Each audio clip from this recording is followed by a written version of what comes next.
He was just running away so fast, so aggressive. His serves were fantastic. His first attacks were unstoppable. I think Lilian had no clue. But think about this. World rank number 42, Lilian Badi, going up against Abhinand, who's world rank 200 and something. It's not that he won by a point. 3-0. And 33-11. You know, Abhinand won. Sharat, what's happening here on the screen? You've given Abhinand the little warm hug. You're patting his shoulder. What are you saying to him? I'm telling congratulations, well done. And I'm congratulating him for the medals that he's won at the Junior Asian just recently happened. So he's doing fantastic. And I'm rest assured that Indian table tennis is in safe hands with Ankur Bhattacharya, PB Abhinand, a lot of youngsters, Divyanshi Bhaumik, Cinderella Das. It's just really good.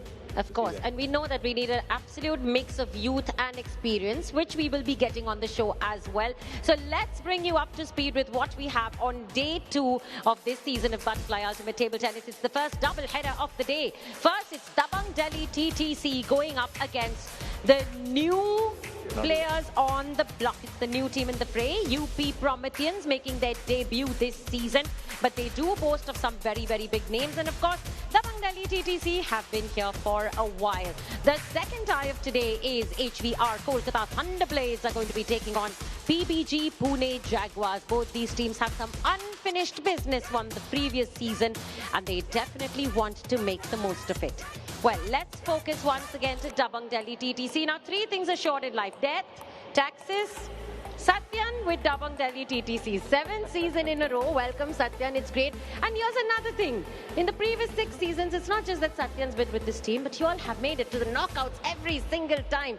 Satyan, it's almost like just returning home from a vacation, isn't it? You're back here. What's the plan with the team?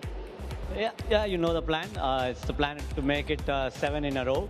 But it definitely feels like coming back to home, and it's a lot of responsibility when you play back-to-back seasons in the same team. I'm really happy with the trust the management has, and hope we can deliver it in our Dabang style as always this time.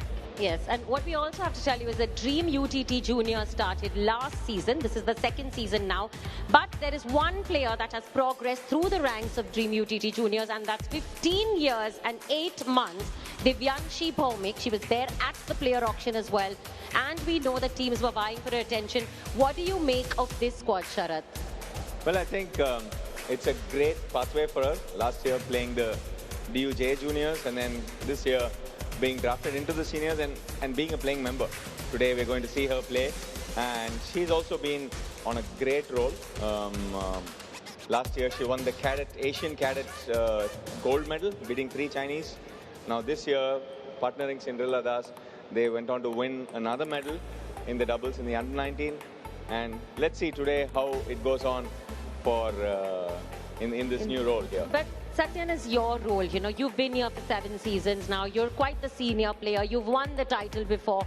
Now you know today that Divyanshi is going to be facing a tough challenge. Here's the order of play for today, and Divyanshi will be in vision in the final game of the women's singles. She goes up against Sayali Wani. Let's also revisit how it all starts. Yusuf Abdulaziz starts against Manav, and Satyan, you're playing the 2nd men's single against Ricardo Walter as well. So first, let's talk about Divyanshi Bhaumik and what's the plan for her going up against Sayali Wani. What have you told her as the senior in the team?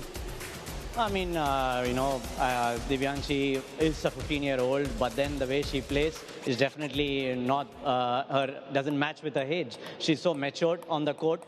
She's one girl who's going to make the opponent's life really difficult. So I said, just play your game. Don't worry about what the score is, who are you going to play. You know, the Dabang management is there to support. So just go out there and enjoy. This is your moment. Well, it's going to be your moment too, because it's not the first time that Satyan's going to go up against Ricardo. He has faced him. In fact, this pair of the 2 of them have faced Ricardo before. Satyan and Sharat have faced him. Who was Ricardo's partner? Real quick. Never mind. Sharat, you can tell him. Francisca. There you go. That's why Sharat is who he is. Well, it's time for a very short break. On the other side, live action when the new team on the block, UP Prometheans, are all set to take on Dabang Delhi T.T.C. On the other side, don't go anywhere.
Welcome back. It is day number 2, and we've got a doubleheader, tie number 2 in Butterfly UTT, powered by ChatGPT. It is season 7. We've got Dabang Delhi T.T.C versus the first ever, their debut appearance, UP Prometheans. Looking strong. It's almost a derby game, Delhi versus UP. They share borders. And here I am on the commentary box with Adam Bobro. This is Sharath Kamal here. Yeah, I feel like a man who needs no introduction is always followed by an introduction, but a 10-time national champion, the poster boy of Indian table tennis. A second tie today, tie number 3 in the season, Kolkata ThunderBlades versus PBG Pune Jaguars. So, a lot of action to look forward to. We're going to see some new players internationally. Ladies and gentlemen, for the very first time in Butterfly Ultimate Table Tennis, please welcome the new team in the fray, UP Prometheans.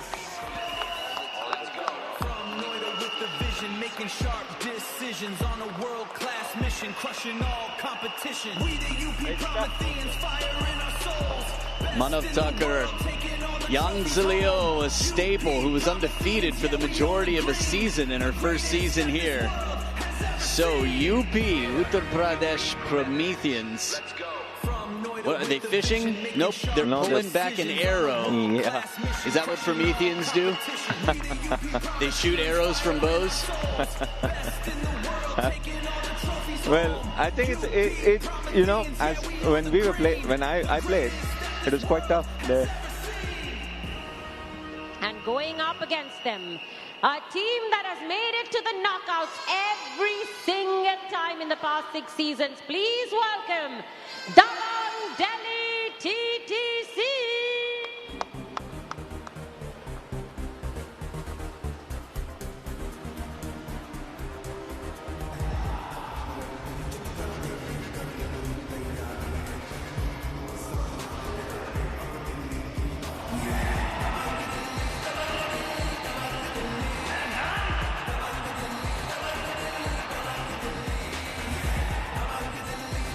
So here they come, the Dabang Delhi T.T.C, looking Dabang as always, led by Satyanyana Shekaran, Yusuf Abdelaziz, Reagan just behind them, Albuquerque that is, Sutirtha Mukherjee, Divyanshi Bhaumik, and Maria Shao, strong squad. Yeah, I think quite a balanced team that they have here. So looking at the order of play here, Yusuf will start off with Manav Thakur. I'm not sure if they've played before. Maria against Yang Ziliu, for sure they've played on the circuit. And you have Maria and Satyan, who played last season also. This was the same pair. Now they're continuing. And we have a new pair here, Manav and Yang Ziliu. Then Satyan against Ricardo Walter. They've been teammates in the German Bundesliga. And the new entrant, Divyanshi Bhaumik against Sayali Ivan. Yeah, Sayali with the short pips on the forehand. It should be interesting to see the Indian women with a lot of funky styles out here. Which match on screen right now do you think will be the most pivotal match? I think the mixed doubles and Satyan against Ricardo. I think that would be something that would change the matches, yeah. Yeah, we shall see. That'll be the 4th match, Satyan and Ricardo, but we're going to start it off on court as we get into proceedings. Ricardo waiting. It's time now for the coin toss between UP Prometheans and Dabang Delhi T.T.C. I have here with me our chief referee, Mr. K.R. Manjunath, a very special guest who's going to be doing the honors, Mrs. Padmaja Menon, Senior Vice President, TTFI. From UP Prometheans, we have Manav Thakur and their team rep, Mr. Mukesh Sharma. And from Dabang Delhi T.T.C, we have Yusuf Abdelaziz and their team representative, Mr. Amey Gulatkar. May I please request our chief referee to present us with the coin. There's butterfly on one side. There's UTT on the other. Would one of you like to call butterfly or UTT? Butterfly. Butterfly. Ma'am, would you please do the honors? Butterfly. It is butterfly. Manav, would you like to serve or pick a side? Serve. Which side would you like to play? This side. So Dabang Delhi to play to the right and UP Prometheans to serve. That's all from the coin toss. Thank you. The coin has been tossed, the table has been set. A little reminder of the rules and format. Each tie consists of 5 matches, 2 men's singles, 2 women's singles, and a mixed doubles. Each match consists of 3 games to 11 points each. If the score is 10-10, there is no deuce. It is not win by 2. There is a golden point to decide the winner. And one player can play a maximum of 2 matches if that includes the mixed doubles. So you cannot play more than 1 singles. Each game that is won is 1 point for the team. There are 15 points available in the tie. And the team that wins 8 points first wins the tie. But they'll keep fighting till the very end, because even after a team has gotten 8 points, it is way better to lose 7-8 than to lose 0-15. And it is way better to win 15-0 than win 8-7. The top 4 teams at the end of the season will not be there on the beach as tourists. They'll be in the semifinals battling to play the final day. We've got table tennis review, a TTR system, which will measure 6 things. What can be reviewed? Glad you asked. Service height. The ball must be tossed 16 centimeters, nearly vertically. Service toss angle means no more than 30 degrees off of straight up. Ball position. It must be behind the playing surface and above the playing surface. Ball visibility, from the time it's presented for the serve till the time it's contacted, it must remain visible. And an edge ball, if you believe that the ball hits the side and not the edge, and the call was wrong, you have the right to challenge. Each team has 3 unsuccessful challenges, but for every successful challenge you make, you maintain your 3 unsuccessful. So it's an infinite amount. And as we get into the warm-up here, the Egyptian on the other side of the screen making his debut here in UTT. Sharath Kamal alongside me. Sharath, what are your feelings about this match? What are we looking forward to in this battle? Well, I think it's not going to be easy for the newcomer, because every time a new player comes in, the entire environment is different. Let's say, for example, the light show, and you have to wait between the points because sometimes there's replay, sometimes there's no replay. Toweling only at 5 points, there's only 1 toweling break, which is a butterfly timeout.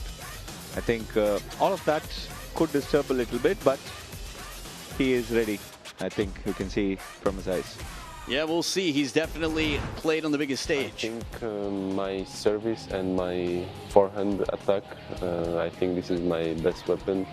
Like service and first balls, first or second ball, it's my weapon. So my strength is really forehand. And also that I can move and try to reach every ball with forehand.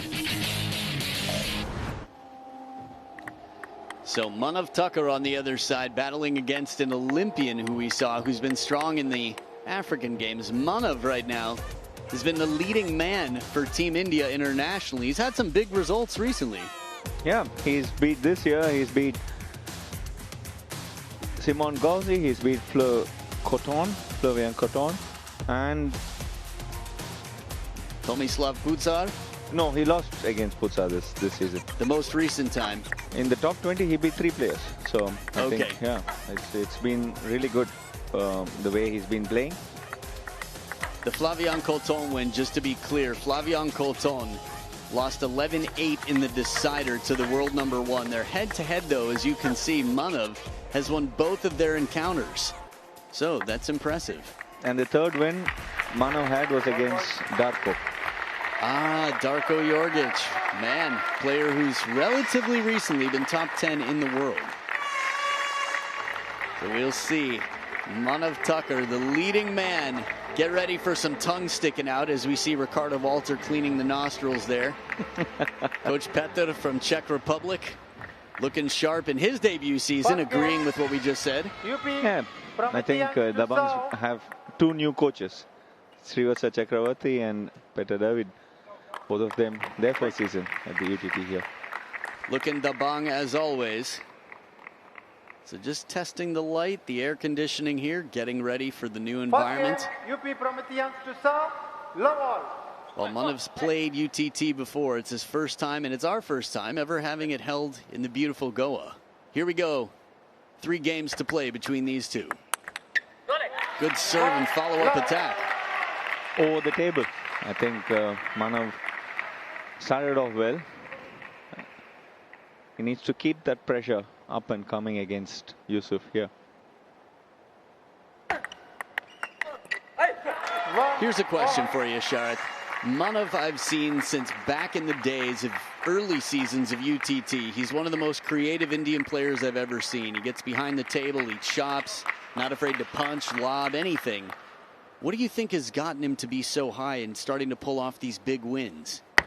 Well, I think now there's a clear system that he's following. Earlier, he was very creative, but he didn't have something to rely back on. Now, he's able to attack very well, and of course, his control game is really one of the best in the world. So you can clearly see he lets the opponent attack, and then he counter-attacks a lot of time. Earlier, he was only defending, but now you can see him counter-attacking. I like it, the evolution. Manav 2.0, Mariam here, who not too long ago got married to Yusuf Abdelaziz, who's on court. The truth is, she's good enough that in theory she could be playing here, but the level's so high. She came for a little bit of practice, just didn't want to be alone for 3 weeks. Isn't that romantic? Yes, actually, she could be the reserve player here.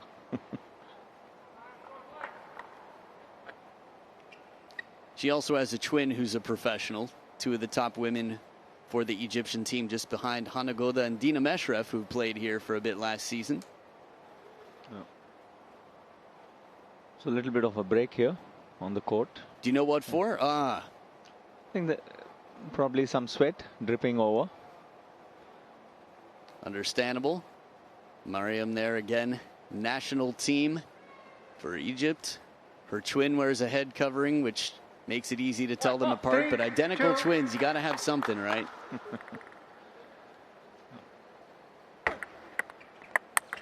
Oh, killer shot inside the table once again. Not afraid to take a full stroke forehand. And this one onto the middle of the table. The earlier one, he went to the backhand corner, and this one, he just went into the middle, right into the middle. I think that's one of the good places to finish the rally. Generating a lot of spin on the push here at the butterfly timeout. Manav Tucker off to a wonderful start. So, UP Prometheans. Again, it's a long way to go still. These move quickly. Remember, it's not best of 3. It's 3 games. If you're down 0-2, you fight for that last point. Yeah. So the butterfly timeout is over now. And let's see if Abdulaziz is able to step it up and make those points which he's not been able to make until now. Fantastic serve there. He changed the serve. Now talk to us about what makes that serve so good. Well, until now he was doing the pendulum serve, which had some side spin. There he went in for a straight downspin serve, which makes it, the margin of errors are very less. So Manav couldn't read it well, and he put it straight into the net. Subtlety in the service game. Chris Pfeiffer there, along with Kamlesh Mehta, Neeraj, and Meena Bajaj. And also along with them was sitting Viren Raskina, who is an Olympian in hockey, field hockey, Arjuna Awadi, and he heads the Olympic Gold Quest Foundation. I see what you did there. Nice. He's a co-commentator in years past. Yes. He does a lot of commentary also. So, okay, we go in for a TTR for the first time. No way! TTR challenge by UP Prometheans for hiding the ball. Whoa, Manav.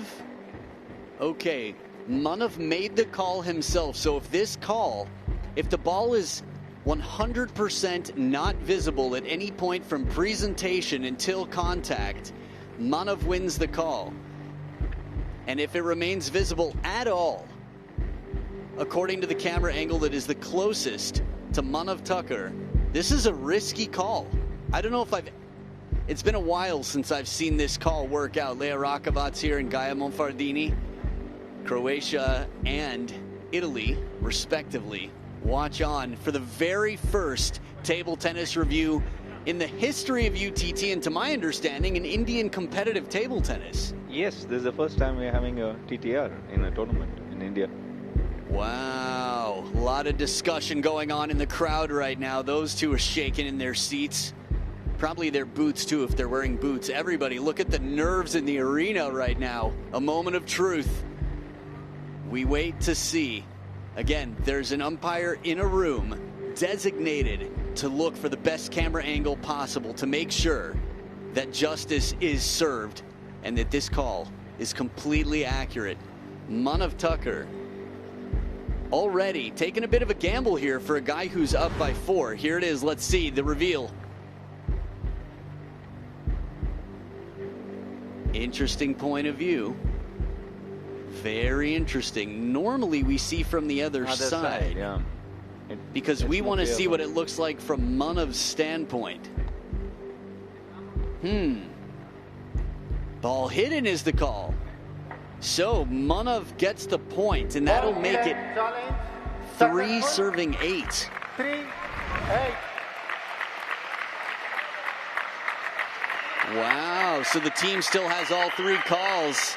You can hear the applause already in their debut. This is a debut for the team, for TTR. Yeah, it was quite a risky call, as you said. And I know what's going into Manav's head. So he feels like if he can put that pressure already right now when he's ahead, then probably he'll have some easy serves coming ahead. But then the next one was quite a good serve where he missed the receipt. Oh, good pressure from a step behind the table. It's not where he wants to be, but clearly has the power to survive from back there if he needs. And that's good defense there. He was able to get the ball back, then get back into corner topspin and put the pressure on Manav there. Tomahawk comes out, haven't seen it in some time. This is a serve, one of the many serves that Manav does just to show that he's got such a wide variety of options. Yeah, until now he was doing the pendulum serve and all of a sudden he changes it and gets a direct point.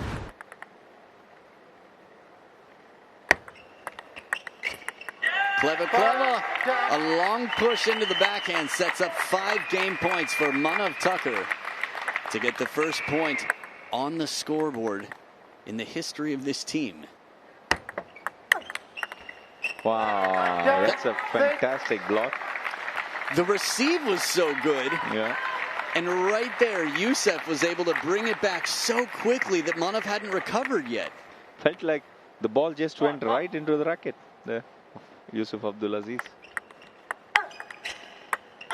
Good defense, brings it back awkwardly, almost like a chop block, but just a little bit of side spin with that defensive backhand to keep it awkward.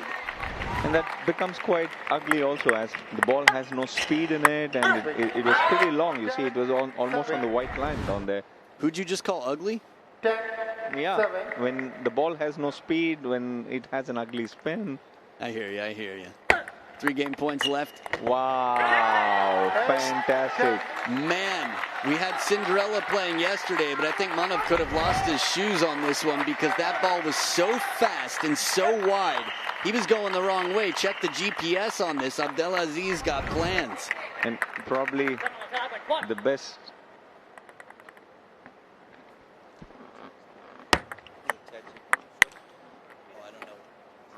Another TTR, Manav. Let's see. TTR challenge by UP Prometheans for hiding the ball. No way. Yes. Let's see. I'm curious if we'll have the same camera angle. And I think you were saying it might have been a contender for the shot of the day. Yeah, the ChatGPT best IQ player of the shit. Because he was just waiting and then let him step around and play it into the forehand. It was definitely a high IQ moment, but a guy with a high IQ and both parents optometrists, so natural that he'd have his glasses ready as well. And this is a guy, you don't want to try sneaky serves against a guy who's got glasses on because his focus level, he's not making visual mistakes too often. He was successful on the last call, and if he wins this one, that's for the game. But if he loses it, remember, this is a risky call. Yes, it's very risky. Up ahead 10-5 from there. It's coming down to 8-10, and then look at that one there. Hey, it says ball hidden again. Challenge successful. Wow. 11-8. So that is game. Manav 2 for 2. and there is no loss in terms of the challenges. First point, UP Prometheans. Of the 15 up for grabs, 14 left, and Manav delivering. And what ended up being a fairly tight game. If the calls were both wrong, it would be 10-9 right now favoring Youssef. Game 2 coming up.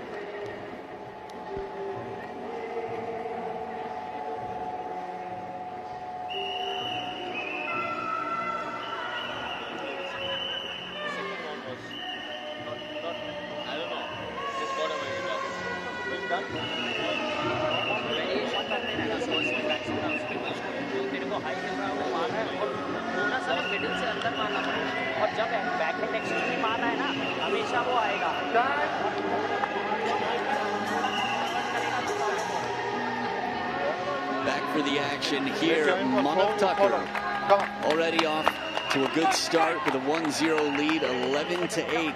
Sharath, what do you think we're going to see change-wise on Youssef Abdelaziz's side? I think a lot of thought would be going into his heads now about his own serve, because he got faulted twice. So how does he keep that clean? But at the same time, he also needs to think about how he should be receiving against Manav, because Manav is able to serve and kill. He did win a lot of points on his serve, Manav, last game, and when you do have a serve you're used to, not being able to do it, ooh. Risky again. Manav didn't make the call here, but he had a very strong receive. Yeah, I think he's picking and choosing also which one to go on for the TTR or which one not. I guess he wants to be very certain if he's going to stop the point. Yeah, I think yes, because otherwise you lose the point directly.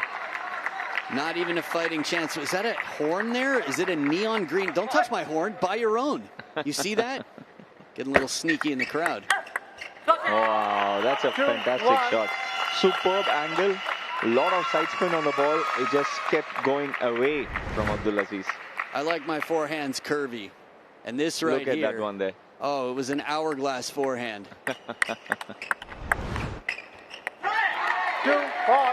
Finding ways to stay a little closer to the table, in control. Youssef keeping Manav away here. Right. Play. Can see the effect of the serve here. Manav Tucker a bit more than his opponent by 2 points. His service game has been strong. Oh, and pressure. Do you think that was psychological? Do you think that was him thinking? It is a lot psychological. When you start thinking, okay, you shouldn't hide it, you should throw it in a particular way. You're thinking so much just on the process on the serve. Very good serve. Very good serve. A lot of backspin down there. Again, pros get so close to their body. Okay, now remember the camera angle is not Manav's point of view. Manav is standing way to the left of that camera angle. He might not have been able to see that. Wow, that's a superb counter-attack into the backhand extreme corner. It came in with some quality. Watch the opening from Manav Tucker, as fast as can be. I imagine we'll have better, but right now for me, that's shot of the day. At least the tie. Yeah, yeah. It could be. It's a good contention for the shot of the day. Shot! Fantastic. Dude, calm down, Youssef. 2 in a row, you've already got the shot of the day. You trying to just keep raising the bar? Probably wants 2 shot of the days. So far, he's got a good shot at 2 shots that are shot of the day. But at the butterfly timeout here, 10 seconds left. Well, it's only game number 2. Look at that tomahawk. Heavy under. Gets a passive receive. Very cautious spin. Manav playing it slow and arcing it a bit high, and that's why Youssef could completely shred that ball. Yep.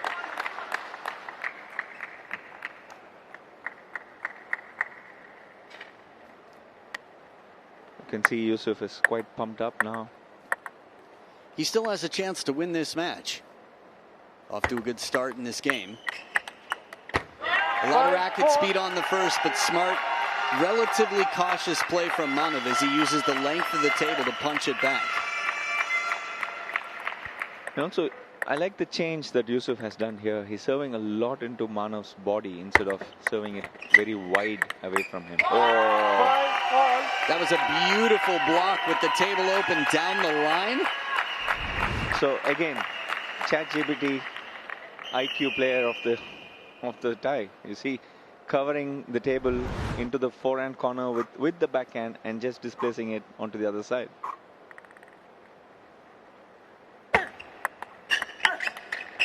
Short side once again. Manav charged up, does not want this one to slip. Remember, if he wins this game, he takes the match and has a chance for a bonus third point in the third game.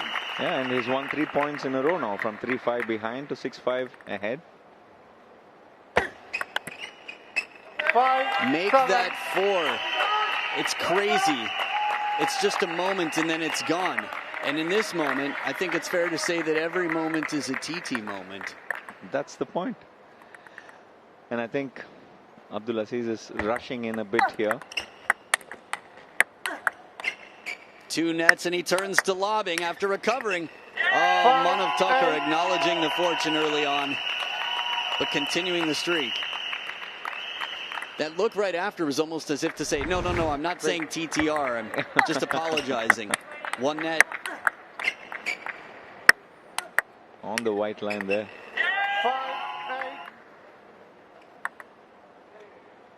My bad, he said. No.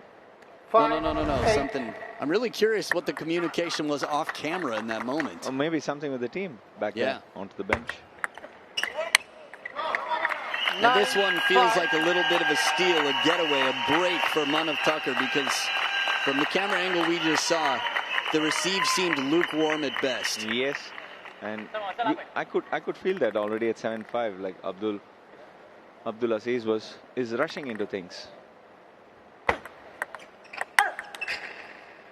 10-5. Massive run of points here from down, what, 3-5? 3-5 to 10-5 now. 7 in a row, and he's got match points 5 times over.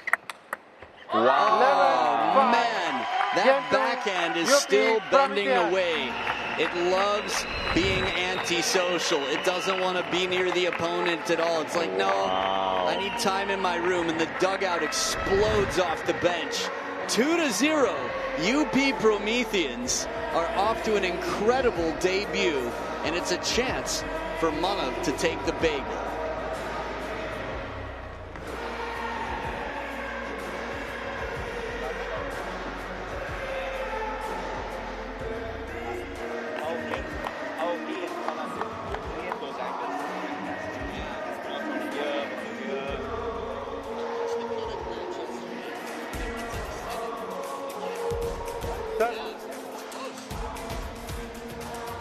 The highlights look like Khel was just giving up and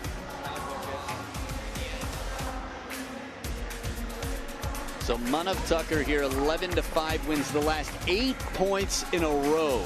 That's a crazy streak. What do you think it is that allows him to dominate after being down 3-5 in this game? I think at 5-3, where Yusuf was ahead, Third game. Manav UP Prometheans kept being aggressive.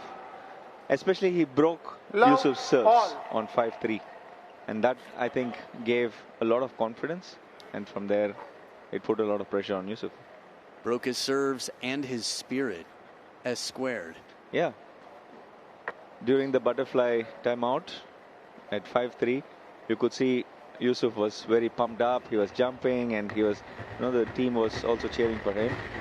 And then it just changed very fast from there when Manav kept winning those points. It's funny, it's like music. Emotion, music doesn't always fit your emotion. If you're about to go to sleep, you don't need drum and bass or heavy metal. And if you're about to get into a fight or exercise, whichever it is, which could be both depending on your profession, well, the music needs to be fitting. And emotionally in table tennis, sometimes you need to calm yourself down. And sometimes you need to be pumped up. But just a reminder here, if you're watching on JioHotstar, you have a chance to interact and win daily prizes. And an iPhone 17 is the grand prize. The secret is, watch as long as you can. If you watch every doubleheader, you watch from beginning till end, keep it on, and you comment actively, send in your questions. We've got brilliant minds in the commentary booth. At least one of them was Sheriff. Low one. Yes, yeah. I think it's a great way to engage with some of the best table tennis players in the world.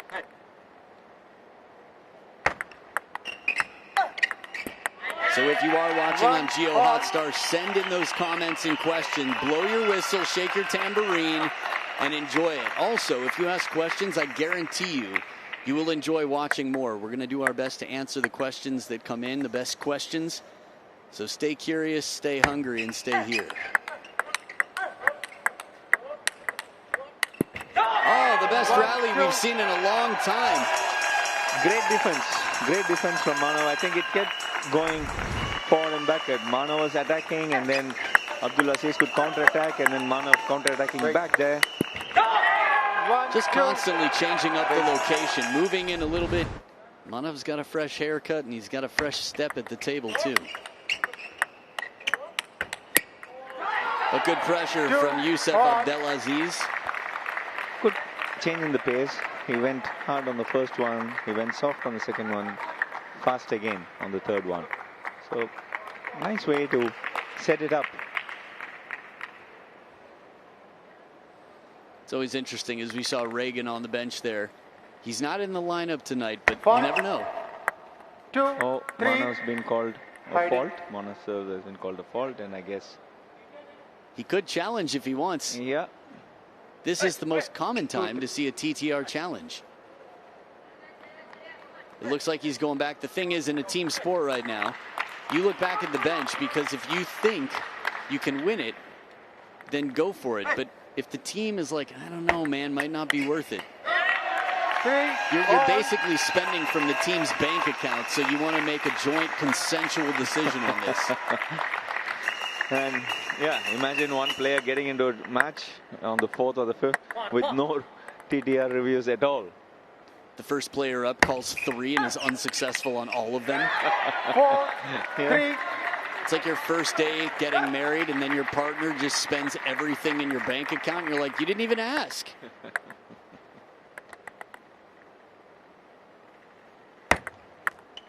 He calls him. TTR challenge by hiding. Okay, ball hiding. We've seen him 2 for 2 on this. UP. So we've had an interesting angle to view from. For hiding. But I guess in theory it's the same. So we'll have a little moment here. They've got someone I know personally who's an expert of the game, making sure that we have the best angle possible to simulate the line between Manav Tucker's eyes and the ball. That can be done from either side, so we're seeing it from behind the server, which is new for me. Wow, that's a hidden head. The TTR review of that, the tambourine was definitely blocking his whole face. Ricardo Walter there, a man who's been, I think we'll see him call some TTR. Yeah. I actually figured he'd do it more than anybody. And Manav, on a light moment, he just went back to the bench, and then here it is. He's waiting for the moment. Ooh, I don't know. I think this one's got to be good. It's not hidden. There it is. The call is correct. So that is one of the team's challenges that is no longer remaining. Manav is 2 for 3, and 2 unsuccessful challenges remain for UP Prometheans. Ball is not hidden. He just wanted to clarify there and make sure. I love that.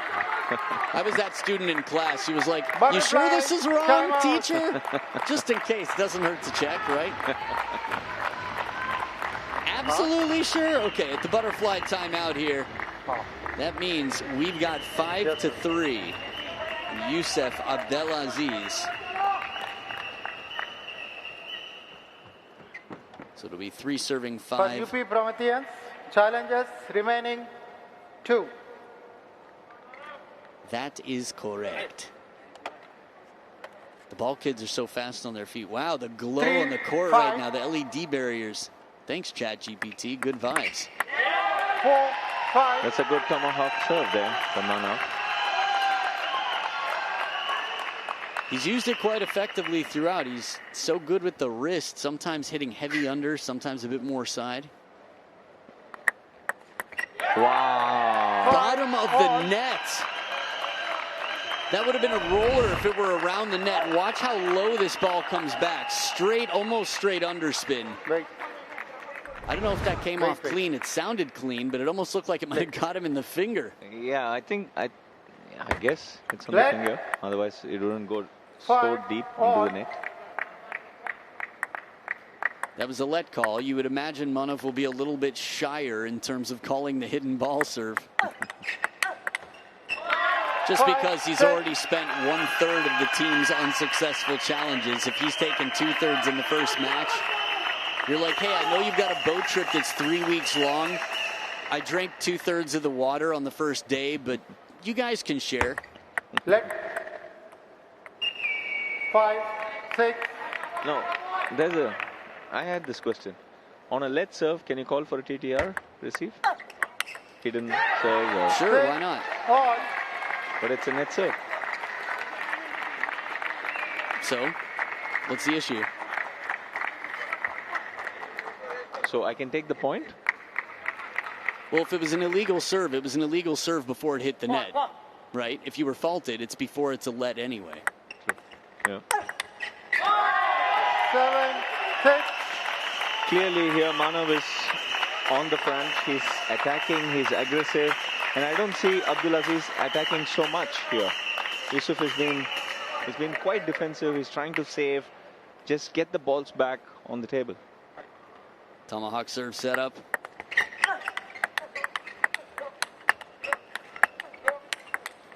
This is one good-looking rally.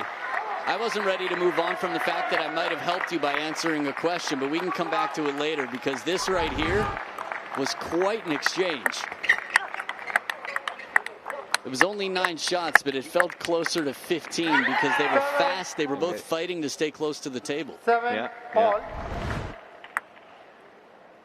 I think Yusuf has also found a good distance there from the table to play against Manav. A nice social distance.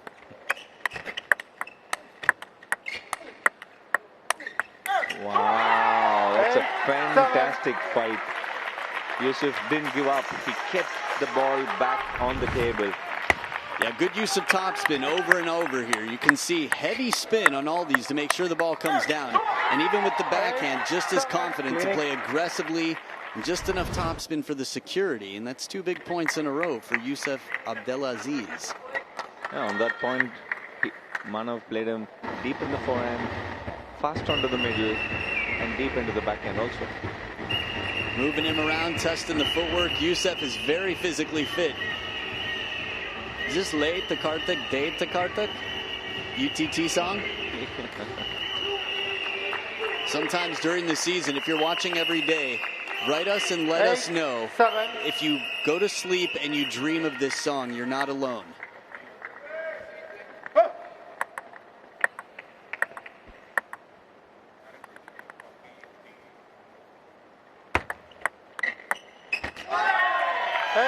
That's a cheeky short topspin onto the forehand side. Very well placed by Manav. He was always going fast into the backhand side, but this one he just changed the timing, slowed it down, and played a very short topspin onto the forehand side. The quality right now, these are crucial moments because Yusuf has the best scoreline he's had in any of these 3 games. And there's still a chance, but Manav Tucker's tightening his chokehold.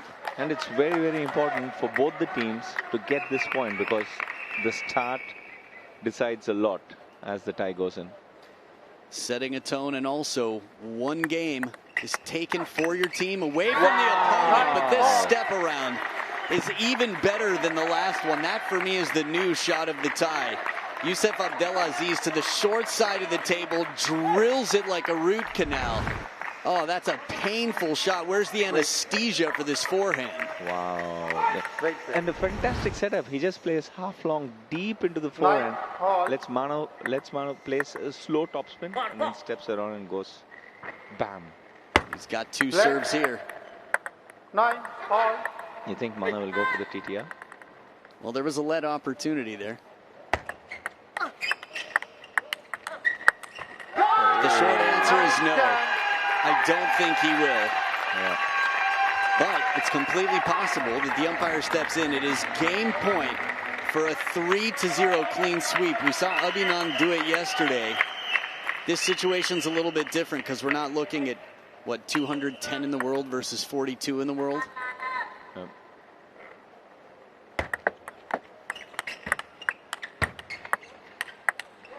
And guess what we've got?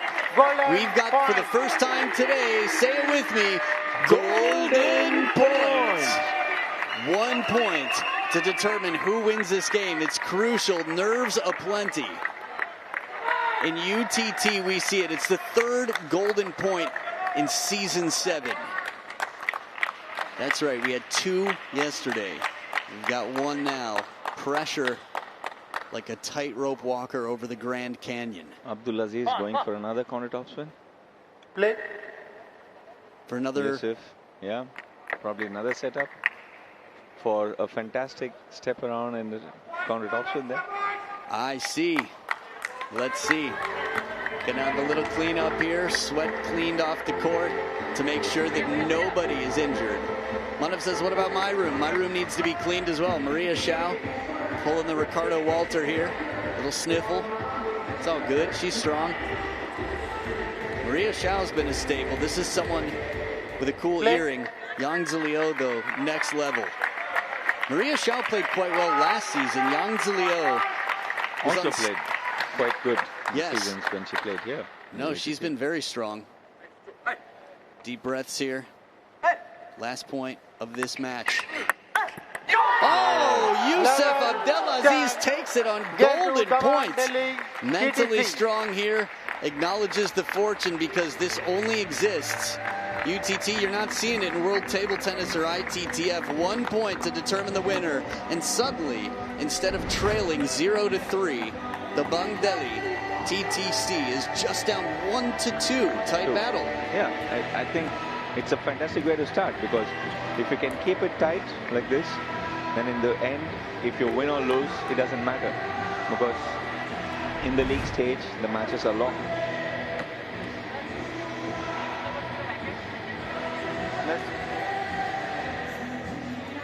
So you see both the teams discussing the matches, and also the coaches talking for the next matches also. Right, it moves really quickly as we enjoy the highlights here. So he got 8 points in the first one, Youssef. Manav controlled and just got better and better inside the table. He stole so many opening attacks. But that right there, that was a high IQ play. But since we're not looking at just one play, we're looking at a player. I don't know, I'm keeping my options open for that Chat GPT. Oh, that was such a beautiful shot. Yeah. Just spectacular. Wow, the angle that Manav gets on those balls is fantastic. That is phenomenal. That shot was superb. Yep, that's the one that's holding right now the spot for shot of the day.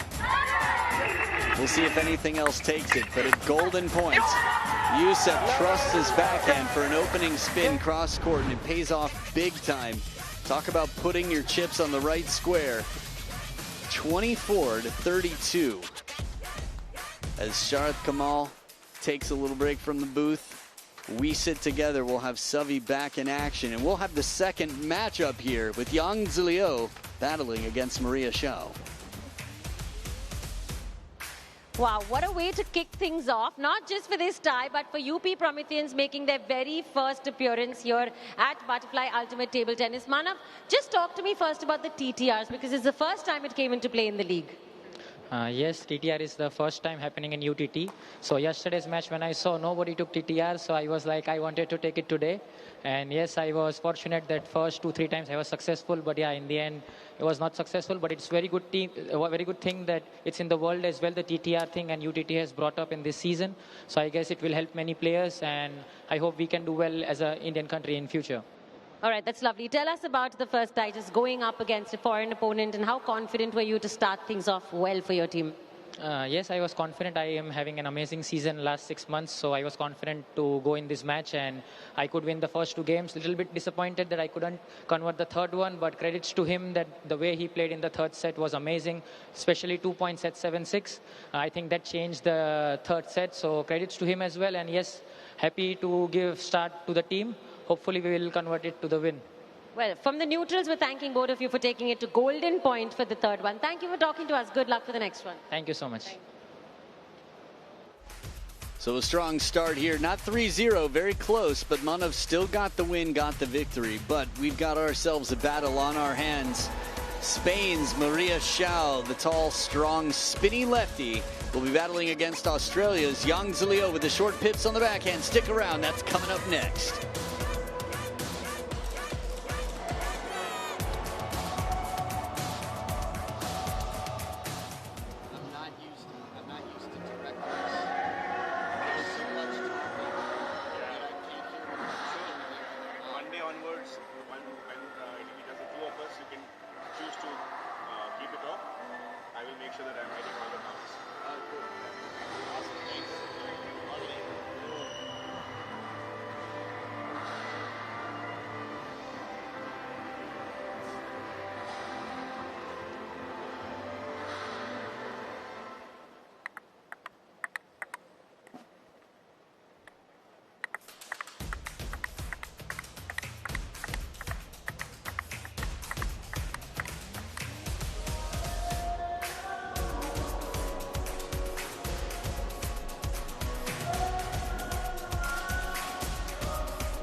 So an early advantage for the debut team, UP Prometheans, in the first match.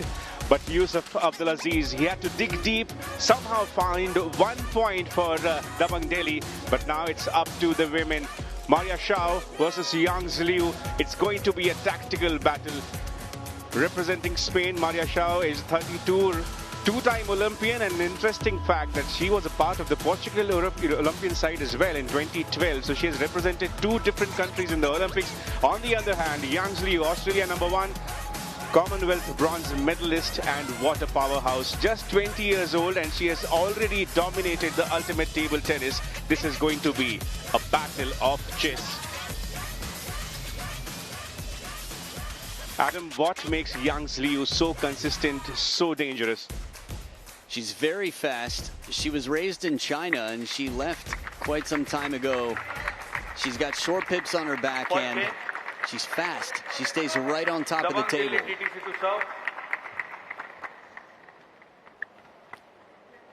And she's not as young as she appeared in that last graphic. She's actually 24 years old. She's got a lot of experience, and with the Olympics coming to Australia, there's a lot of pressure on her. Love off.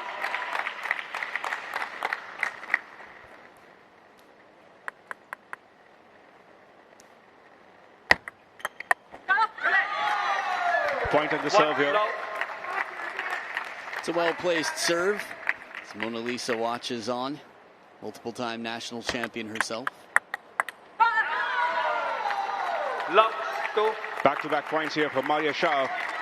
Under pressure, Yang Ziliu in their very first match.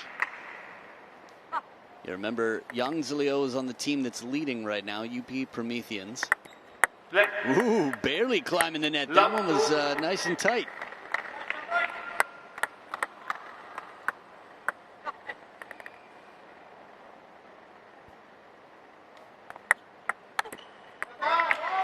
Yang Ziliu also got the championship experience of UTT. She had lifted the title with Goa Challengers in season 5.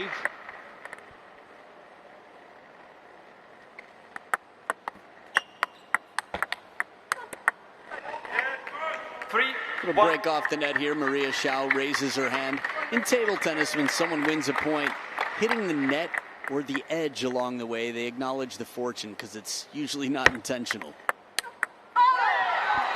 Solid shot here. Great placement there by Maria Schau, taking an early lead. Yeah, her timing, check this out. Pendulum serve, side top spin, short stroke, barely any backswing. For a tall player, which she is, she's definitely quick and efficient. Little bit of a fortune here for Yang Ziliu. Yep, just some table tennis karma, some TTK right there, getting back the fortune that was taken from her. Maria Schau had a good chance at an around the net shot here. You don't have to hit the ball over the net in table tennis. It's just the easiest way to hit the opponent's side most of the time. We've seen a lot of those side of the net shots on your YouTube videos as well. Oh, cool. Thanks. I'm not a professional, so I can spend a lot of time practicing tricky stuff, but out here. It is all for the money at the butterfly timeout. Maria Xiao, the only trick she's pulling off is being incredibly fast and well prepared, and so far so good. 2-5.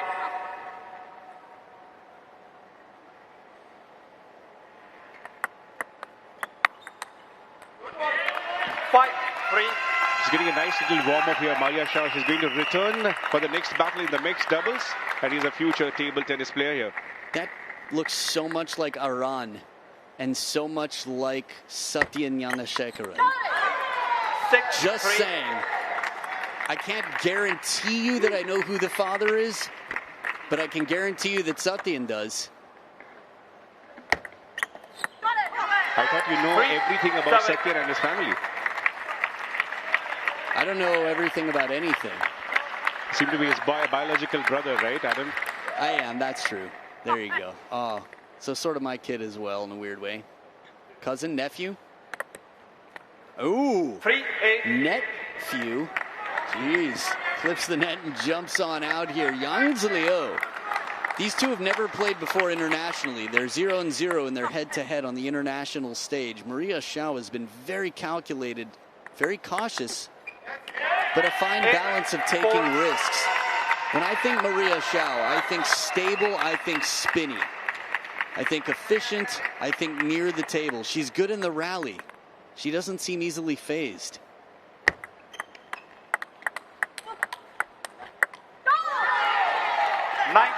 All that to say, she's doing a wonderful job of rallying with Yang Ziliu with the short pips on the backhand side. A lot dump the ball into the net or allow Yang Ziliu to counter very quickly on the backhand. Not Maria Xiao. Completely in control. Maria Xiao got her hands on the steering wheel like Maria Kart. 6 game points now.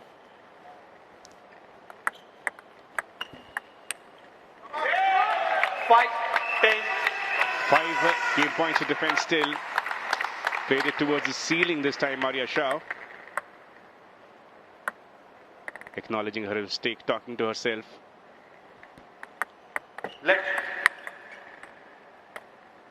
It's just the second match of this double header. We have already seen 3 TTR being used. A couple of contenders of shot of the tie. An exciting clash building up here. 10-6. She's digging deep. She's staying alive, Yang Ziliu. Still 4 game points for Maria Xiao. She's got 2 serves here should she need the second one. Oh, Neeraj giving us the side eye. I like it. He's got to focus on the match. That's what he's trying to do. 11. There we go. Maria Xiao takes it, and early pressure for Yang Ziliu, who has been so dominant in the previous seasons. But Dabang Delhi T.T.C, after trailing in that first match, UP Prometheans, they are now leveled. Tie score 2-all as we come back for the second game. What will the comeback for Yang Ziliu?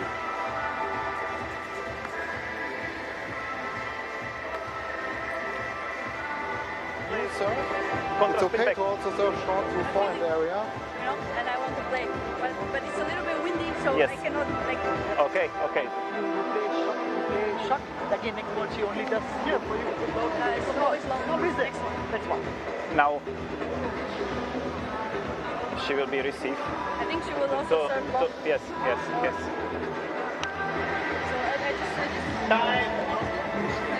Be ready also in your forehand, yes? Because now she can try giving everything to your forehand. But come on. Dabang Delhi T.T.C starting afresh with new coaches Peter David and Srivatsa Chakraborty. They've showed a lot of confidence in Maria Xiao. Got her in the team, back with Satya Gnanashekaran. They make a very interesting left-hand, right-hand combination when they come for the mixed doubles clash.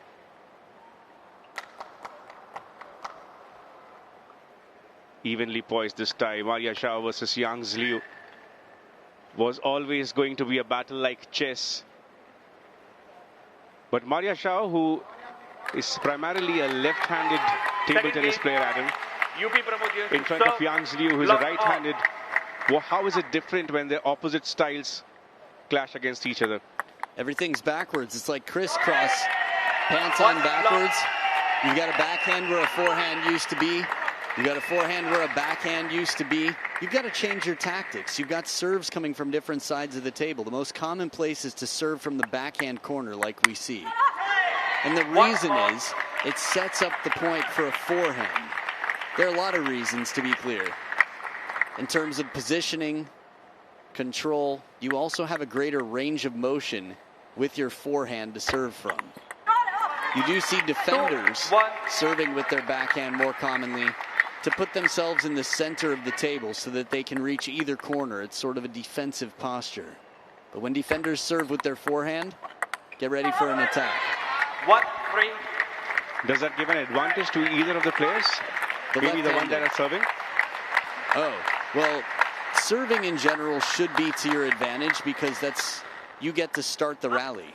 You're not responding to a shot coming in. You're the one who gets to make the call. So if you want to surprise the opponent and you're serving, well, you can do that. Whoever serves first gets to choose the first shot. But left-handers have an advantage in adversarial racket sports, which table tennis is.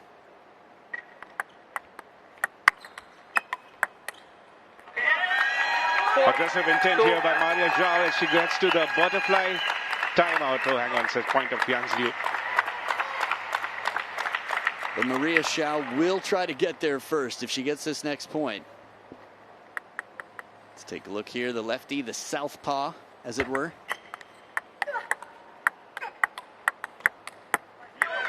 And she does, so we get that. You predicted it perfectly. Maria Zhao sends us into the butterfly timeout. Again, a lot of players have trouble rallying with Yang Zilio's backhand because she doesn't generate as much topspin. This is why players check each other's equipment. Whenever Yang Zilio on the near side of the table in the orange and blue plays with the red side of her racket, there's less spin on that ball. 5-2. Remember, all the international fans of Ultimate Table Tennis can catch all the live action of Butterfly UTT Season 7 on the Star Sports YouTube channel. The link is right there on your screens. We are in the 7th season. Ultimate Table Tennis has reached around the globe.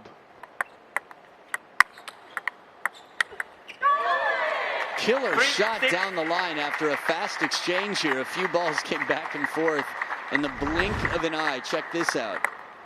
Push on top of the table. Maria Zhao. This is why sometimes allowing the opponent the opening attack can put you in an advantage. She sent Yang Zilio off the table. And a taste of her own medicine. Yang Zilio dangles some bait off the forehand side of the table. Maria Zhao scoops it up and then has to go back to the middle of the table. And Yang Zilio's there for the put away right on the cross court.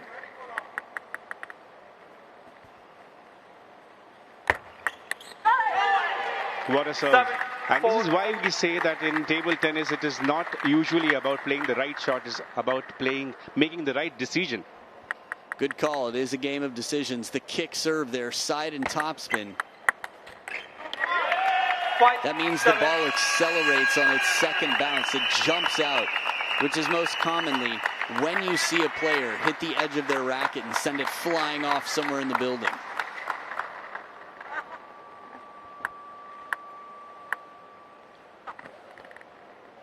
Still in it, Yang Liu. Can she script a comeback? 5-8. There are some killer intentions here by Maria Zhao. Look at that speed on the forehand. Every time she accelerates and changes the pace.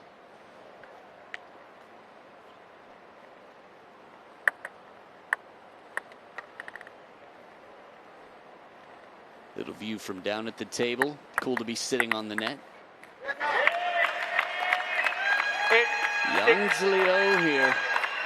Feels like now or never. Remember, she's down 0-1 in games. Her team started off quite well with Manav Tucker taking the win, but the tie score right now, 2 points each. Let 8-6. It's the second time we've had let calls a little bit later than usual, so the players are sort of like, huh? And 8-6. they waited. They did not wait for the call. They knew that it was a let. That time, Yang Zilio says it. 8. Yeah, when the players call it, the honor system is clear. But when they go on with the point, it's not so common to hear a lead after a few shots. Ah, the kicker 9, again. 6. The way Maria Schau rolls up the back of that ball, she's adding topspin to it, which again makes it accelerate. Like when you spin a hula hoop.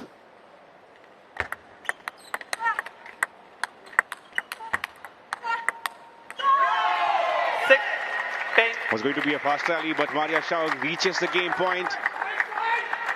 Although you can say match point, as she had won the first game. Dabang Delhi T.T.C. getting Maria Schau back into their attack, and she's proving why.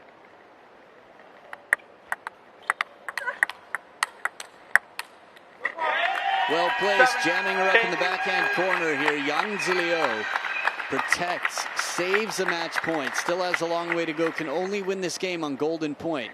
Why does she breathe on it and rub the racket? Especially on the black side, she wants to make sure that it's spinny. She's removing any dust from the surface. And there it is, heavy spin. Maria Schau takes the game and the match. So it's a lead now for Dabang Delhi T.T.C. Brilliant result for Maria Schau as the tie score becomes 3-2 in favor of Dabang Delhi T.T.C. Expected cross, and you are here, yes, and block one more time to forehand, because then she's very late. First is that whenever you came in, you were playing with button. One ball now with the start, you in the middle for one ball, then again you can stop. And also you can go with long swings, also expecting here, you can put here also, because you've got opposite sticking, because here you can put here also.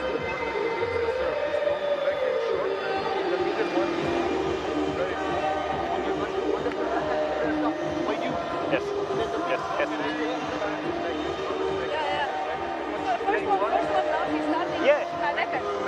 And you cannot play a step around. Get it back and you got button on top. Easy. We need you one more. Come on.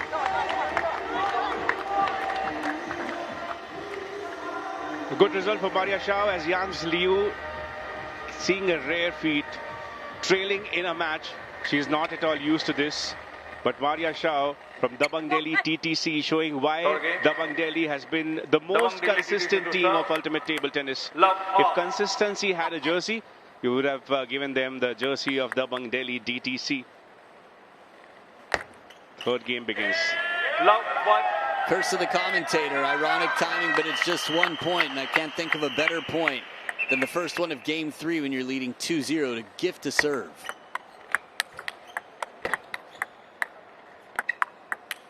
Oh, Maria Schau pulled out a chop. You don't see chops from attackers very often. Maria Schau bringing some creativity from behind the table. I thought the serve was so good. She made the chop. If this next shot comes down, that's a highlight right there. But first 2 points, Yang Zilio. 2-love.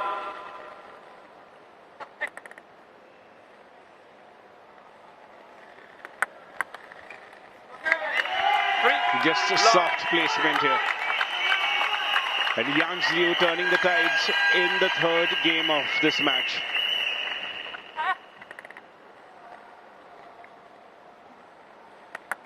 Let 3-love.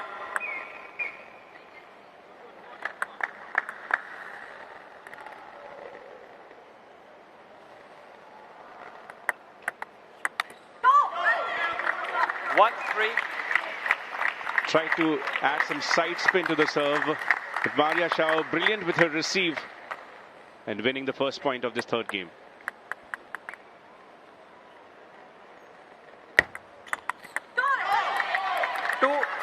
Nice tight serve, this pendulum, shorter side of half long here. As Yang Zilio tries to attack with the backhand side, which generates less spin. Remember those bumps that look like Legos? Those are pips, less spin. But the forehand side, as you can see here, plenty of spin.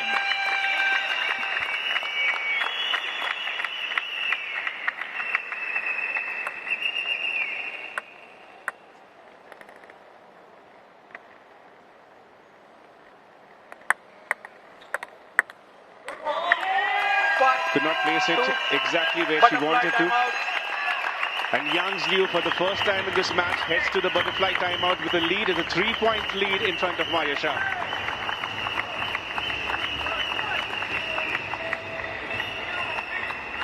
There are two different teams here. On one hand, there is a team that has almost built their legacy in the ultimate table tennis. On the other hand, a new team, and often, Adam, the newest team in the block can be the most dangerous team because they don't quite know what their ceiling is. UP Prometheans trying to build a new culture here. That's very interesting. A new team is not aware of their capabilities, their ceiling, their potential. And that makes them dangerous. 2-6. There's a lot to talk about there. We'll see. I think it's still so early in the season. Their debut. Remember, everybody's playing. Right now, the first few days, we're getting our first glance at the teams this season. And the second one, Maria Shao, the first serve of this game. And now she's in trouble. This is some hot water here. Leg 2-7. It's interesting how these players are faster than the umpire sitting there. Leg 2-7. For the very first time today, Maria Shao is looking a little unsettled here. A quality placement on the backhand here to go out wide to Yang Liu's forehand.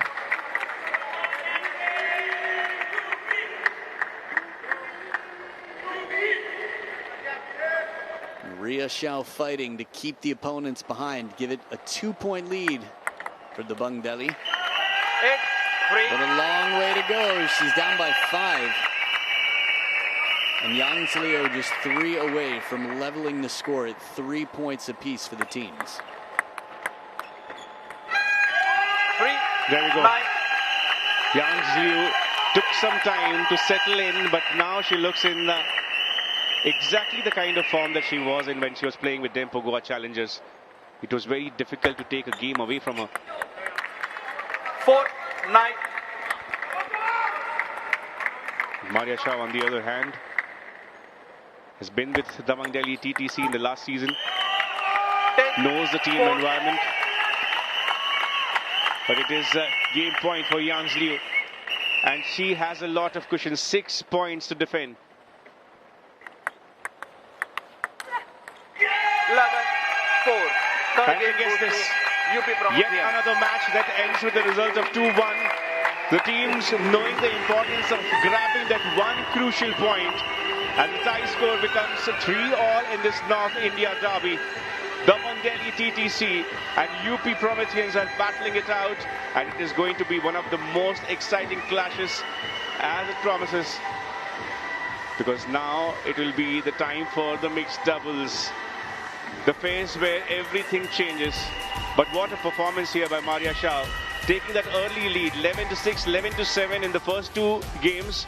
But Yang Liu with a dominant victory in the 3rd game. Almost equal points won on the serve, but forehand was better for Maria Shah, as Yang Liu backed on her backhand a little more. Whenever there is a women's singles match, you can expect a lot of pace, a lot of fast rallies, and that's what we witnessed right from the beginning. Another thing that made this clash extremely interesting was the fact that there were 2 different styles coming in front of each other. Left-handed Maria Shah in front of right-handed Yang Liu, and she took the advantage. Made sure that every time Maria Shah is coming in front of the table, she sends Yang Liu a little bit away from her momentum, and that's how she won the first 2 games. But when it was the time for the 3rd game, Yang Liu setting up her serves right from the beginning and unsettling Maria Shah, taking a big lead, taking a big win in that 3rd match, in the 3rd game rather, and making this tie extremely evenly poised, as 3-all is a tie score by the end of game number 3. It's going to be a time for mixed doubles. Maria Shah and Satyan Gnanasekharan, the pair who know each other very well, they are going to take on Yang Liu and Manav Thakkar. One team will take the lead at the end of this 3rd match.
Even Stevens here at the end of 2 matches between Dabang Delhi T.T.C and UP Prometheans. Banav taking that first match and Maria Shah responding with a 2-1 result in front of a very formidable opponent in Yang Liu. But now it is going to be the time of the most fascinating disciplines of ultimate table tennis, mixed doubles. And remember, the Dream UTT Season 2 is ongoing every day in the morning. We see some prodigious kids bringing their talent of table tennis, the Youth Table Tennis League, Dream UTT Juniors. 2 matches every day. And one interesting fact, there's a kid who was playing Dream UTT Juniors last season.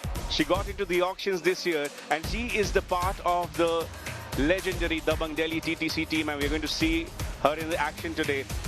Her name is Divyanshi Bhaumik. One of these players can surely be a part of one of these franchises next season as well. That's the kind of effort that Ultimate Table Tennis is putting in behind this beautiful initiative of UTT Juniors. We are in the season 2. And here is Divyanshi Bhaumik. We are going to see her in action today. What a great initiative, Adam. Yeah, she's playing the classic Indian style. Long pips on the backhand, no sponge. Like Manika Batra, Srija Akula, and Yashu Gorpade Yashasvini. So this tends to be the one that sets things apart. While the teams might seem balanced on paper, a team that plays well together, just they have synergy, they know how to share the space, can be incredibly strong. A right-handed, left-handed combination of Maria Shao and Satyanyana Shakaran naturally stay out of each other's way. If you're newer to table tennis, in doubles of any sort, and there's only mixed doubles here in UTT, you must alternate shots. So 2 right-handed players like Yang Zilio and Manav Tucker will have a tougher time getting out of the way. And the reason that right now only the men are warming up is because Manav Tucker has not been on court as recently as Yang Zilio. So he's cooled down a little bit. Feels that he could use a little more warm-up. And for Satya, no doubt about it, first time on the court today, so he'll take that warm-up. You can catch all the action of Butterfly UTT Season 7 on JioHotstar. Interact with us, win daily prizes, send your questions towards Adam Barbara and Sharat Kamal, who joins us in the English commentary box. And you can win an iPhone 17 as a grand prize by the end of the season. You'll have to send in a lot of questions because my co-commentator Adam has already started sending in those questions for iPhone 17. Yeah, man. No, I need to update. I'm still using the 15, so. First game. Dabang to serve. Low. But thanks for calling out my plan. Low, 1. Point to start with for Yang Liu and Manav Thakkar. Maria and Satyan, this tactical combination, this result was declared right at the auctions. But after retaining Satyan, Dabang Delhi T.T.C went for Maria, especially to make sure that they make this combination mixed doubles. So you're basically watching the whole reason that they're together here. Wow, good defense here. 1. That was impressive. I'd love to see this one again. Check it out. Yang Zilio on the serve. Satyan and Maria Shao with some good defense for some time. Satyan holding up the hand, felt that he could have done better. 2 all. That's something that I think makes for a good doubles partner in general. If you take responsibility when you lose a point or the team loses a point, you say, my bad. It protects the ego of the other player and keeps their confidence high. Oh, chop block dribbler off the top of the net. This is a tough one. A bit of fortune here, but we haven't seen a chop block yet. Ricardo Walter will bring some out later on. Watch this one. Net dies. Oh, and the racket's gone. Weapon surrendered at security on the way into the table.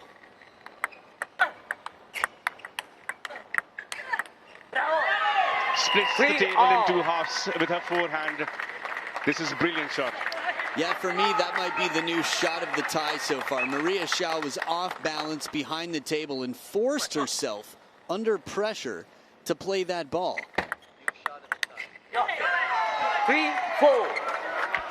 And good precision here. In return for Maria Shah, serve by Satyan. Some side spin there. Backhand flick by Manav Thakkar. And look at that by Maria Shah, the forehand. 3-4.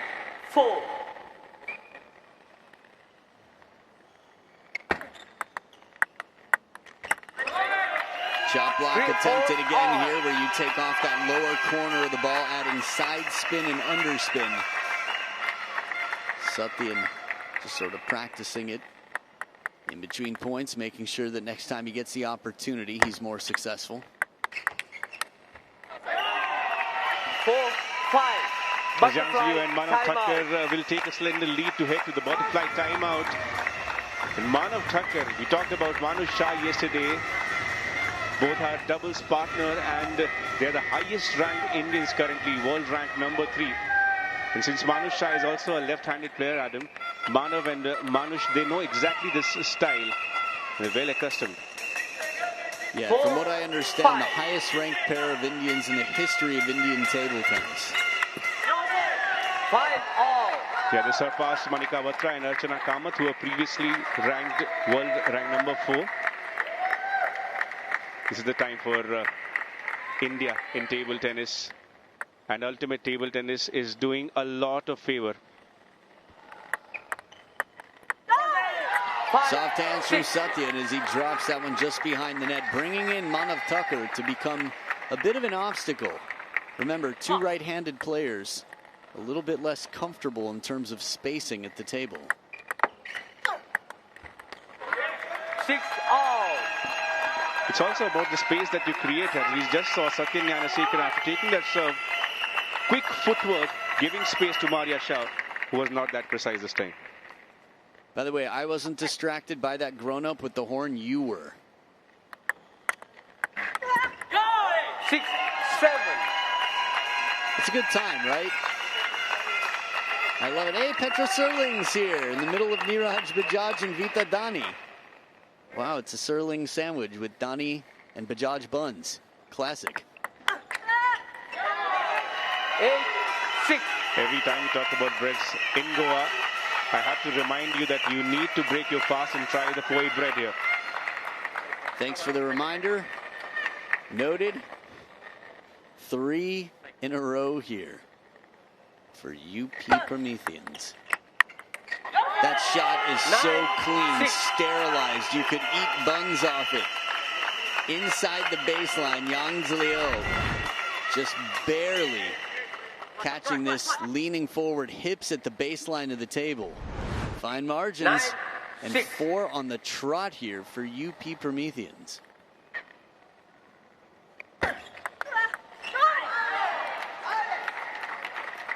It's almost there this time. Yang Zhiliu, she knows that. It's a very evenly contested match. Mina's bracelets, her colors are so much fun.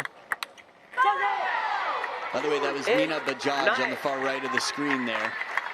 You saw there. You'll see her jewelry again later. It's so cool. It should be called Coolery.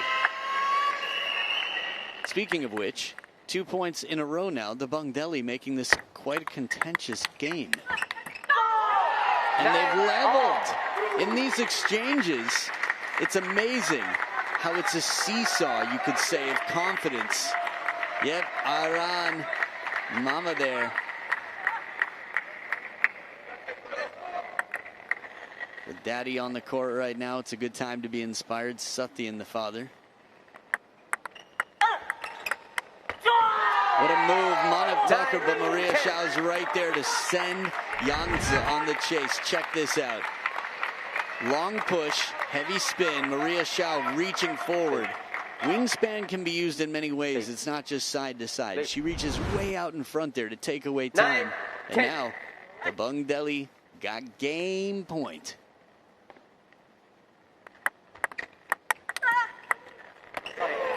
11-9. Help of the net, we will not see the golden point as the Dabang Delhi T.T.C taking this first game of mixed doubles. Yang Zhiliu, Manav Thakkar, they tried to dig deep, take it down to the wire, but 4-3 in favor of Dabang Delhi T.T.C is the tie score currently as we come back to game number 2. And then you have to be ready play both of it. After this one. Extreme forehead पे ना मतलब उसके forehead extreme और आपके extreme back वो उधर बहुत pin कर रहा है वो रेडी रहता है If you play against Manaf, you have to be receive deep, not like middle and little bit, because he's there deep. And change the post side.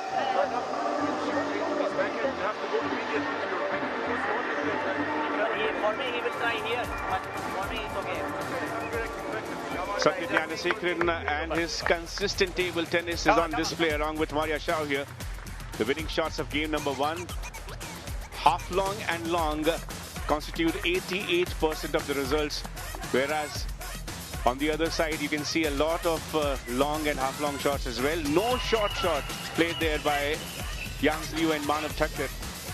Just a couple of wins there for Maria and Satyan. Shot just 1 point away from golden point. We've already seen one today in the men's singles. Who is serving? Interesting, there was no TTR yet in the mixed doubles.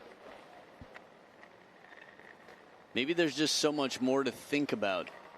Also, there haven't been so many calls. I was, quite frankly, surprised to see how much Manav called 3 times in the same match. That's an average of once per game. If he was wrong on all 3 of them, his team would be broke as a joke. They would be out of TTR challenges.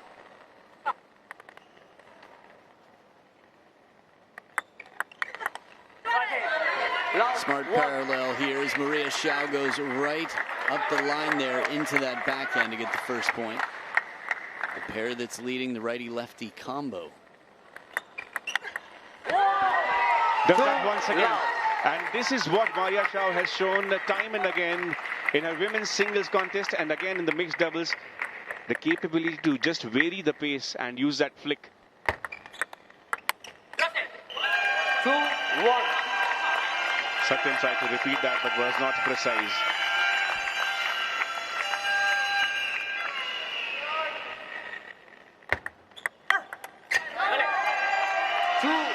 Hitting the ceiling. Manav Thakkar with killer intention behind that forehand. You got the band in the crowd there.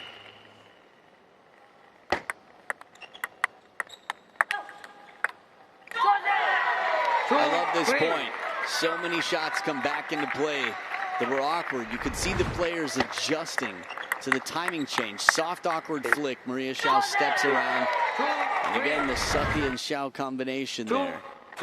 Set up a 1-point lead.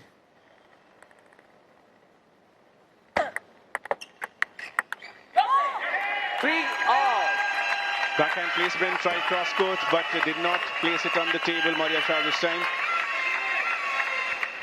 I want to step back for a minute. I was looking at the pictures of previous champions from the last 6 seasons. And there's some familiar faces. Satyan, Yang Liu. And with the team shuffling around with the draft, trying to pick the perfect team, trying to create the best team. Quite frankly, last night, the team that was beaten quite steadily, what, 10-5?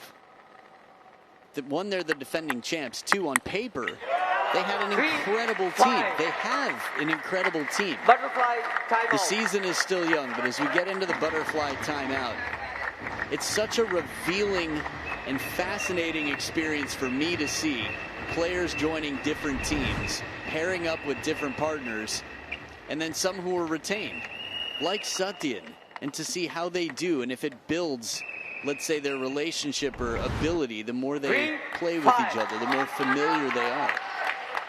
That's exactly what I was going to say. Everything must have changed in UTT, but the fact that Satyan Gnanasekharan plays for Dabang Delhi T.T.C is the biggest constant. 7th straight season for Satyan, representing Dabang Delhi T.T.C, which brings me to this question, Adam. What makes Satyan so consistent?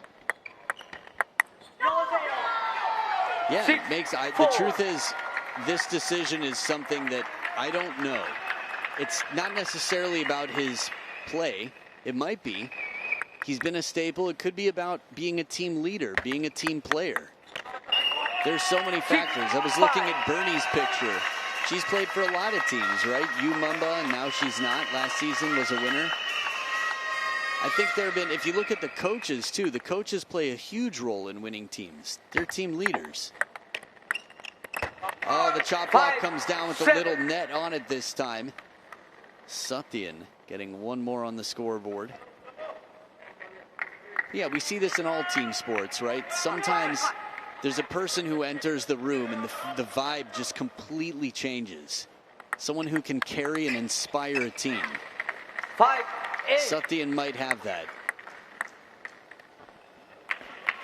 Constantly evolving. The Arjuna awardee winner Satyan Gnanasekaran has taken Indian table tennis to new heights. We're going to see him being a part of the upcoming Asian Games as well. Yeah, not so many Indian players can say they've beaten Wang Chuqin before. The world #1 currently. 9 by a lot. He's also an engineer. 9. It's often said that engineers can do anything.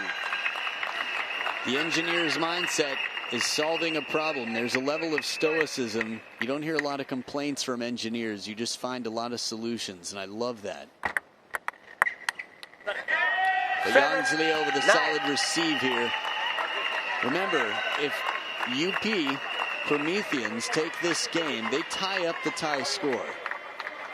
But if they don't, the match is taken over them. They trail by 2 and are looking at potentially a bagel from their opponent.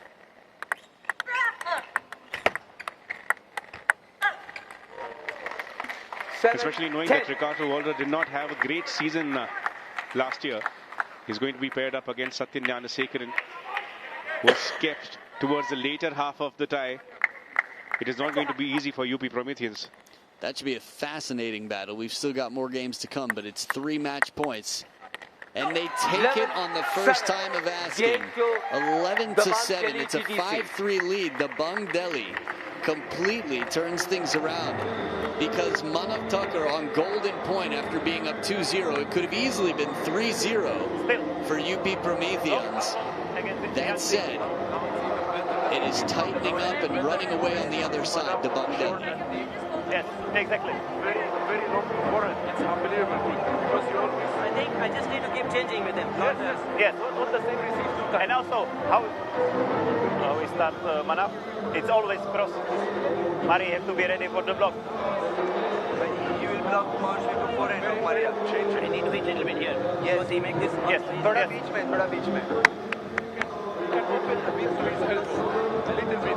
Or also you can play your backhand parallel to line.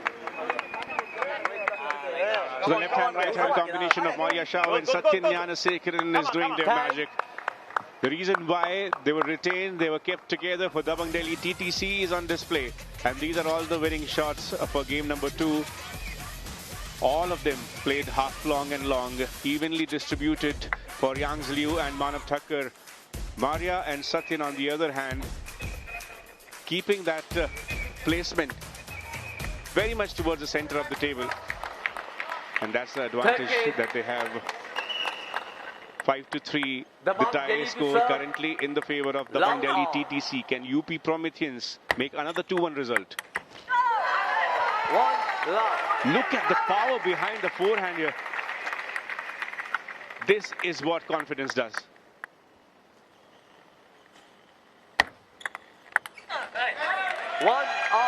Nice spin up here from Yang Zhilio. Remember, when she's using the pips to spin, it's a little bit tougher to know exactly how much spin is on the ball. Most people don't have pips practice partners, P-cubed, to get prepared for something like this. Perfect placement into the crossover here. When you're a taller player, you've got a bigger midsection, meaning right between the forehand and the backhand, and that was right on the elbow, so Maria Shao gets stuck in the middle. Perfect placement from Manav. 2-all. Backhand cross-court. Wanted to place it short this time, Manav.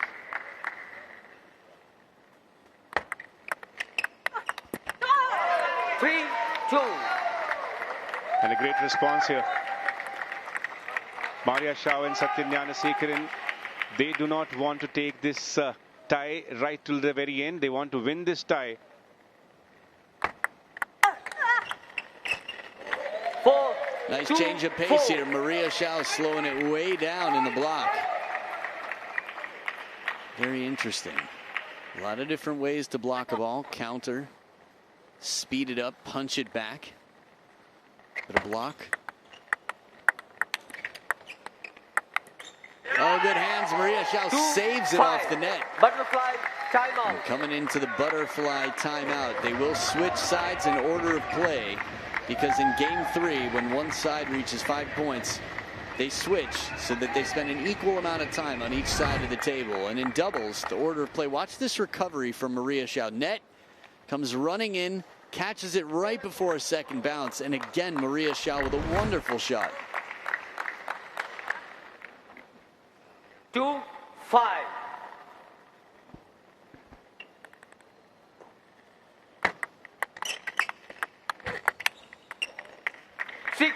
6-2. Could not keep it on the table this time.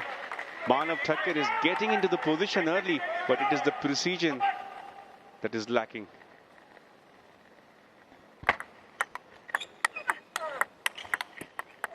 What an exchange, the coverage. Maria Shao moves wide to the backhand to play a forehand. Satyan on the stretch. Check this out. One, coverage. It's funny how camera angles change everything. This last one, it didn't feel like as much of a panic to get there. 7-2. It serves heavily favoring the pair that's up 2-0 in games and leading 7-2 in this game. 2-8. Just another example here. They're pocketing them. They're stacking them up. They're saving these serves and harvesting them for the winter.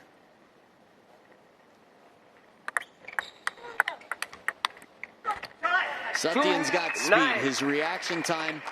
Again, he's got the next match against Ricardo Walter, and that clash of styles is going to be fascinating, and it could work either way. On a good day, Satyan could just steamroll Ricardo Walter, and on a good day, Ricardo could spin down Satyan and make it so uncomfortable. 9-3. There's an escape for Yang Liu and Manav Thakker, but they're still 6 points behind Maria Shah and Satyanyana Sekaran. This is the reason why partnership is so important in mixed doubles. Yang Liu and Manav Thakker currently trying to settle together. It's a new partnership, new chemistry. Maria and Satyan, on the other hand, they know each other's playing style really well, and that is on display. 4-10. And a match point. Very close to a clean sweep. Dabang Delhi T.T.C in this mixed doubles.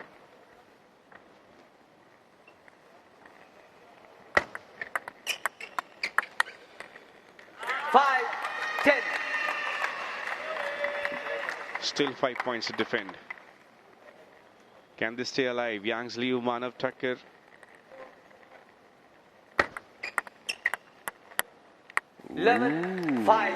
And there it is, off the top of the net, a touch shot, a little fortune to finish 11-5. And a bagel, a clean sweep, a shutout, whatever you want to call it. It's a statement here, and this is crucial. UP Prometheans started off strong, but look at the smile on Satyan. He's going to be feeling good with the fan here in the crowd, getting ready for the next match. The eye of the tiger and the beard of the brother, my biological brother, Satyanyana Sekaran. Oh, and a sue from Maria Shao in the middle of the World Cup brings it home. She has been quite a brain. For me, the Chat GPT high IQ player today is Maria Shao. Has represented Portugal and Spain, but she forgot that Spain is going to play tonight. But what a display here by Satyanyana Sekaran and Maria Shah. Every other game better than the previous one. Started with 11-9, 11-7, 11-5. There is some arithmetic progression that you can see over there. But Satyan and Maria clashing styles here. It was actually Maria Shah who was perfect in front of Yang Liu in that women's singles, and after that, along with Satyanyana Sekaran, she led the charge and got into the position early. Every time she had to display the power of her forehand and backhand. Satyanyana Sekaran playing as a great leader in this mixed doubles. creating space for her mixed doubles partner, and Manav and Young's Leo will have to do a work or two before they come back for the mixed doubles combination.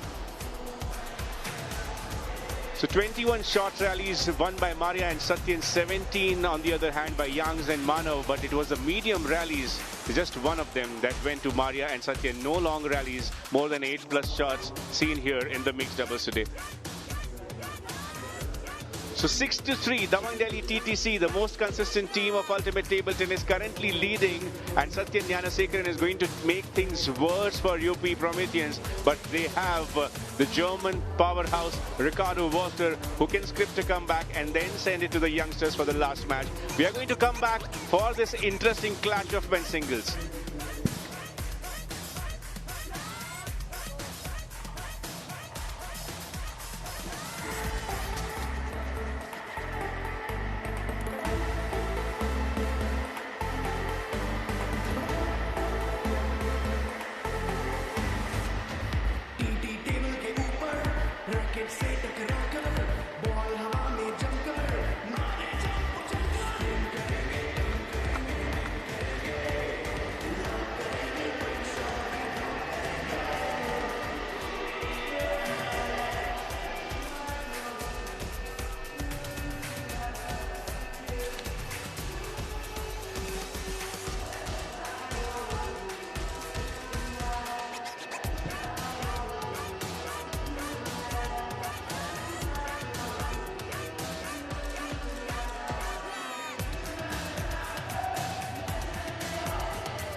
Back here for the men's singles between two extremely experienced folks of table tennis. On one hand, it is the Indian legend Satyan Gnanasekharan. He's going to take on the 4-time German champion Ricardo Walter. Did not have a great season with Ahmedabad last year, but he is going to turn things around. It's not going to be easy, as Satyan Gnanasekharan, after taking a clean sweep in the mixed doubles, is well into momentum. That banana is going to help for sure, because Satyan Gnanasekharan is ready. And what does he have to see for the Dabang Delhi T.T.C team, for his preparation, for his leadership? Let's head to Satyan and find out.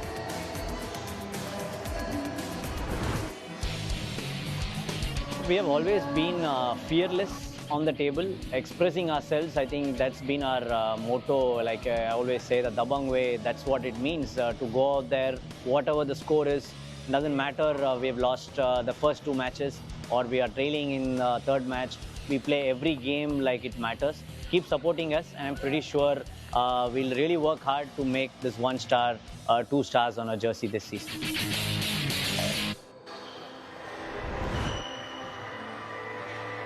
Dabang, the word that means fearless.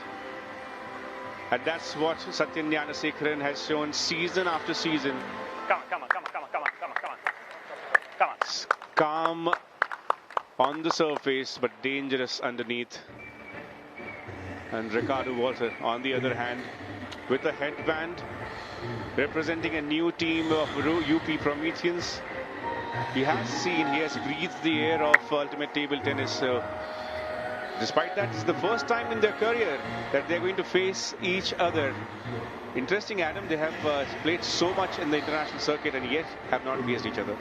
Yeah, not in singles. It's crazy because I feel like I've seen their styles clash, but it must have been in doubles in previous seasons. Yeah, in terms of clashing, I mean, this is like ketchup and ice cream. It's just, you can't imagine these two styles against each other. Ricardo Walter generates more spin. He has so much feeling. He will bring out crazy chop blocks, shots from behind the table. He's a shot maker. He's unpredictable. Satyan on the other side of the table is incredibly fast. The engineer we described is a 2-time Olympian from Tokyo to Paris. He's just so clever at the table. A very efficient player, but a 4-time German champion in doubles. Wow, since 2016. Ricardo Walter at the World Champs getting a silver medal as part of the team. Germany's done well over the years. And it's interesting, I was trying to think of other German players that are here. Not so common to see. We've had Sabine Winter over the years. But Ricardo Walter, welcome back for his second season. Get ready for a lot of flair in a game. And this German player also has a German coach in their camp with the UP Prometheans.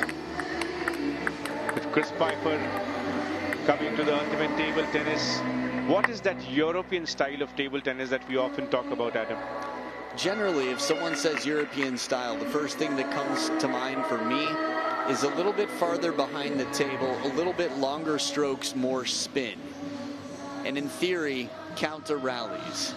Whereas, say, in the Eastern style, and let's say East Asia, players do everything they can to stay as close to the back of the table as possible, which I think is very tactically wise. And there's a reason that East Asia dominates.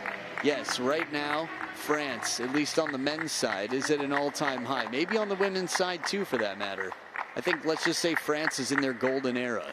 Germany, it's been for quite some time. 1989 had world champions, and ever since have been a major player on the international stage. Well, you can say that about France, not just in table tennis. Across many other sports, France is living their golden era currently. Curling. They're well on course. They might win the World Cup this year. Of curling? The World Cup of curling? You know curling, where they slide the thing that looks like a pot and then they brush the ice in front of it and the whole team brushes the pathway? Anyway, good start here for Ricardo Walter. Well, you learn a new thing every day. But what a start here by Ricardo Walter, German player. I'll send you a video clip later. It'll be fun. Good placement there right into the middle, catching him in the crossover. Crossover, that is. Both points won on receive, nonetheless. A little bit off the top of the net here, but Walter with that speedy backhand. His service game is strong. He's gotten defensive push shots, or at least one on the serve here. Better response. Satyan saying, you can't bully me. You can't force me to push the ball, essay.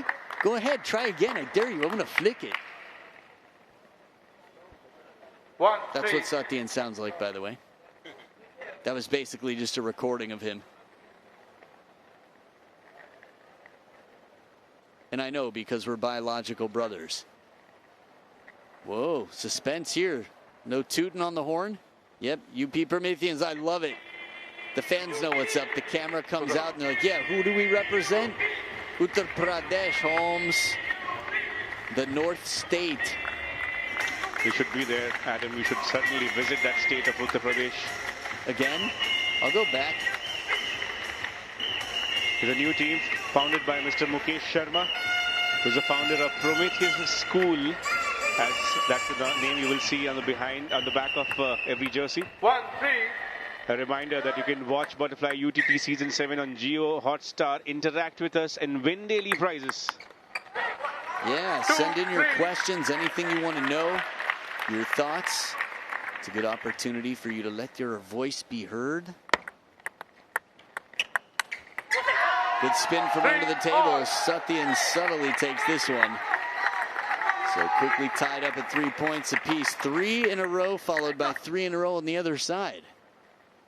Little seesaw score line. And this time the streak is longer. Satyan sets up a lead with 4 in a row, adapting nicely. Showing us why maybe Dabang Delhi has retained him for 7 seasons. Or retained him for 6, but had him in 7 seasons. Looks like it took some time for Satyan Gnanasekharan to adapt to the singles match. After winning that mixed doubles.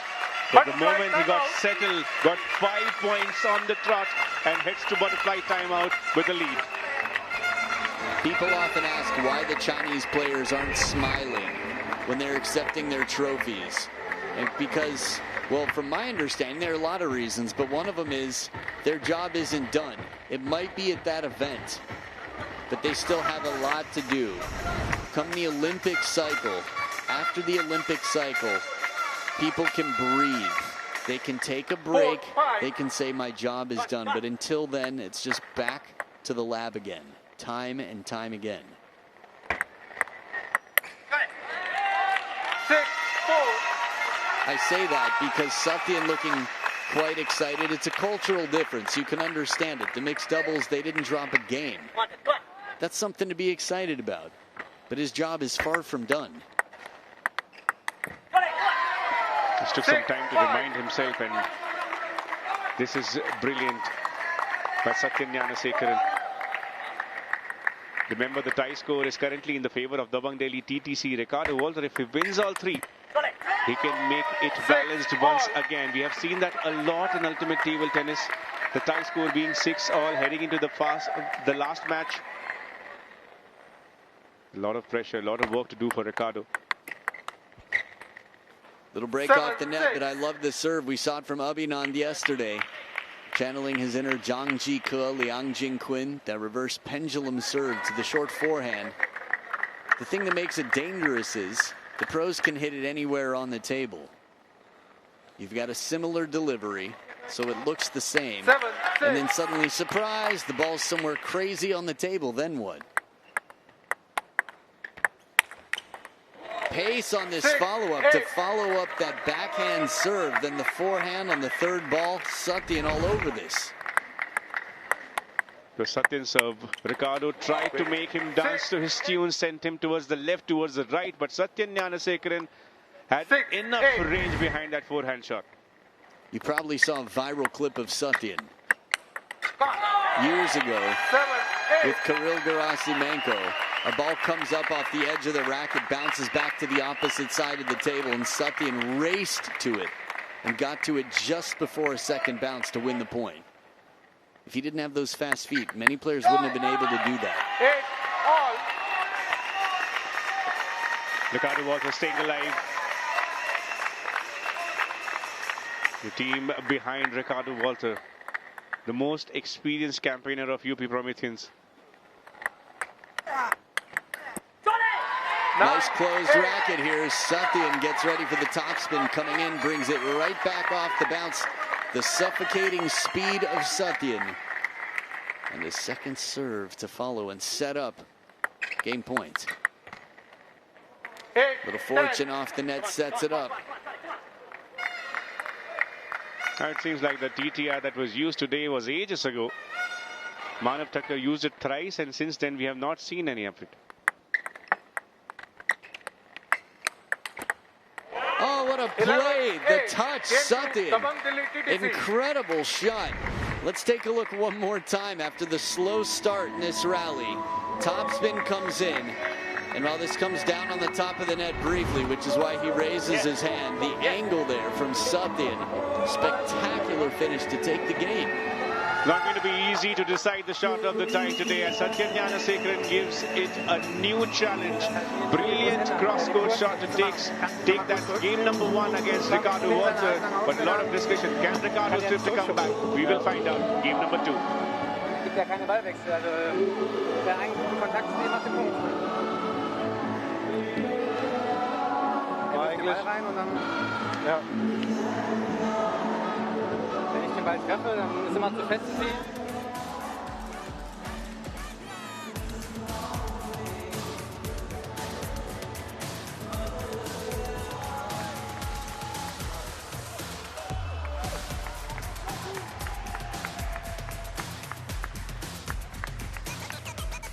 So game number 1 going in the favor of Satyan Gnanasekaran, 11-8 after trailing early 0-3. That was the score initially. 6 points, 1 on the serve, 5 on the forehand, 6 on the backhand. He's such a level player. He's such a well-balanced player, Satyan Gnanasekaran, and placing his shots all across the table. 9% shot, but equally distributed between half long and long. That is Satyan Gnanasekaran, who has his quick footwork, and Ricardo Walter just could not settle in front of him after Satyan Gnanasekaran got that momentum. Second game, UP Prometheans. 7 games won by Dabang Delhi. Just one more game to take this tie from UP Prometheans. It starts in the same fashion.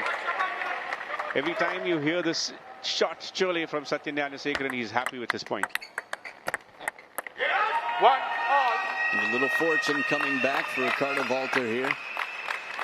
You know, before this match started, we were talking about the style matchup. Satyan gives a lot of problems to a lot of players because of this speed. Short strokes, not a lot of backswing. He stays right on top of the table. He's not the tallest player. He's not the thickest player. Leg. 2-1. But he's engineered a good plan to stay close to the table, much like the most dominant players in the game. Spin and sneaks it past. A bit of frustration here for Walter. And that is what Satyan Gnanasekharan can do to you with his calm demeanor and this kind of pace. How quickly does he get into the position, Adam? And that is one of the smartest feature of Satyan Gnanasekharan, the decision making. He knows that he has to accelerate, stands very close to the table. It is not at all easy to generate that kind of pace by being that close to the table. I think it's a compromise. I think in terms of power, you don't need as much power the closer you are. You need shorter strokes. So Satyan is invested in speed and taking time away from the opponent. So it's not necessarily a game of power. It can be. They're powerful players. The powerful players are not always the most effective. Satyan demonstrating that clearly. 4-2. And this is an example of a very soft receive because it was a let. Ooh, little fortune here for Walter once again. But what I was talking about was when a player receives a ball, the pros know so well that the quality of this receive is someone stopping the point, not continuing to fight. 4-3.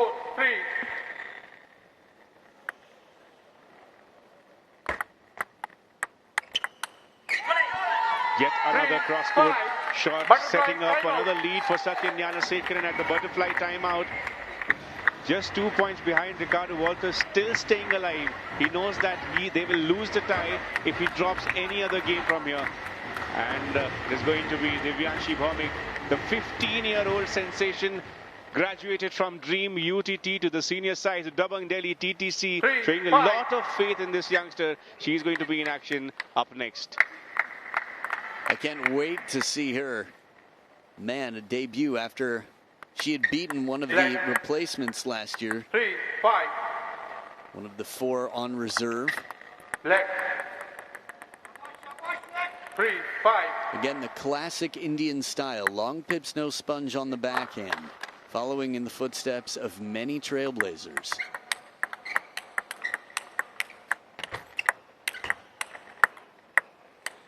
Oh, an incredible rally. In this one, Ricardo Walter brought all the goods and Satyan was omnipresent. You blink and he's in a new place. It's creepy, almost supernatural Satyan. We need a surveillance camera in the room where he sleeps just to see if the bed covers lift in the middle of the night and doors start shutting. Satyan is so fast. There are some of the rallies that you wish did not stop. The 9-shot rally. It's almost like a new song comes in, the bass starts, but as soon as the drums come in, the song gets over. That's the kind of rally it was. Man. Left. 4-5. Both players just drying their hands on the table since they only have 1 butterfly timeout per game. Man, the speed on this receive, Satyan, you have to remember, both of these players are professionals. That means they make their money, they're living, winning, beating opponents. Yet somehow Satyan steals that attack time and time again. Meaning the serves, these half-long serves, players adapt. The game is adapting to your opponent. You might have your favorite shot. That doesn't mean you have to play it. 5-4. 7. Another rally where Ricardo Walter tried to use the range of his forehand, but Satyan Gnanasekharan, look at this shot, sent it way away from the tall Ricardo Walter, who did not have any answer to that.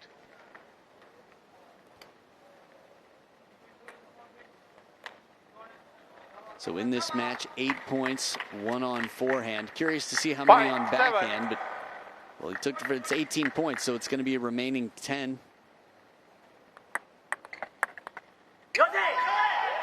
5, 8. Unless, of course, it's not part of the statistic if it's on a serve, but it's got me curious. I'll do my research. A lot to look forward to with the advancements this season. 8, 6. Ricardo Walter is trying to stay alive in this match, taking those important points away from Satyan Gnanasekharan, who is leading in this match currently. The tie score 7-3 in favor of Dabang Delhi T.T.C. 9, 6. And it's going to make matters worse for Ricardo Walter. We've seen bigger deficits overcome. But as you mentioned, if Satyan wins this, his team takes the tie and he takes the match. Awkward ball still in play. The lob comes down, smashed way back. He can stay in this point. Tomahawk chop. Oh, the counter comes back long. Satyan getting his high on top of that, sending that one way deep to the barriers. Oh, I'll enjoy watching this. I think all spectators will. A bit of defense, swat. Look how far behind the table Ricardo Walter is. But that one was so shallow that Satyan can play it very awkwardly. Just an overhead smash directly into the table. And tie points, 4 of them. 11, and look at this. Satyan Gnanasekharan and Dabang Delhi T.T.C. grabbing an early win in game number 2. 8-3 in favor of Dabang Delhi T.T.C. Satyan Gnanasekharan shows his class, and Ricardo Walter just could not do anything in front of the brilliant tactician that Satyan Gnanasekharan is. Still points for grab for UP Prometheans. Ricardo Walter looking to make this 2-1. We'll come back for game number 3. And if you play good quality first toss spin to forehand or middle, it will be fine. If you play backhand, be ready, because he don't miss. Be ready for that.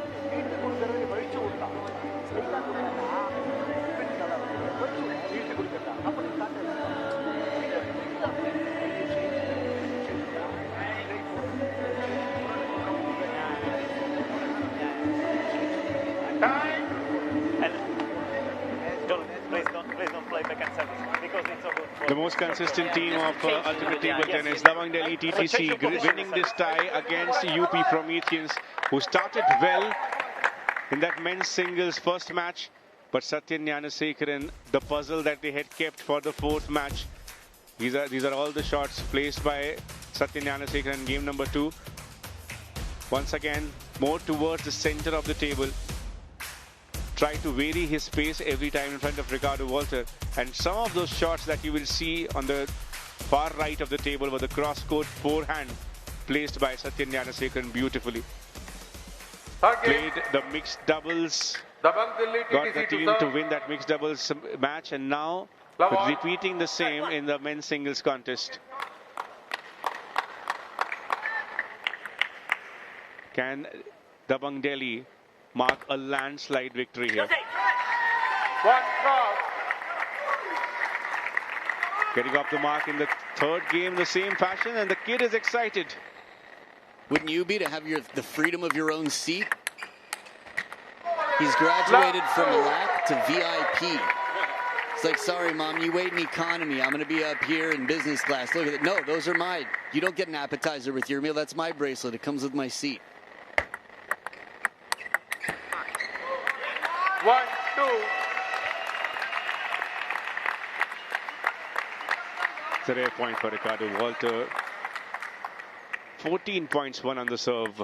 Satyan Gnanasekharan has been brilliant with his serve this match. Turned and burned rotisserie out here. This is some tikka masala. That chicken just got twisted as he steps around the backhand corner Spicing it up the line, Satyan changing that direction like a new pair of shorts. Speaking of new pair of shorts, we got some VIPs in the house. 3-1. Petra Serling. Always nice to see Neeraj and Meena Bajaj. Now you wanted to see how many points Satyan won on this backhand. There's 13 of them. Make it 14.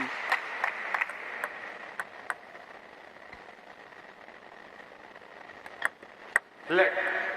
Ooh, 3-2. a lot of spin on that. That crawled up his arm like a squirrel. You see that? The ball just spun completely up to his shoulder.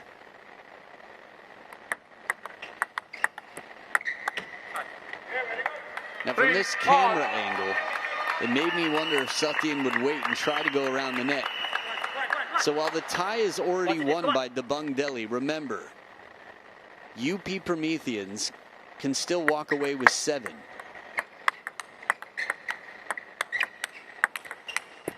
Well, we got our first chop block that I can recall from Ricardo Walter. He's got one of the nastiest chop blocks as Mariam Al-Hodabi watches on. Married to Yusuf Abdelaziz, making his debut here this season. Receive game so strong. Satyan again with that speed and the risk. Sends it into a butterfly timeout. It makes you think, what a suffocating game style. What can you do on the other side? Obviously there are answers because Satyan's not undefeated, but Ricardo Walter is still going to be looking to engineer a plan of his own against the engineer. This is going to be an evenly fought battle between two styles as both Satyan Gnanasekharan and Ricardo Walter, experienced folks. They have not faced each other in singles contest. But Satyan Gnanasekharan showing just how he is so much better in this current contest. Again, the support of the net this time. Ricardo Walter trying to stay alive, trying to make that tie score little bit in the favor of UP Prometheans. As he said, 8-7 is not an embarrassing scoreline. What that would require is UP Prometheans winning this game and every game for the rest of the tie. That means Ricardo Walter this, and then following that, we would need to have Sayali Vani winning 3-0 over the graduated star pick. A second bounce on the table, soft hands. Satyan with the perfect length and the touch.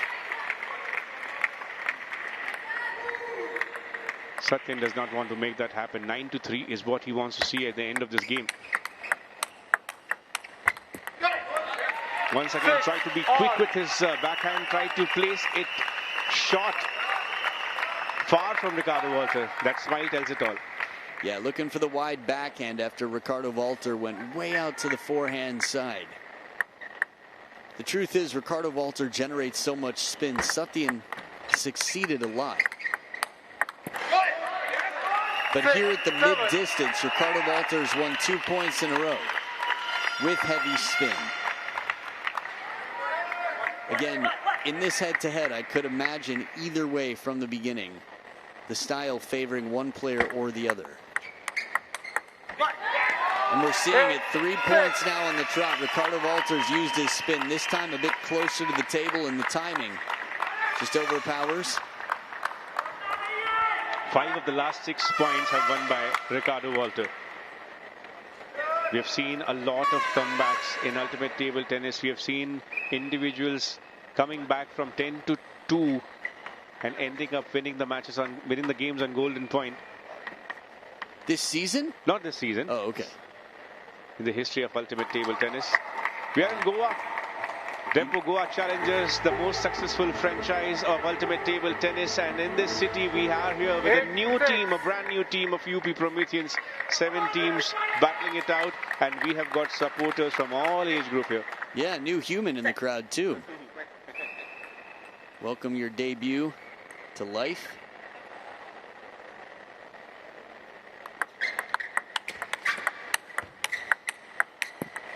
Net for net, they both had theirs. Ricardo Walter got the first, Satyan countered it back with the net. Interesting, interesting. 4 in a row for Ricardo Walter. Satyan, not a carbaholic, but he wants that bagel so bad.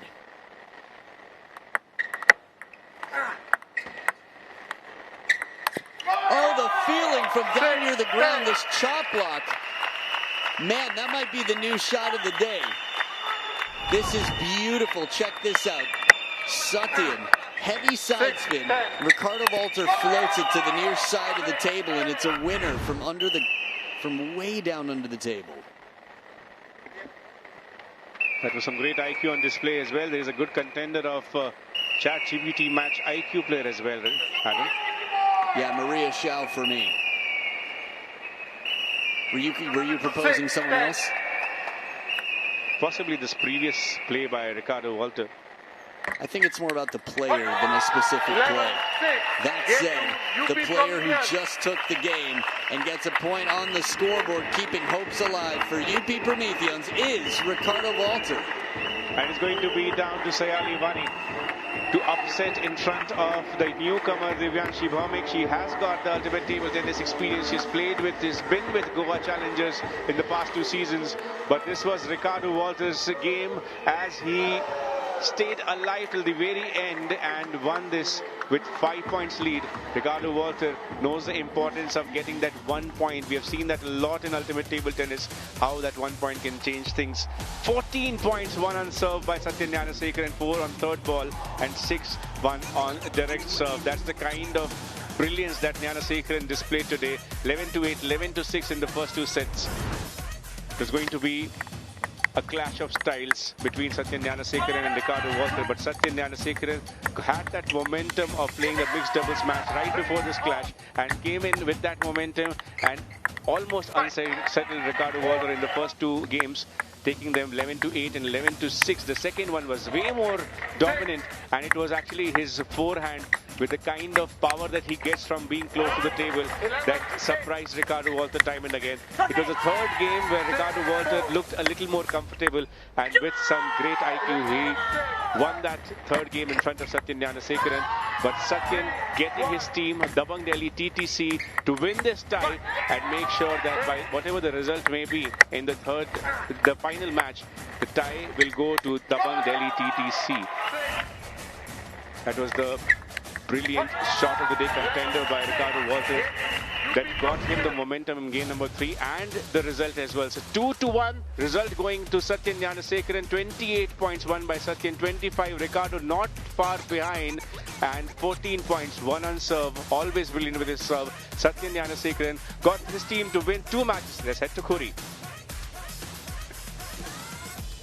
Well, he's not just the captain, he's also synonymous with Dabang Delhi T.T.C, and he's asking me why I don't get tired. Well, here you are. You already won the tie and there's still 1 more match to play. How are you feeling? Oh, fantastic, I think. But I'm, never relaxing after my match also, because I think it's really important to be energetic till the 15th game, and we're going to support Divyanshi to take us to the double digits. You know, speaking of double digits, there was a mixed doubles earlier. Talk to me about that.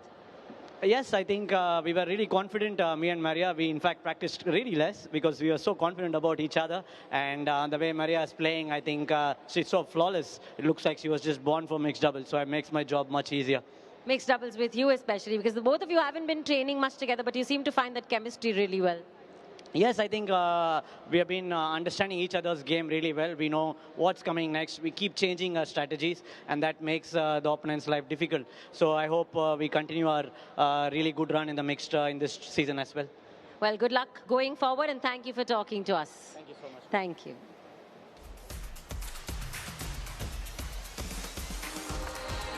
So there you have it. 4 of the 5 matches have been played, and 1 remains. We've got some debuts here. Divyanshi from the Dream Juniors, living the dream up to the big show. Stick around, the final match of this tie coming up.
Back for match number 5.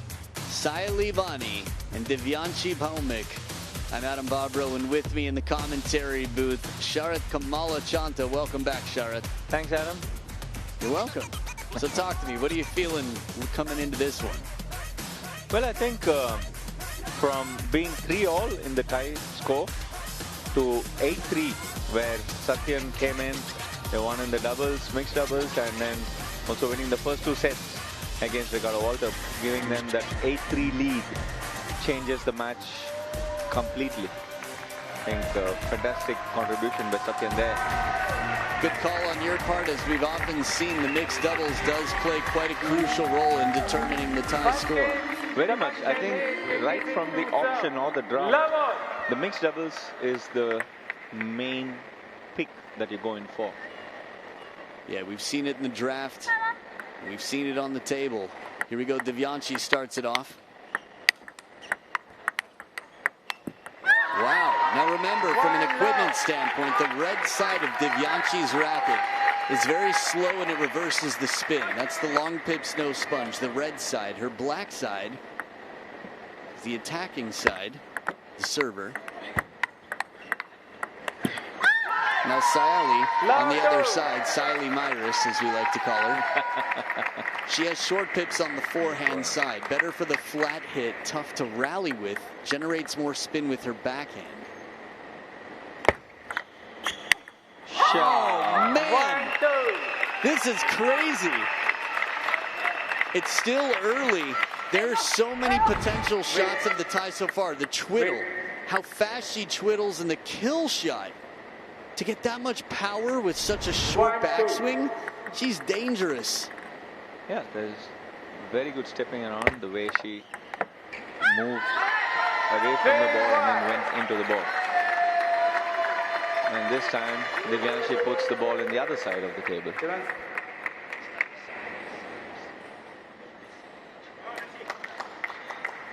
So it's 3-1 for Divyanshi here at this moment, and the tie score being 8-4 for Dabang.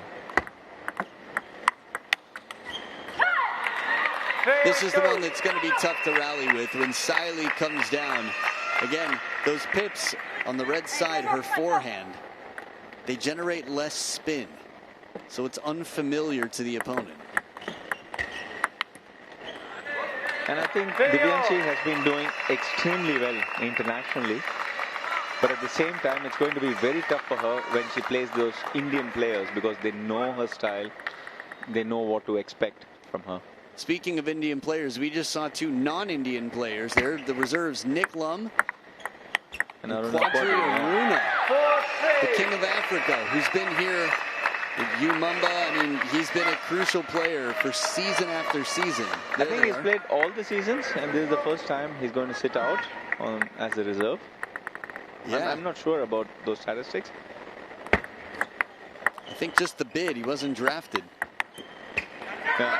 I think his ranking also slipped down slightly. It's around 70 now, where he, for over close to 10 years, he was in the top 20 or 25, around there, for a very, very long time. Yeah.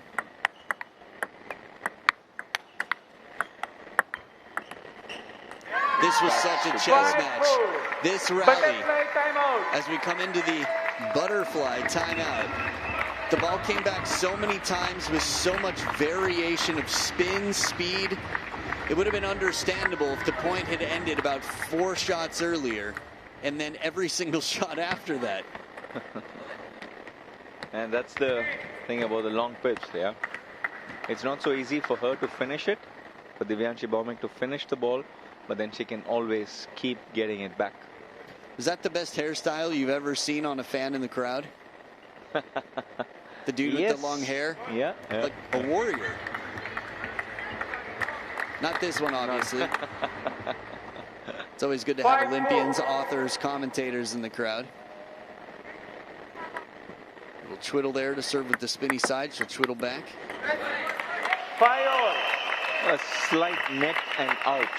You know, it was quite close to the table. Here's a question for you. In the women's game, Moma Das, Sutirtha Mukherjee, Saili Vani, Who else is using short pips on their forehand and spinny rubber on their backhand? Well, I think in India, there are a few more players who do that. And traditionally, there are a lot of other players also who do that, who will be national champions and stuff. Speaking of Sutirtha, are there any that you can name right now? There was, let's say, on the pips, on the forehand, there have been players who had both the sides pips, short pips on both the sides, which is like Radhika, who was on national champion. And yes, backhand, spinny rubber, normal rubber, and forehand pips was MS Maitli, who has been a 3-time national champion. Oh, snap. The variation right now and the power on top of it. Saili. Man, she is making it not an easy day at work. 4 points in a row as UP Prometheans fight for points here. Self-defense on the other side. Divyanshi using that forehand to full effect. I think they set it up well. Serve onto the body. Open with the backhand onto the body, and then one more smash to the body. Not giving so much space to Saili.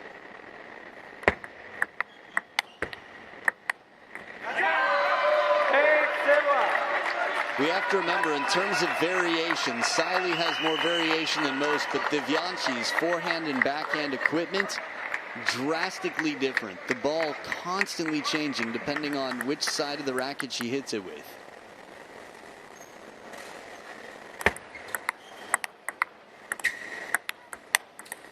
Wow. Straight down the line. I was impressed that Divyanshi was able to send it deep as well as she did with the long pips. Yeah. So deep into the forehand, then she goes out there and plays it. Yeah, perfect read from Saili.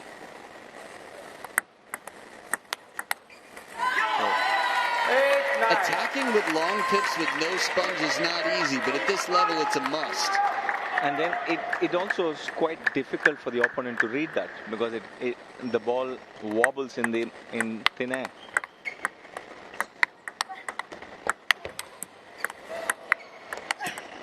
Wow, what a recovery there. This is something, it's sort of the opposite of choppers. Against this style, Indian players will do better than most foreigners because they've played against it so many times. Yeah. From Yashasvini to Srija to Manika, I mean, the golden girl of Indian table tennis, it's visually everywhere. Yeah. But again, Divyanshi's game will cause a lot of trouble if she draws foreigners.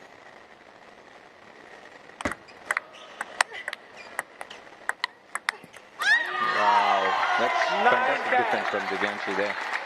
Saili is going all in. She's trying to finish, serve and finish, but then Divyanshi is able to get the ball back. So a game point for Divyanshi in her debut. Wow. She takes it. 15 years old, playing in the big leagues. Takes down a 19-year-old on the other side of the table. 11-9. She's 1-0 in her career, batting 1,000, 100% success rate so far. Not a game dropped. It was back and forth throughout. We wondered how she would manage to get through Saili, and we witnessed it live. Stick around for game 2.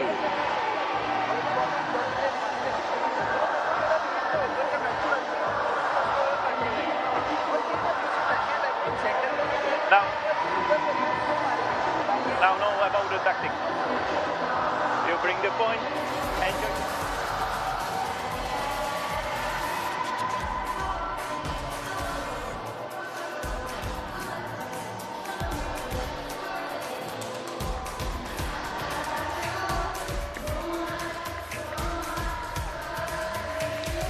So we're not yet finished with tie number 2, but just to whet your appetite with an H, I want to tell you that tie number 3 is just around the corner. It's happening tonight. So as soon as this finishes, talk to somebody who's nearby. Order some food so that you don't have to get up and miss a thing, because Kolkata ThunderBlades will be battling against PBG Pune Jaguars. Game number 2 starts now. Oh, full commitment. Devianchi from the off-balance left foot. That's a crazy ball. The way Sayali is able to step around and play is fantastic. She's quite fast, stepping around, good clearance, and she's able to hit it very hard. It's so funny because of the jersey colors. I realized, wait a minute, I've got the wrong player here. Sayali stepped around, spanked it once again like the first time she started this match, but she's still got a lot to prove.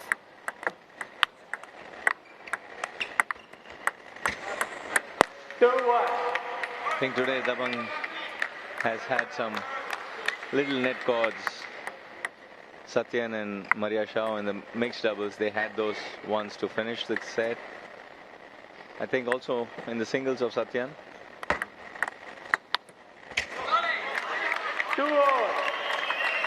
This style is so interesting. Remember, Devianchi really guiding it. Just moving it around here. Good orange. It's good color. UP.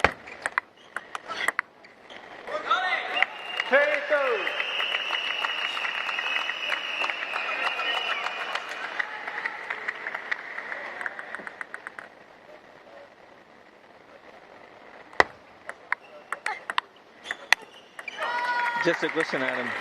You played against long pips? Many times. And how do you feel? Well, again, for me, it's the player. When I played with Monica, there's a video of it online. It was at UTT. Yeah. It was clear that she was giving me maybe 10%. It's just unbelievable because she could control everything and she just sort of kept it in play. Yeah. But people closer to my level, I think tactically I have some good ideas for how to play against it. But so I would, in some senses, I think a lot of people at my level would get beaten by it or fooled by it, but I have enough experience with it where it's to my advantage. I think it's a lot about being more patient. Because in the end, you know, they can only defend. They can't finish it. Of course, as a male player, we are faster, so it's easier to play against them. So that's the butterfly timeout there for 15 seconds. And the score stands 3-5 for Devianchi Bhaumik against Sayali 1.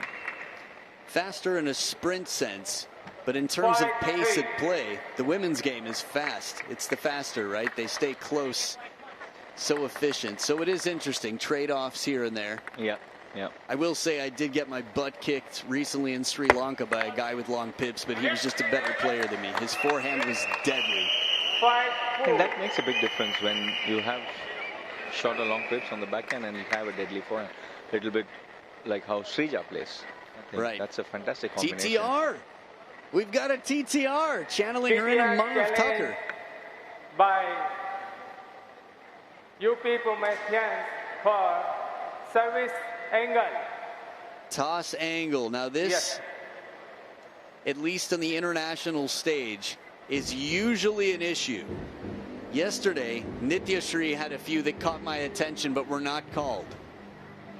When Ankur plays, if it's not called once, I will paint my face blue.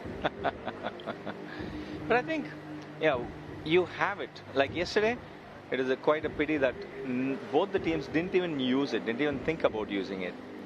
Yeah, Manav came out here and exercised his right to party 3 times, but he only partied twice.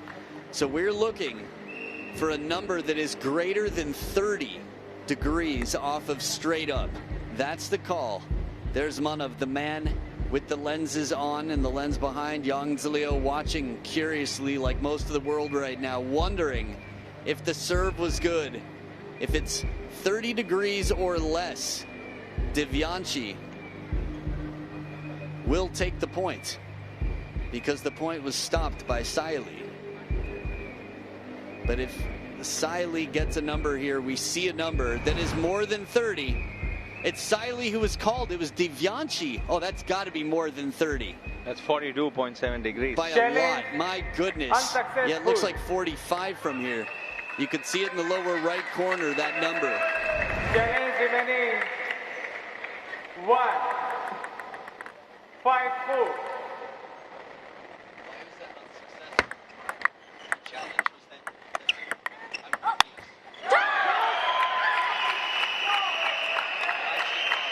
5-all. Yeah, there you see Chris counting it because it was a successful. I think it was a successful. Maybe I understand what happened now. Was it the umpire called the serve for a fault, and then Saili said, "I challenge that call"? I think that's what happened, which is why it was an unsuccessful call. The umpire's call stands. The challenge itself was unsuccessful. Sorry for any confusion. You're not alone.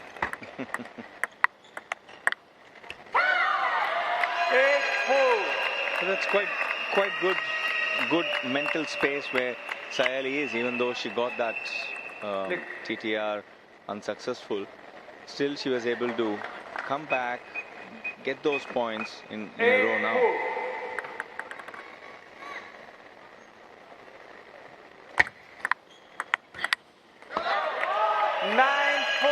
A desperate shot from Divyanshi there, trying to finish too fast. Yeah, but the long pips, that's an unusual shot to counter. A more typical shot here, but Saili has got her hands on the steering wheel. She's very much in control with 6 game points here to send this to a decider. A new hammer, new tomahawk serve from Divyanshi. Long into the backhand corner.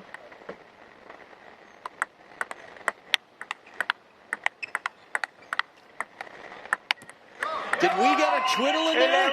Did she play with the black side of the racket for one shot and then turn it back around in the middle of that rally? It looked like a flash of light. Saili not bothered at all. The sound, the indicator, and she was ready for everything. Would love to see a replay of that point. We get a decider after this. Let's see, is it going to be 10-5 or 9-6? Stay right here. Also when you go for the push, less spin is even better. No? When you're patient with backhand, sometimes spin, sometimes no spin, counter, push. She cannot. She can just play 5 balls on table and you are comfortable. It's not that any ball is moving or something. You are also doing good serves, sometimes long forehand, long middle, long backhand line. You can change to however you want. Just when you get these high balls, then only you can try to smash it, or else you can continue to play however you want with backhand, push, counter. Yeah, but well, placements are also very good. And you have to go with point when you So get we're the listening to the coach's corner there. From your point to a point.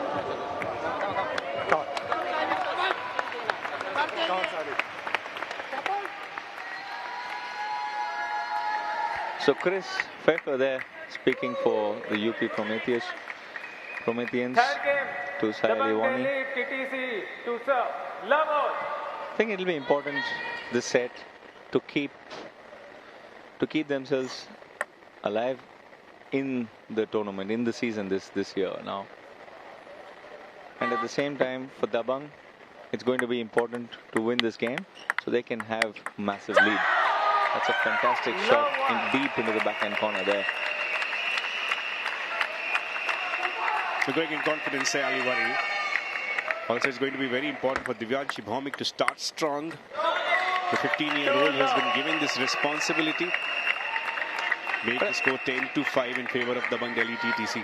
But I think she did very well on the first set where she was trailing and she could come back, and that 1 point is also quite valuable. 2-1. We've seen that a lot in ultimate table tennis. It was just season 5 when Dempo Goa Challengers lifted the trophy. They were just 1 point ahead of 5th place team. Thanks for telling me. We were the Chennai Lions was the one who lost that 1 point. We lost on the golden point and we couldn't get that one set or one point there. There are some stats that always haunt you. I was under the impression that you might have forgotten that. That was my final game there against my last game again. I played against Ankur Bhattacharya and we had that fantastic lead.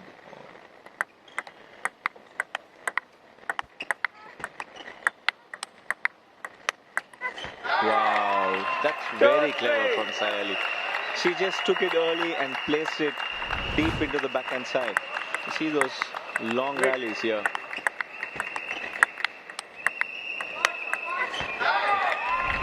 I think one of the longest rallies of the day today, and that's what we see when women came near the table.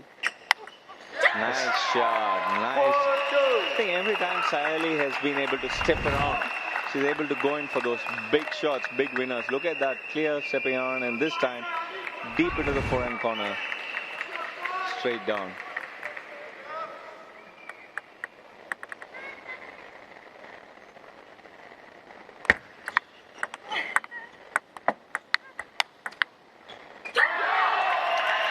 Soft hands there. Butterfly timeout. And Sayali Vani heads to the butterfly timeout with yet another lead.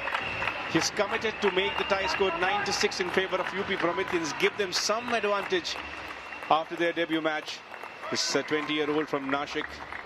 She has been given this responsibility and she's shining. Look at this tie trend. The last 2 out of the 3 games won by UP Prometheans, and these are crucial points for Prometheans. And I think Satyan's played his part very well in this tie here. When they came into the mixed doubles, it was 3-all, and they could win that mixed doubles, and again continue to go on into the singles and also contribute there on the singles. I think that changed the complete tie there. Good aggressive intent here by Divyanshi Bhaumik. She's been a clutch player, even though she's just 15 years old. Look at the twiddle once again here. But this could not get the height there. 3-5.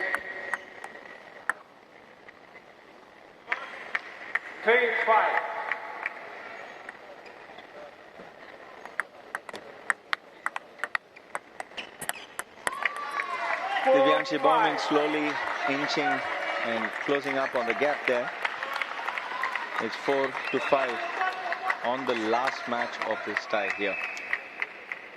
Delhi Dabang against UP Prometheans.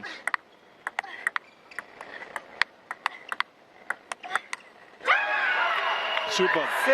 Yet another long rally, but this one goes in the favor of Sayali Vani. Divyanshi Bhaumik has been in similar situations. We were talking about how a clutch player she is. It was just the last month, Sharadana, when Divyanshi, who was world ranked 211, created a major upset. She played the semi-finals in the feeder in Turkey. Actually, she was going through a few injuries, and I think she had difficulties to play. And when she came back, she did extremely well in the Turkey feeder, and now she's ranked in the top 150. I think she jumped nearly 60 places there. And the reason was the defeat in front of Chinese Taipei's Ye Hiqian, who was ranked in world 38 at that moment.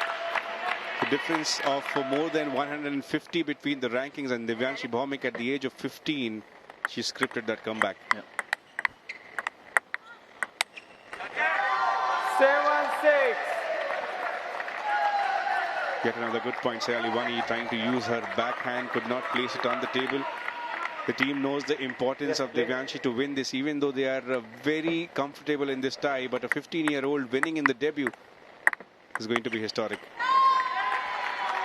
And you can clearly see there Sayali is more nervous. Her hands are holding back. She's playing quite tentative there. It was 5-2 at one point in time in this game for Sayali, and now it's 8-6 for Divyanshi. 6-9. 9-6 for Divyanshi now. A lot of unforced errors towards this part of the game by Sayali Vani here.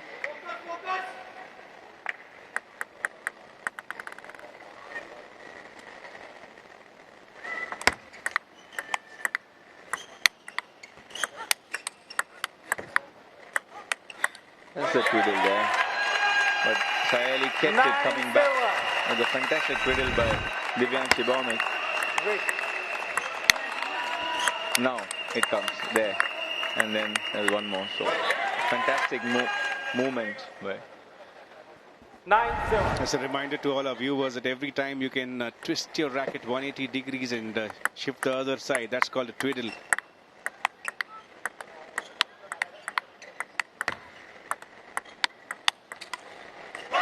Nice one. That's a very long rally. now all of a sudden, Sayali has been more patient, working her points. She from 5-2, she missed a lot of unforced errors quite early into the rallies, and now with 14 rally count, she won that point. Oh, that was a fantastic take by Divyanshi Bhaumik off the net cord, but then Sayali came in to finish it right onto the body. Yet again, digging deep, UP Prometheans trying to grab one more point in this tie. 3 points on the trot for Sayali Wani. They're leveled 9 all. Can we see one more golden point today? Wow. That is a very brave move from Sayali there. And she has a match point.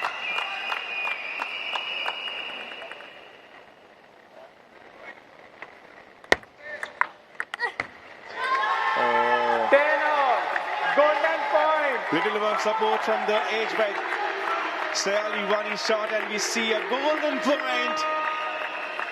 Divyanshi Bhaumik on the verge of being the youngest UTT player to win a match. This is going to be interesting. The last game of the tie to be decided by a golden point.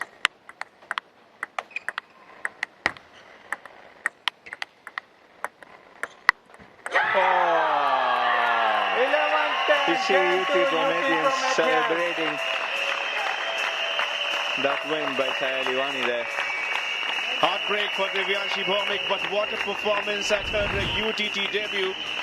Yet another long rally of 13 shots, but it was the consistent backhand of Sayali Wani who did not affect her concentration at all, but net coming in the way, and Sayali Wani knows the importance of getting this one crucial point for UP Prometheans.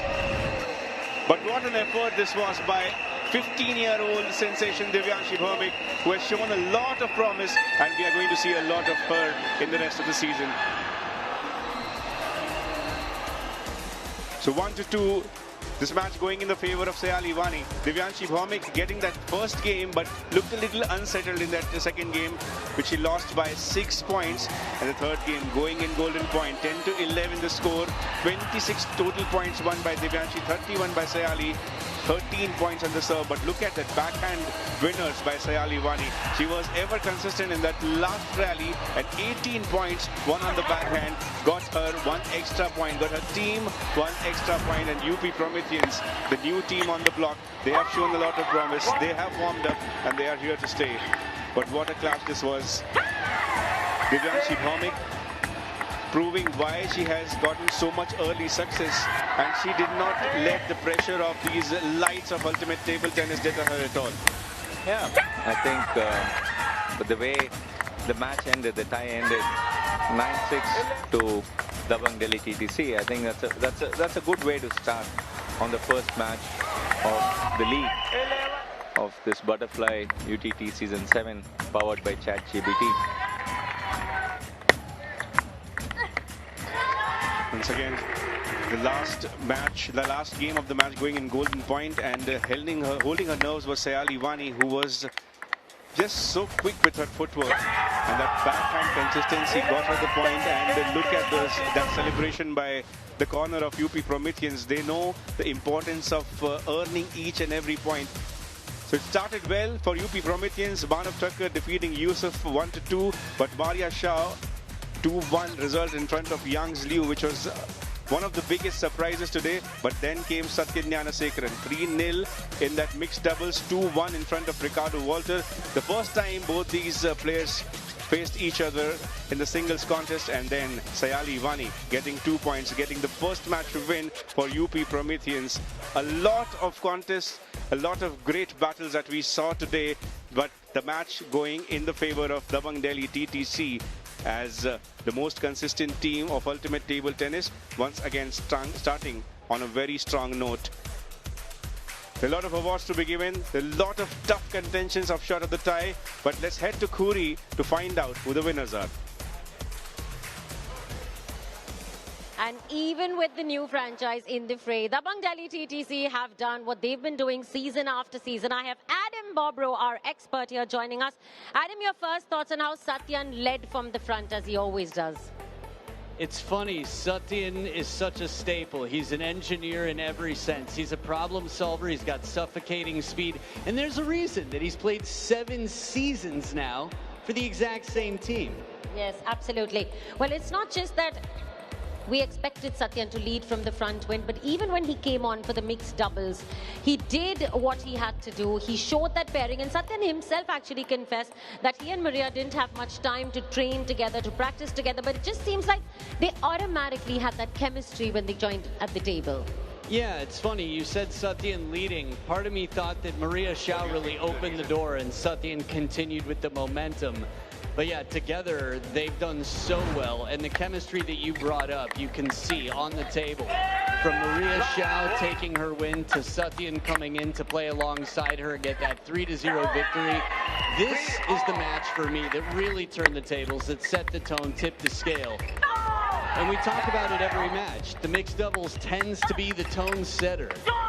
So with 2 right-handers on the other side of the table, the suffocating speed of Satyan, Maria Shao's spin game, she's a tall player. She pulled off some shots from in the middle that were pretty crazy, and it left the right-handers on the other side constantly guessing, trying to find what was coming next, and just wasn't really easy to predict the patterns. Yes, and it's not that Manav was coming in off the back of a singles win. However, Satyan still had his singles game to play. And there he faced off against Ricardo Walter and he picked up points. Even then, he won that match. Yeah, Satyan's speed, again, was suffocating. He was so smart. It's cool watching it on TV because as the commentators, we're looking at the screens. Satyan's everywhere. He's flying around. So many times he plays a shot. This wasn't an example of it, but there are so many rallies where he's way out of position and suddenly he's back in the perfect spot.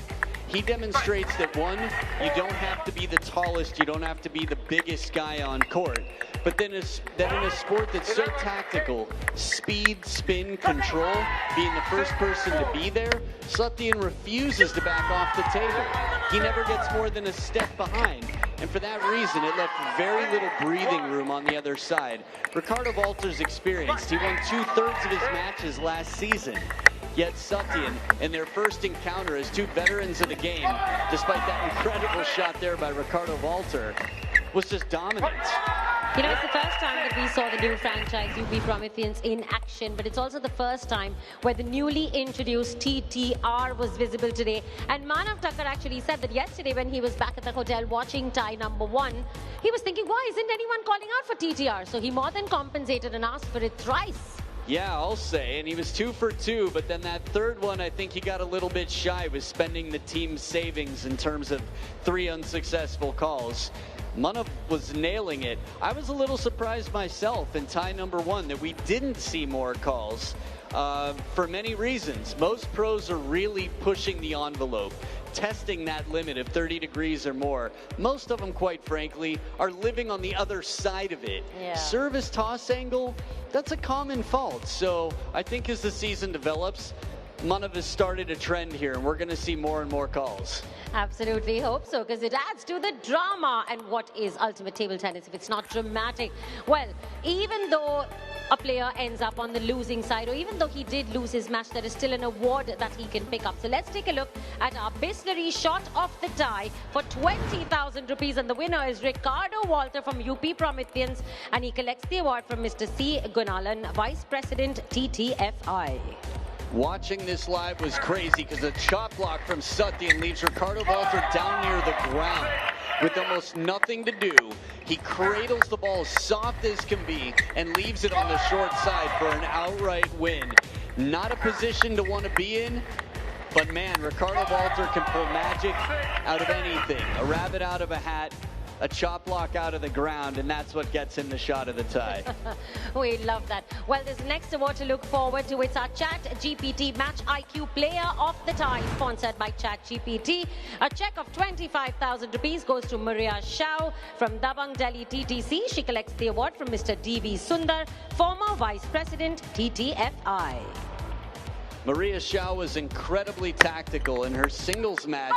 She's playing against Yang Zilio, one of the best players in the world, who's actually nearly, I'd say, undefeated undefeated in her first season in UTT. But the service game of Maria Shao, the spin game, the risk, she got everything back, pulled off the win against Yangtze. But then here in the mixed doubles, didn't drop a single game. That was some high IQ play. All right, the next award of the evening is our Indian Player of the Tie, and no surprises for guessing. A check of 25,000 rupees is presented to Satyan Gnanashekaran. He receives the award from Mr. Anirudh Saraswat, founder, Oriana Power.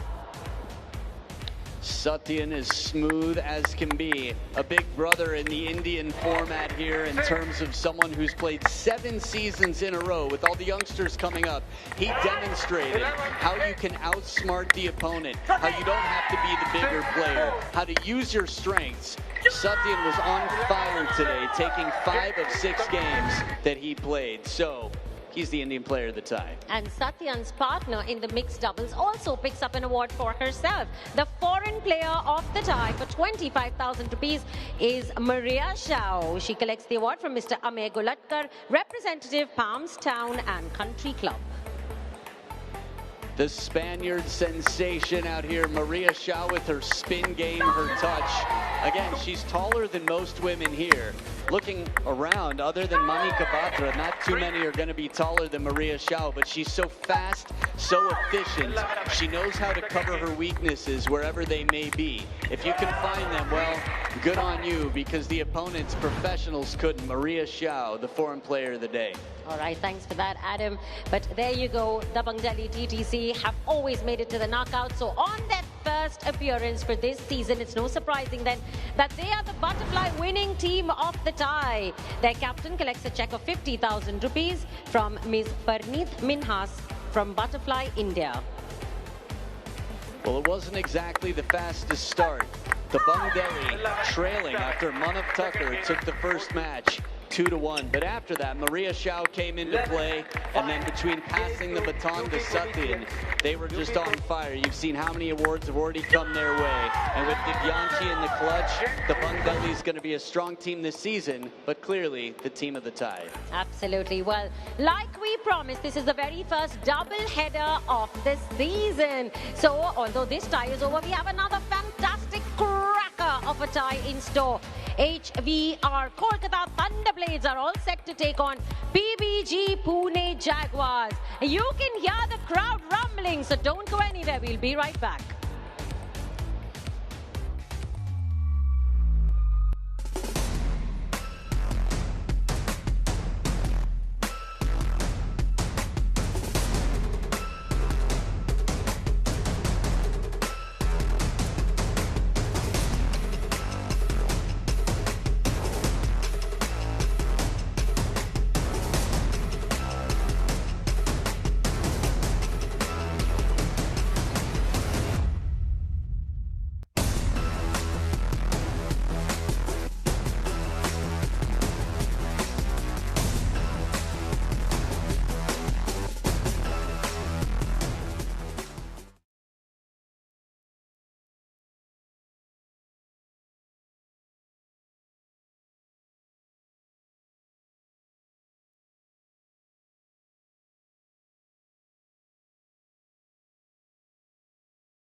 welcome back to Butterfly Ultimate Table Tennis Season 7, powered by ChatGPT, promoted by Neeraj Bajaj and Beeta Dani. We're in here for the second tie of the day, and we promised you fireworks. We're going to deliver because HVR Kolkata ThunderBlades are going to go up against PBG Pune Jaguars. I have with me the absolute legend, Sharath Kamal. Sharath, thank you for joining me once again. Let's take a look at who's facing off against whom, and then you tell me your thoughts and which match, according to you, could be the cincher today, which could be the deciding match. There you go. In the men's singles, Snehit is going up against Ankur, and then the two foreign players are going up against each other, and in the end, Dia and Tanisha are going to fight it out. Which one stands out? I think again, the mixed doubles is going to be the most important one. You saw in the earlier match with Dabang and with Dabang that when they won the mixed doubles 3-0, and UP Prometheans didn't stand a chance in the match. So I think even here, the mixed doubles will be quite special, where you also have an Aika there. Aika will be coming in, you know, as a double specialist, playing with Edward Ionescu. So it'll be a quite interesting match, that one there. They're going up against Pritika and Snehit, of course. But first, we're going to see Snehit in action, going up against Ankur. Now, Ankur is playing for the Kolkata ThunderBlades once again. We know he can get very dramatic and very animated here at the table. What are you expecting from that clash? It's going to be very good because Ankur has been in fantastic shape. Recently, they just won the doubles. They won a medal in the doubles in Turkey, and singles also. He's been doing very, very good. So Ankur against Snehit, they know each other. They've played a lot on the Indian circuit before. So it's going to be an interesting match to start off with.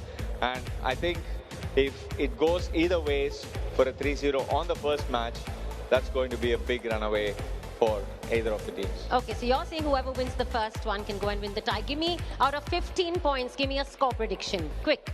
In this tie, I would say I would put Kolkata as favourites. Probably a 9-6 or 8-7 for them. Okay, then there you have it. Well, everything to play for. It's the first time you're going to see these two teams in action. It's time for a very short break. On the other side, Pune and Kolkata will fight it out.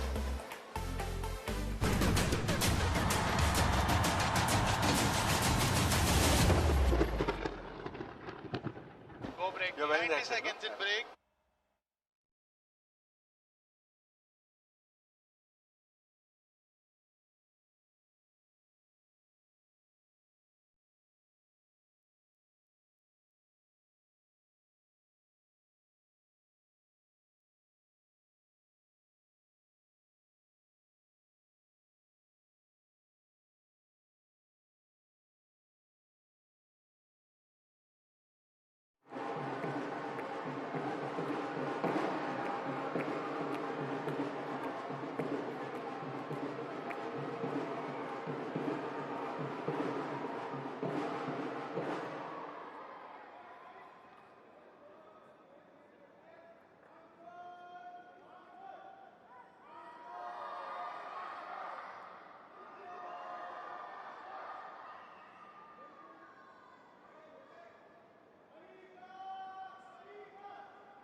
Back for tie number 3 of Butterfly UTT, powered by ChatGPT. We've got the third tie with Kolkata ThunderBlades and PBG Pune Jaguars, but we've also got Kuri. Ladies and gentlemen, for the very first time this season, get ready to welcome the roaring PBG Pune Jaguars.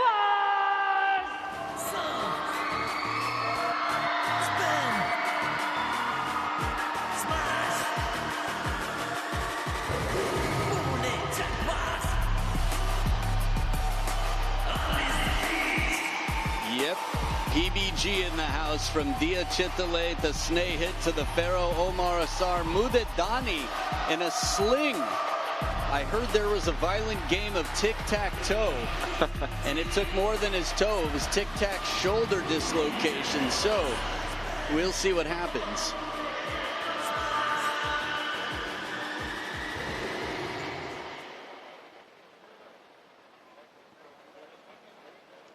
Get ready to thunder! It's time to welcome HVR Kolkata ThunderBlades!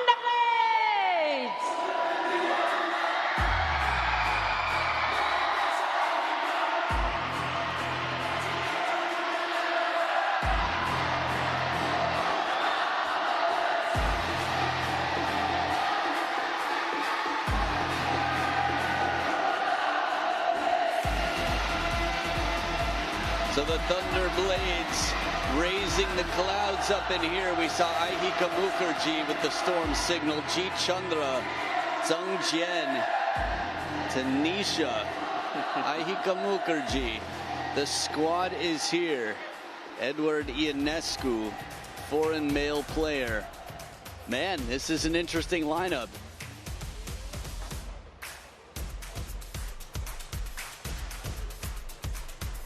So a little look at the PBG Pune Jaguars. Prithika Pavad, strong as can be, a lot of flair to her game. Snehit, Sura Vajula. We've got Dia Chitale as well, who's fast. Mudadani, we wish a quick recovery. Omar Asar, the Pharaoh. And Sayanika Maji, the only chopper in India professionally. The defensor, as they call her here. But on the other side, Kolkata, Ankur Bhattacharjee, as much flair as can be. Tanisha Kotecha just behind him. Edward Ionescu from Romania, the foreign male player. Ahika Mukherjee, who beat the world #1 swinging shot, the world champs in 2024. Zhang Jian of Singapore and Jeet Chandra of India looking sharp. Coin toss time. We're now ready for the coin toss. I have with me our chief referee, Mr. K.R. Manjunath. Our special guest, Mr. Kamlesh Mehta, Secretary General TTFI. Welcome, sir. From HVR Kolkata ThunderBlades, we have their player Ankur Bhattacharjee and their team rep Pranshu Gupta. Welcome. And from PBG Pune Jaguars, we have Snehit and their rep Anand Oza. May I request our chief referee to present me with the coin. Thank you, sir.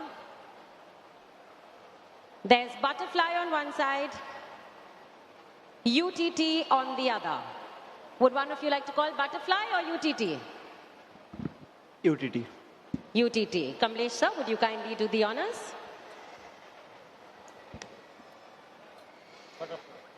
It is butterfly. Snehit, would you like to serve, receive or pick a side?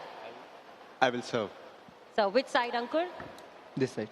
Okay, so Kolkata to play on the right. And that's all from the coin toss. Thank you. Thank you.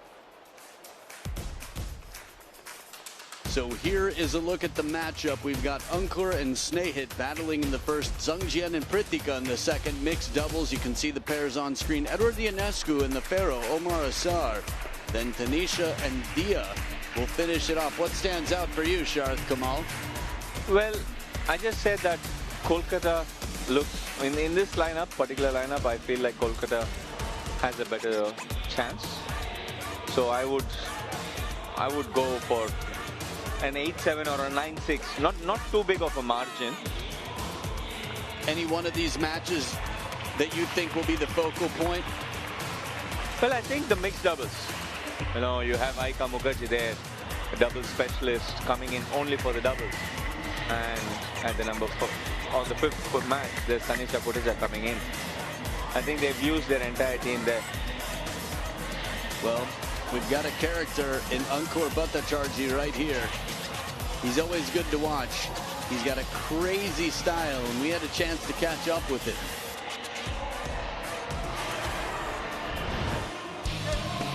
मुझे अच्छा लगता है challenges लेना, जैसे last time में जब खेल रहा था, अभी मानव है, मानुष है, तो टफ कंपटीशन होगा, तो अच्छा मैच होगा। तो ऐसा यूटीटी के लिए भी बहुत अच्छा है कि हम सब इंडियन प्लेयर खेल रहे और बाहर का भी इतना टॉप 50 का प्लेयर खेल रहे और ऑलरेडी मानव, मानुष, सत्यन तीनों टॉप 50 में है, मैं टॉप 80 में हूँ। The Royal Bengal just basically saying that it's nice to have some experienced players on your side, people who know what it's like to sort of be team leaders. Yeah, and he also likes the challenges. And that's exactly what you can see on the table also. Every time there's a challenge, he's right up there. Look at that, up the young one, figuring it out. Wait, is it? Hold on, is it? Oh, there we go, we got it. We got the lightning. Everybody, Kolkata in the house. Electricity sponsored by Kolkata ThunderBlades. So Ankur Bhattacharjee, 19 years old, 3-time national champion in under-19 boys.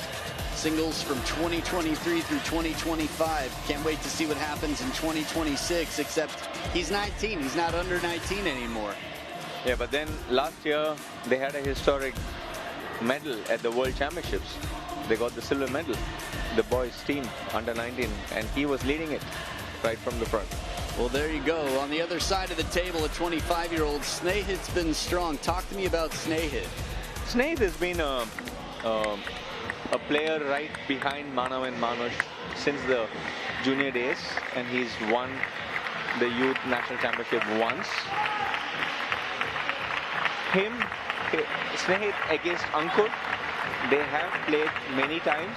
Recently also they have played. I think the last time they played, Snehit had beaten Ankur, but this was a while ago. First game, PBG Ankur has been Pune doing Jaguars extremely to well in the recent times. Wait.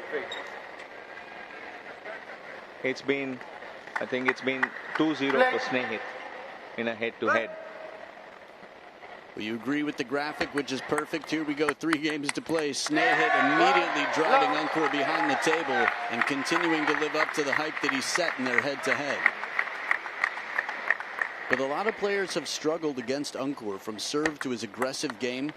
Look at that banana. It's the banana split, and behind the table, a backhand too. This combination is crazy. You shouldn't have to worry about this when you've got your opponent that far from the table. But then you can see that Ankur doesn't stop. He just goes in with a full backhand there. He's like the bus in the movie Speed with Keanu Reeves and Dennis Hopper. He can't slow down. That's right. 2-1. If he does, he'll explode. He's looking to get his first win in this head-to-head, which for many international fans, Ankur's made quite a name for himself. We had the privilege of discovering him here in UTT. But he doesn't block. He goes for a ripping counter backhand. He plays unafraid. Fear is not in his vocabulary. And that's the best part, to see him play. You know, the attitude that he carries on the court.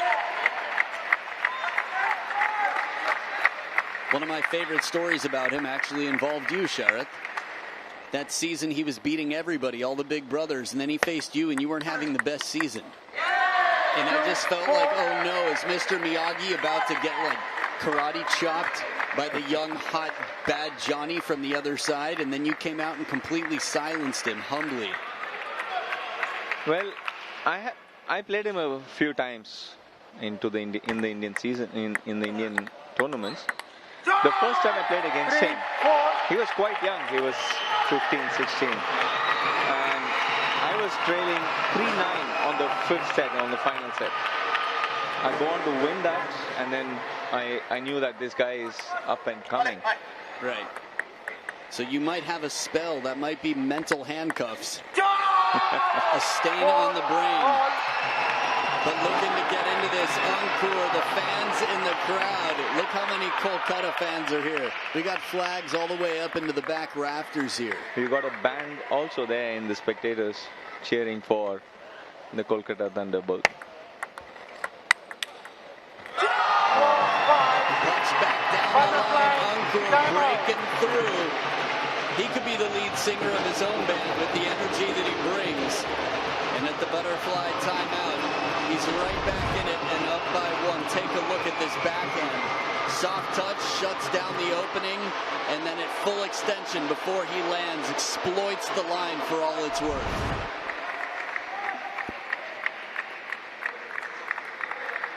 Ankur does that quite well. He plays you deep into the backhand corner, changes immediately into the forehand corner.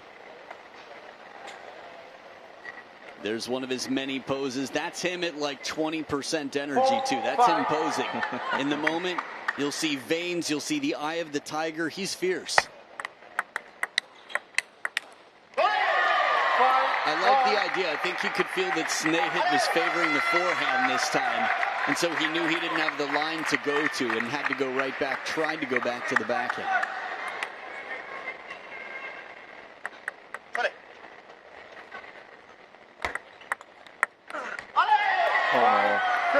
That's an unforced error there by Ankur. I think that's one of his favorite shots, where he comes to the middle of the table and goes in with the backhand, but he just mistimed it.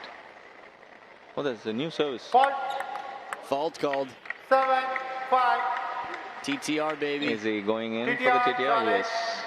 By Kolkata ThunderBlades for service below the playing surface. Ah, toss below the playing surface was the call. So, the challenge here, we're going to get a look from the side of the table to see if his hand dips below the table. Yes.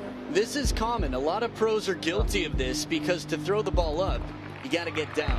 Like jumping. Try jumping without bending your knees first. Good luck. Tobias here with a fresh haircut and the shortest beard we've had in some time, watching nervously, fans with their hands together, waiting, holding their posters for dear life. Look at that. A moment of truth.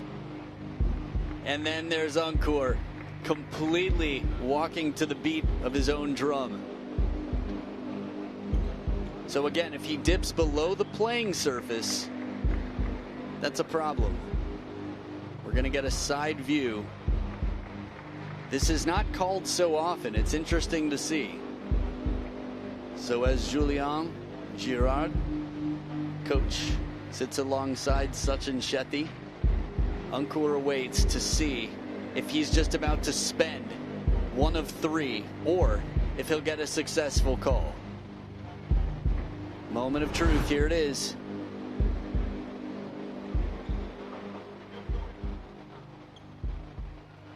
Correct serve, he won the call. There it is, the green in the lower right of the screen. Wow.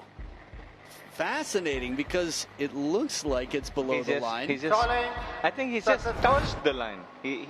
Oh, I see. The call was correct. The challenge was unsuccessful. What? Serve correct? I think the serve was correct, yeah. Why? Because I don't think he went below the line. His hand was just on the line and then he went up. Fascinating. Fascinating. I have so much to learn about life. Well, good day for Ankur. And he comes right back to win the point. Fired up. Gets the call, gets the next point. Wow.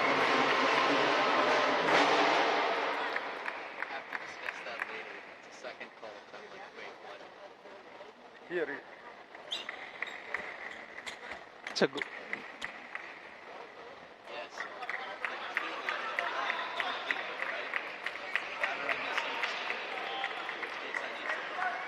Six all.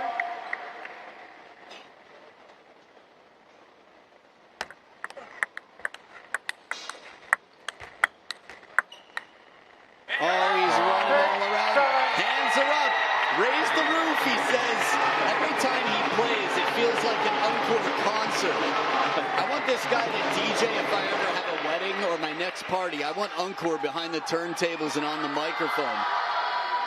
But he defended himself very, very well. The balls were very deep onto the white lines. And that is where Snehit couldn't read the ball very well. Snehit went for essentially a backhand shot block on the run behind the table. He tried to curve it behind him. This is not a shot that's usually winning in points. I don't see him taking that unless he has no other option. Good pressure. Snehit knows the patterns here and moves to cover the forehand corner to keep the pressure on. And you also see a lot of long serves. Sneha has been trying to push Ankur behind to the back of the table. The same serve coming up again. Wow! After the spins, look at it. This guy has so much adrenaline right now. Ankur Bhattacharjee could charge a battery. Maybe that's what his last name means. It's just an anagram. Battery charger. Bhattacharjee right down the line. Can you feel it? Oh my God, how can you watch this and not be pumped up right now? If you're low on energy, watch Ankur play. That's all you need. He's the Energizer Bunny mixed with the hardest rock band you've ever seen. Look at it. Those aren't even tattoos. Those are just his veins. But then the backhand is, the timing he has with the backhand is superb. The technique that he has. Oh, that's a mislead timed banana by Snehit. It fell too short and Ankur was too far away. One thing I will say about Ankur and his serves, he'll use that backhand serve all day because he won the call on it, so the umpire is going to be more shy to call the same call. Getting fired up on receive. Ankur closer. He's had some successful seasons in recent history. Yeah. But I love the way how he stays committed to what he's doing. One more fast long serve by Snehit, pushing him away from the table. I think every time Snehit has been serving close to the net, Ankur is coming up with some different shots. Right, I think Snehit with the long serve knows he's going to get an open ball, and because he's got good wingspan, he's waiting. Backhand serve, here it is, 9-all. Ooh! For the briefest of moments, Ankur's feet seem cemented to the ground. He seems stuck, and it's game point for Snehit. Quite good placement by Snehit there, playing it into the slightly into the middle of the table, which makes it difficult. And Snehit snakes it. Well, in terms of not the shot itself, but snaking it out, he takes the game 11-9. So the head-to-head tells the story, and he's one game away from taking the match. First point on the board, and the tie score is 1-0 for PBG over Kolkata ThunderBlades.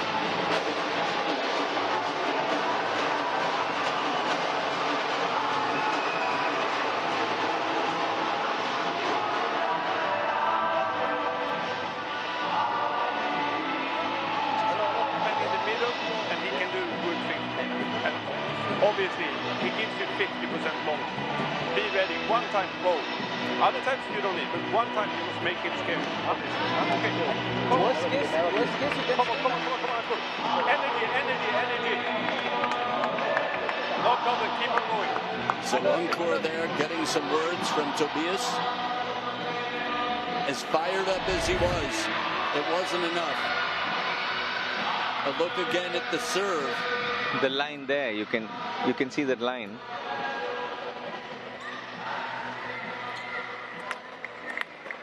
So they said the ruling is the ball was never fully below the line.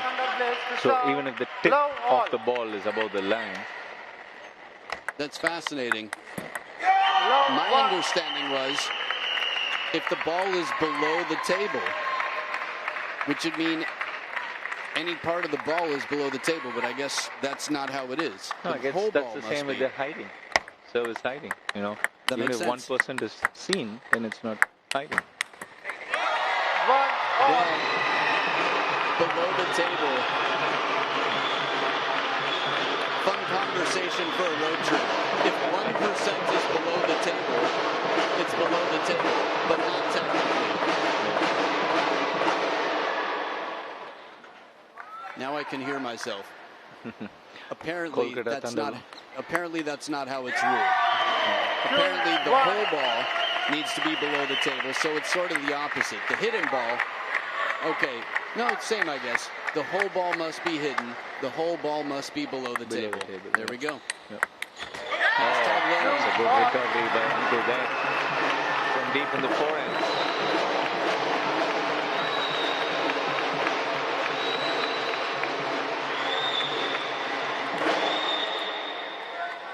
So Snehit in this match has won 5 points with this forehand. And Ankur has only won 1. Of course, that's the strength. Snehit is more a forehand player. He steps around, plays those big forehands, and Ankur is more a backhand player going in for those big backhands.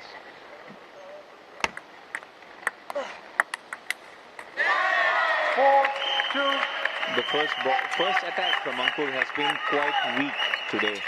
He's not been that aggressive into those first attacks. Do you think that's because of Snehit's serve? What do you think the issue is?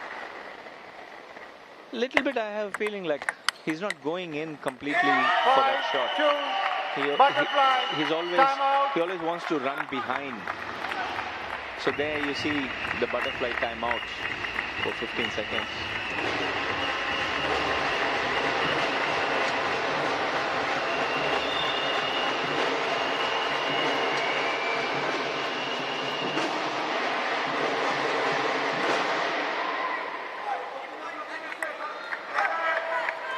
I think today Ankur is pushing quite behind himself. So on the screen you see the Butterfly UTT Season 7. International fans can catch all the live action on www.youtube.com. Star Sports, the channel? Yeah. So the Star Sports YouTube channel, you saw the link at the bottom of the screen. Chop block in the house, Ankur. Loving it. A bit of side swipe on this backhand to get the ball back into the net. But he doesn't seem to be very amused. Ankur's having a long pace there. And he's missing those forehands. And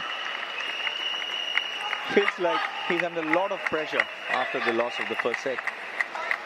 And Omar giving Snehit the thumbs up there, the encouragement. Yeah, we're not used to seeing Ankur not winning. This is a guy who's constantly high on life, pumped up and just thriving and succeeding. So it is pretty bizarre, but he's going to do everything in his power to get himself across that line first. But I don't think this match is over yet. I don't think, because it's going too fast. There's no particular system where Snehit is able to win. So if Ankur is just able to get a couple of balls back, but these mistakes he can't do.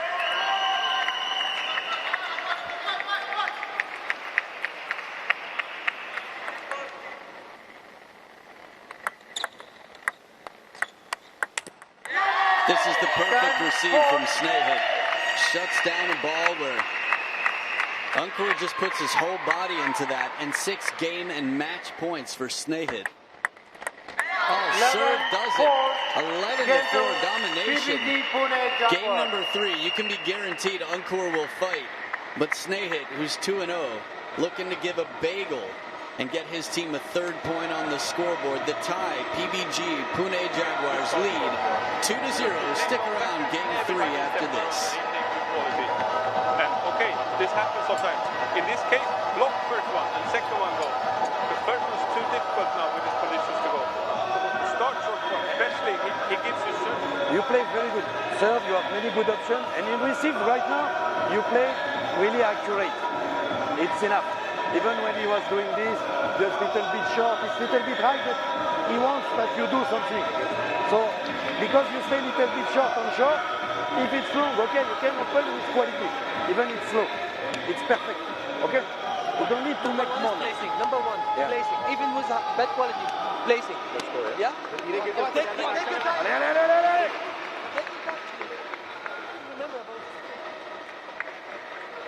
I think as a captain, Omar Asar is leading from the front, pushing Snehit there, talking to him.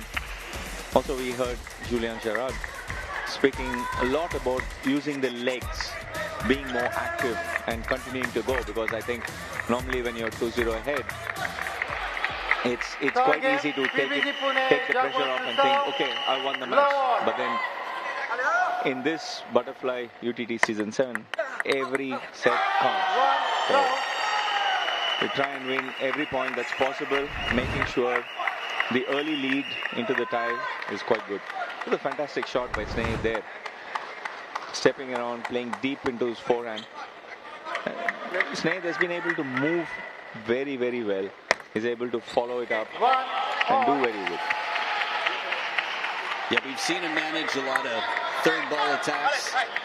In terms of stepping around, playing the forehand, he covers wide, get ready for an encore serve. Good high toss. For me, that's no problem on TTR. I know there were a lot of questions about when Ankur played, if he'd get called for every other serve. He was only called once, and he passed the test.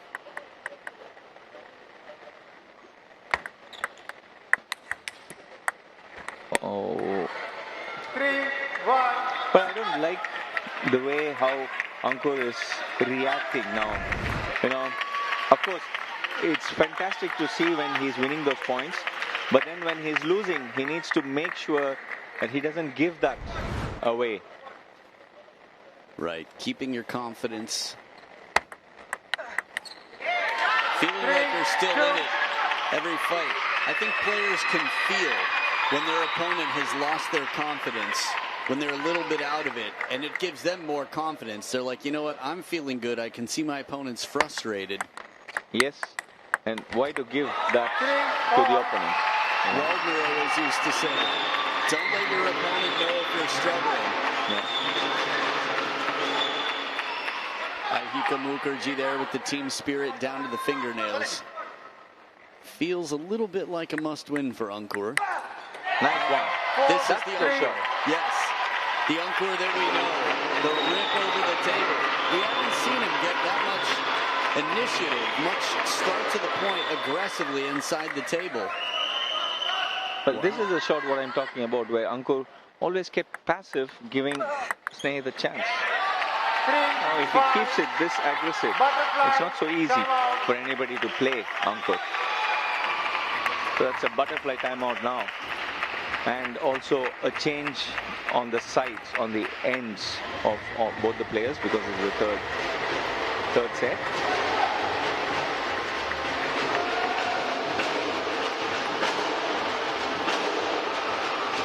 It's quite loud out here at the venue, with Kolkata ThunderBlades supporters playing the dole.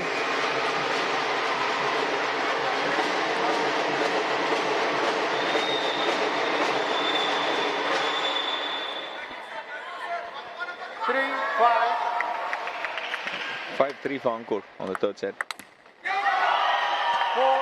Very clever from Sneh there. Serving deep, wide, long into Ankur's backhand.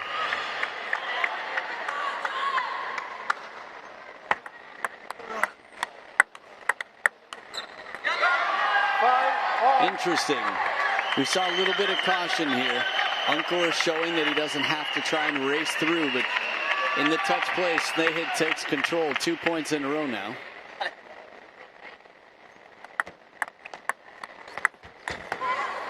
Ooh, hope he's fine. I think Sneh just slipped when he wanted to step around. He's quite a tall player. You could see that his shoes just slipped off the mat there.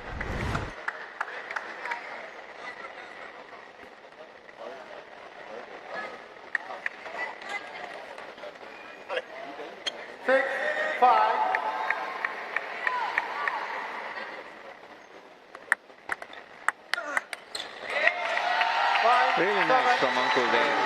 He's keeping up the tactic,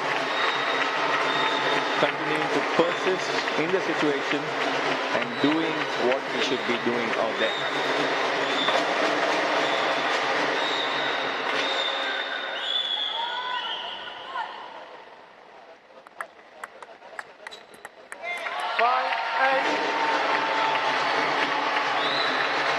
Sneh is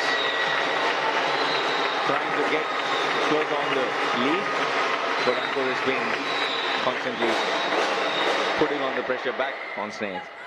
Quite a difference between being down 0-3 and 1-2. It's a big difference. I can tell you that. As when I was playing, 1-2 still felt like, especially when you're 0-2 and you're going to win the last set, you still felt like you're winning. And there was Sung Jian of Singapore, who's waiting to play next. This is encore, and he sets up 5 game points.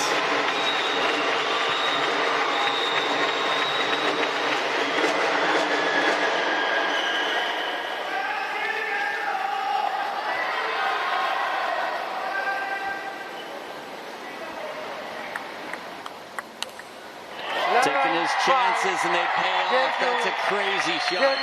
This is the encore bread and butter here. He's unstoppable when he's on. And in games 1 and 2, he had his moments, but it was game 3 where he was on. So, Snehit takes the match, but Encore keeps it tight, getting the 3rd game. And now, Kolkata ThunderBlades trail 1-2 against PBG Pune Jaguars.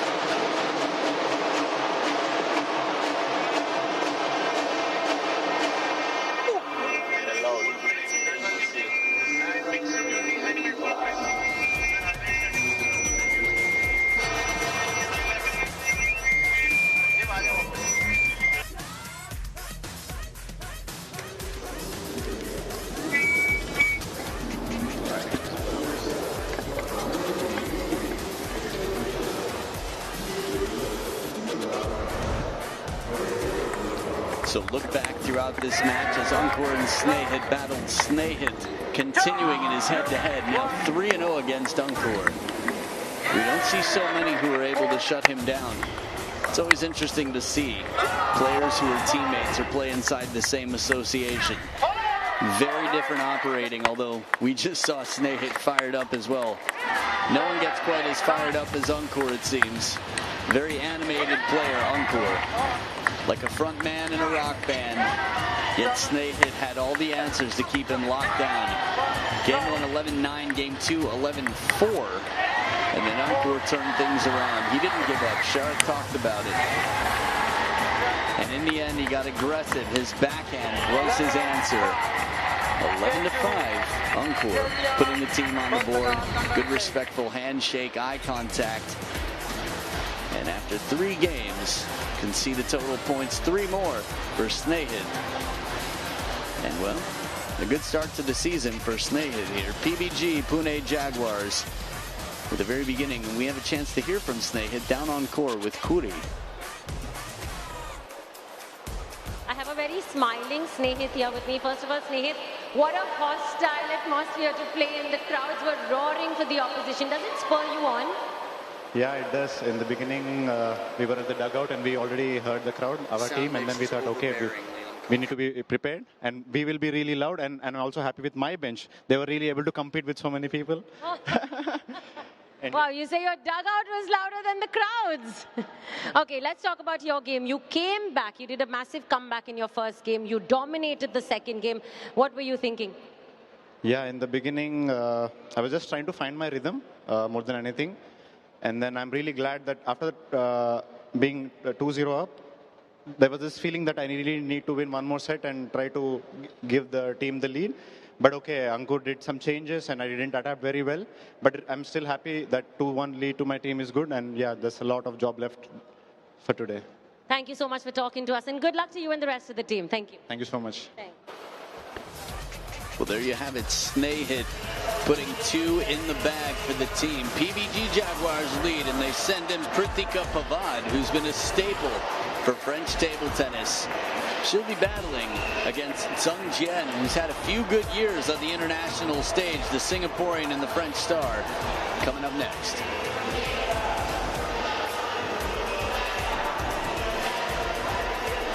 Suddenly this BGM has become really loud. That's the thing. Okay.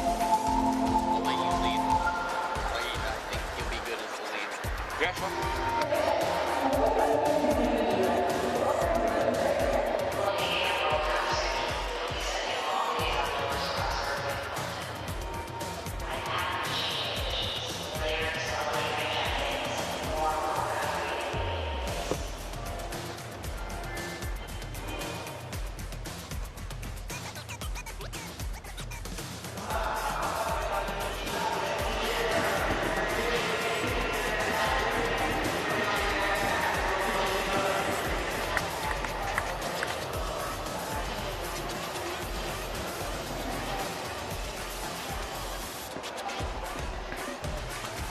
A strong start for PBG Pune Jaguars. Snehit S taking that first match, but Ankur taking that one crucial game, 1 point.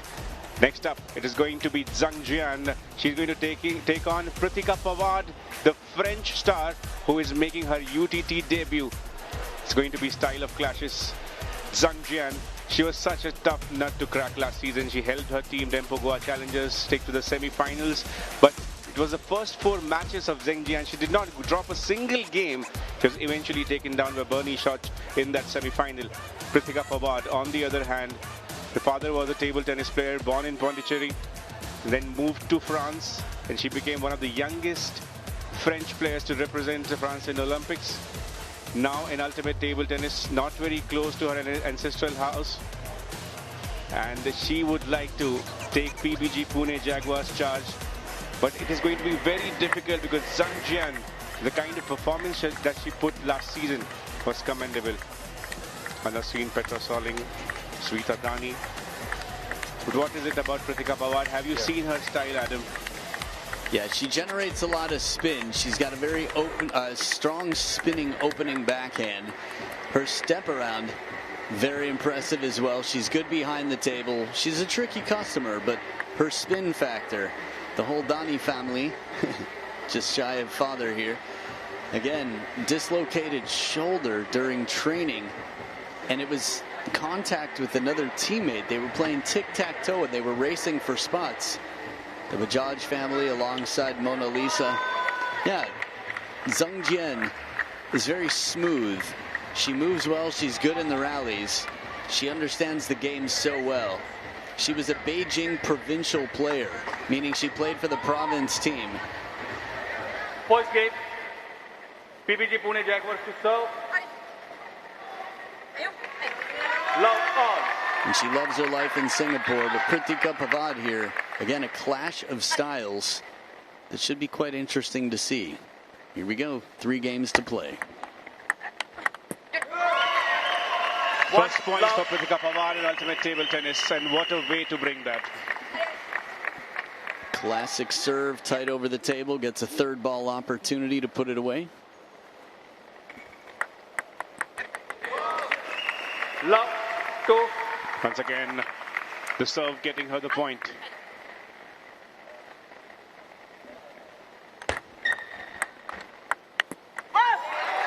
One, two.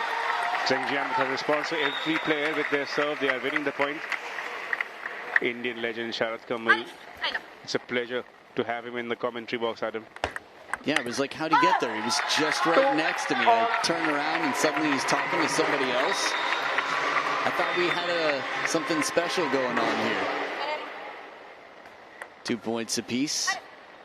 Pratika Pawar, her service game is very strong.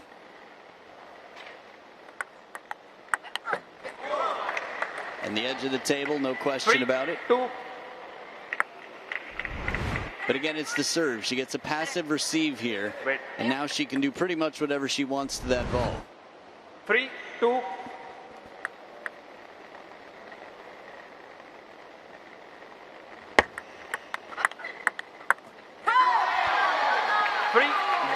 Brilliant. Zhang Jian taking some time but getting this point, and every time you see a point being scored by HVR, Kolkata ThunderBlades, there will be dhol in your ears. Leg. 3 all. Once again, a clash where there is a left-handed paddler in Pratika Pawar taking on Zhang Jian.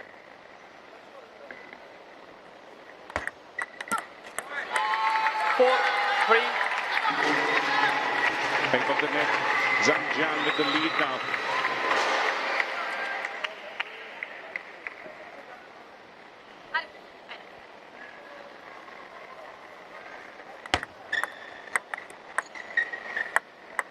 Snake attempted from under the table. Pratika tries to put some side spin on it. So at the butterfly timeout, it's Zhang Jian leading 5-3. The more experienced player in the league over the seasons of UTT.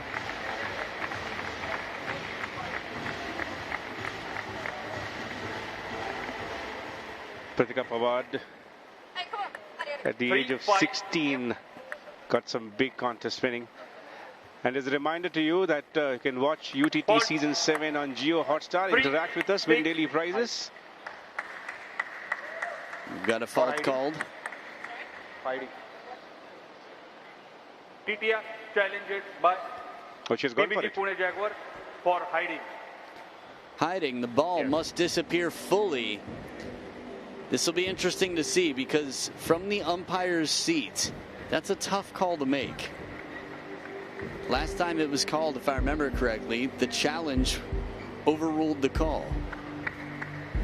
Anticipation here. Remember, Pritika Pavad needs a point right now, and a fault could definitely hurt. Being down 3-6, having to think about her serve. Again, the ball must disappear completely. Just like if it's under the table, it must be under the table completely.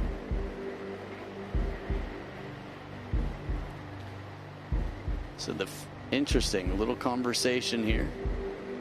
Figuring out what may or may not have been the issue, how it can be avoided. Jeet Chandra alongside Ankur.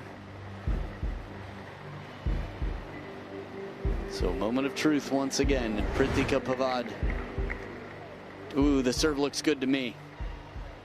Doesn't disappear completely. Service not hidden. She wins the challenge. So the team still has 3 unsuccessful challenges. This is big for Pritika Pavad. She doesn't have to worry about her serves. The umpire is going to be a bit shy to make this call again. Wouldn't want to stop play. Leg. 3-5.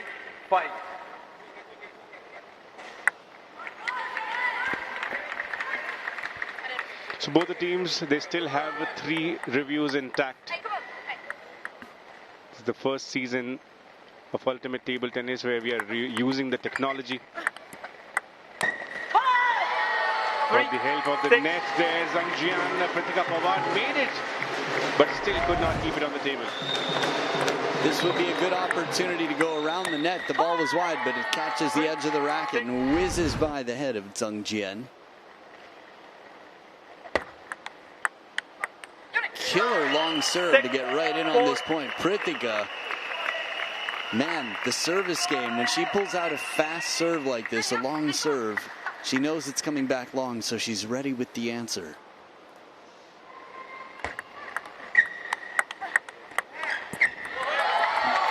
It's going to be a long rally, but next game in the way, and Zhangjian, who for her winning is a habit, taking a lead. 5th point for her, winning on the serve.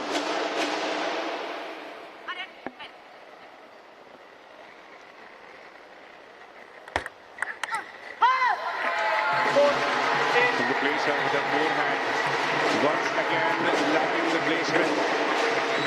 And every opportunity these Dhol players will get to celebrate Kolkata ThunderBlades points, they will grab it.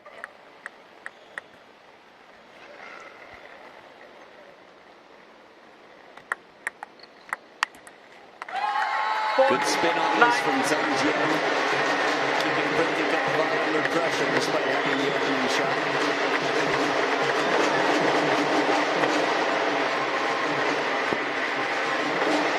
Big opportunity for Zhangjian to turn around after that shock defeat to Ankur Bhattacharjee.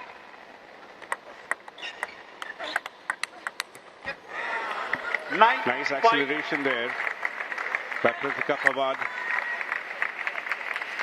Increasing the pace with her forehand. Good defense eventually.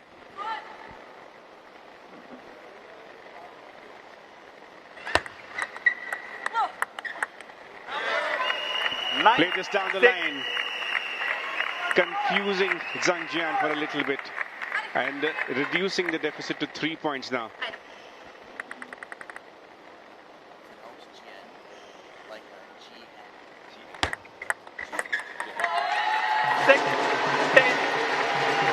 And there we go.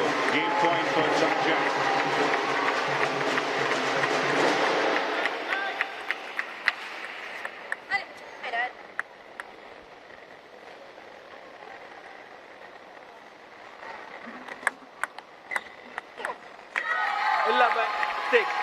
First game goes to and she takes it absolutely clinical after Pritika Pavad took an early lead. That is the Zhang Jian for you. Brilliant, making the tie score 2-all. Can she win another match 3-0? We'll come back to game number 2.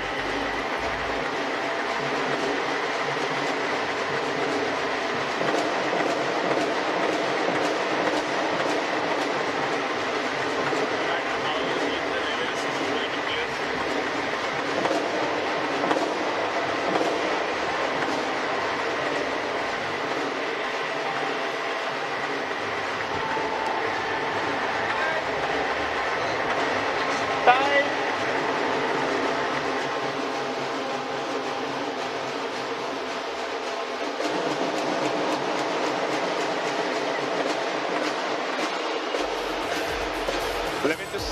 The first game going in the favor of Zhang Jian. 7 points won by her on the serve, 3 points equally distributed on the forehand, 1 extra point for Zhang Jian on her backhand, getting Pritika Pawar. A great welcome to Ultimate Table Tennis. Kolkata ThunderBlades. Change of colours for Zhang Jian, but no change in the style of her play.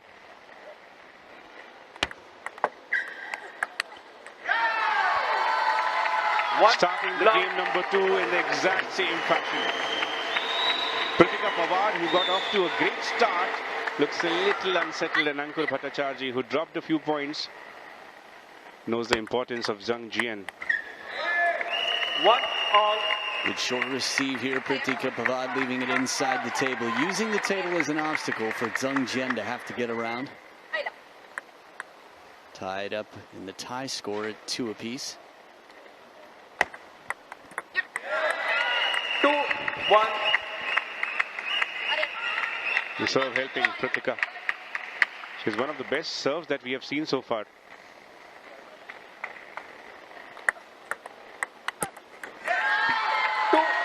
Got stuck this time by the net, tried to flick it with her backhand. But right after complimenting her on her serves, which are wonderful, I agree. A serve from that angle that didn't look like one of her more impressive serves. Zhang Jian took control of the point. Much better this time. Zhang Jian handcuffing. Shorter side of half long with top and side spin. Watch what happens. Pendulum serve gets a passive receive from near the baseline, and then Zhang Jian has her choosing for where to go.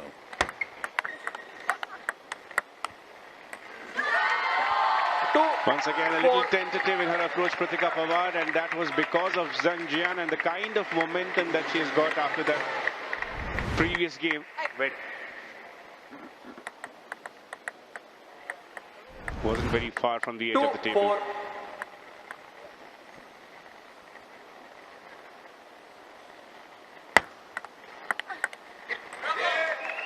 3-4. Change of serve, getting change of results for Pritika Pawar.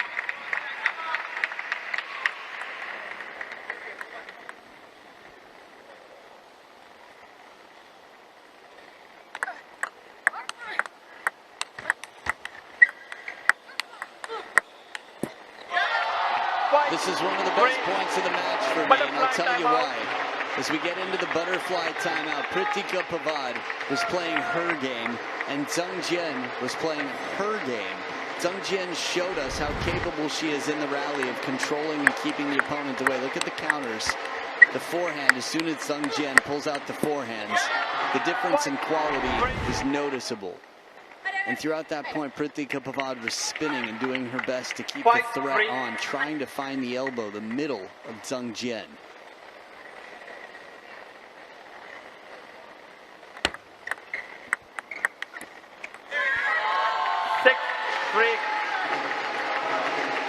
Just a matter of time, and Zhang Jian has to find her class. Dominant as ever. This time for Kolkata ThunderBlades. 11 points won on the serve by Zhang Jian. Try for a soft placement. Almost cursing herself about the decision that she made. And this is the perfection that she demands from herself.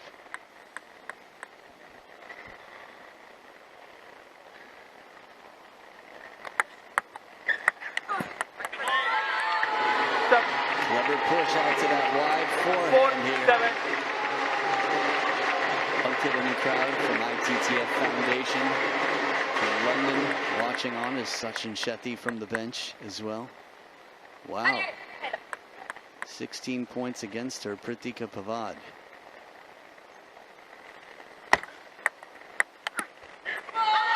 And again, the hands of Zhang Jian, she's able to generate so much spin. Even playing a push from the baseline, this is not a common way to win a point. When you're pushing from the baseline on a receive, the server's usually halfway there, if not more. 8-5. She's staying alive, Pritika Pavad, playing for those important points that PBG Pune Jaguars need.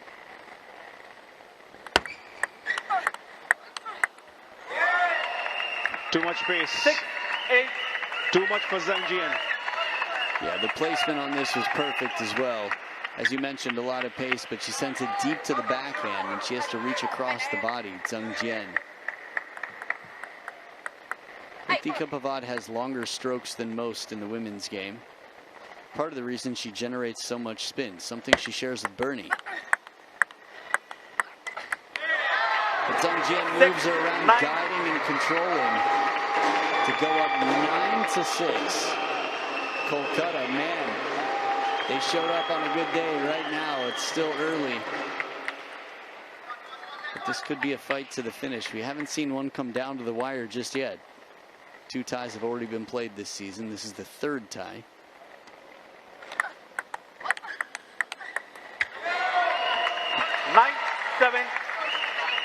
Showing the signs of improvement, Pritika Pavad, and every time she has played that forehand shot, she has impressed. But here the backhand finisher, going out wide to her opponent's forehand, which has been a staple for her. She's good on both wings.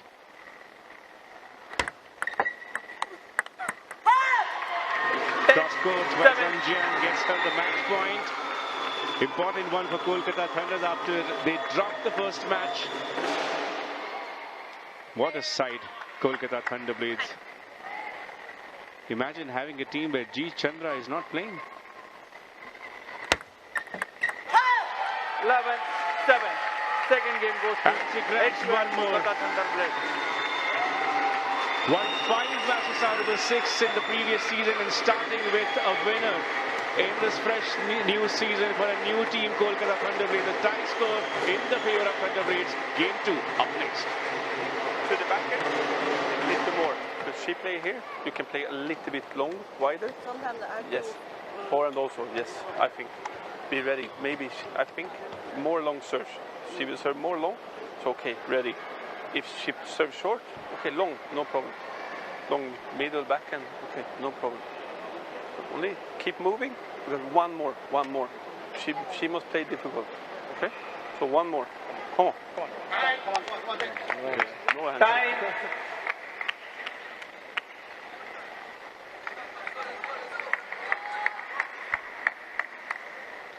Just clinical as always, Zhang Jian. These are all the shots that she won in game number 2. Most of the placements half long, 37% of them long. Just sending Pritika Pavad to the either side of the table. And absolutely precise with her placement. Can she make another 3-0 victory? Pritika to serve in game number 3.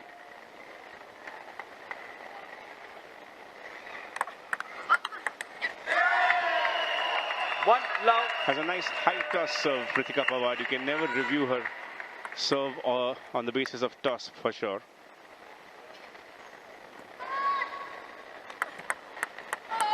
One all. That's rough. High toss serve in near the body here, trying to put some pressure on with the side and topspin. You heard what Tobias said, Berman on the other side. More long serves from Pavad, expect that. And the main takeaway was always get ready for one more shot. Man, dressed to impress here, flag, the high collar, looking sharp. Fans, they've got their jerseys on. Break off the net, and Pavad puts it away down the line. She knows how to capitalize when she gets the opportunity, but Zhang Jian hasn't allowed her too many. Again, playing passively from the baseline is tough. Wait. 2-all.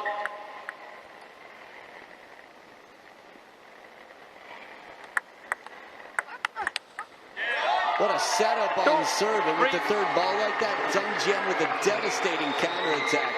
Backhand on top of the bounce. And there's Ankit to the left of our bearded man with the sweet hairdo. Zhang Jian showing what she's capable of. Anticipation, feeling, movement.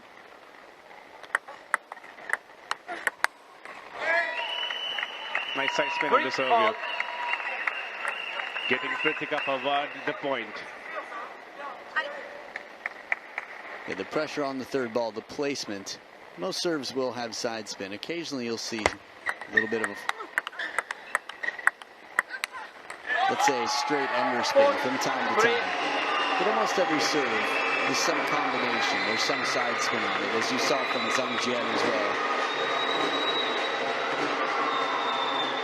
She's got Chinese rubber on the forehand side, meaning hard sponge. It's much slower in the touch game. Good for keeping the ball short, but with a full stroke, the tackiness gives it a lot of spin. 4-all. If you didn't grow up playing with it, it takes time to adjust to. Much like a physicality, players build a game around their physicality and the equipment that they play with.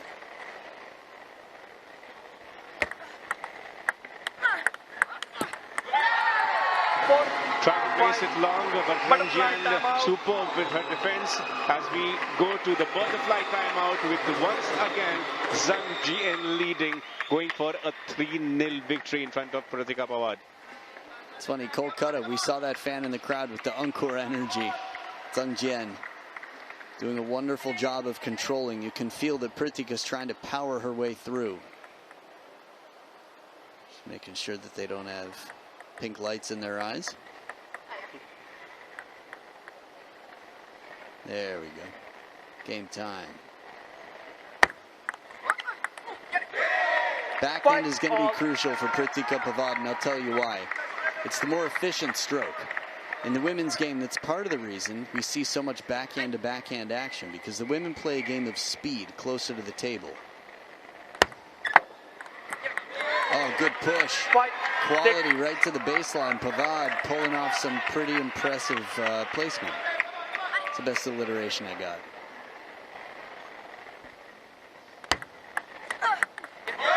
And this one a little bit more shallow, heavy spin, but it doesn't come all the way deep to where Zhang Jian is waiting. Watch this.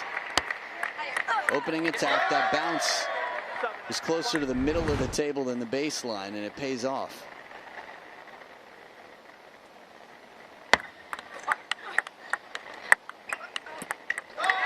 In and out game. Zhang Jian moves in to get on top of that, and that's crucial. Because otherwise, the way Pritika Pawar is spinning it shallow sometimes and then deeper at other times, it's going to throw you off balance. It's going to be tough for you to stay on top of that, keep it down. Zhang Jian, really good footwork in every direction right now.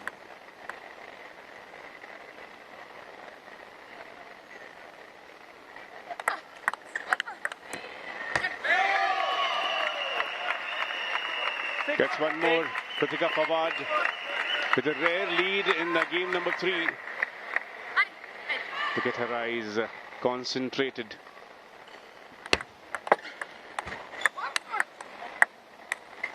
Oh, what a save. Zhang Jian on one foot reaches out. It looked like she was out of position, but just enough.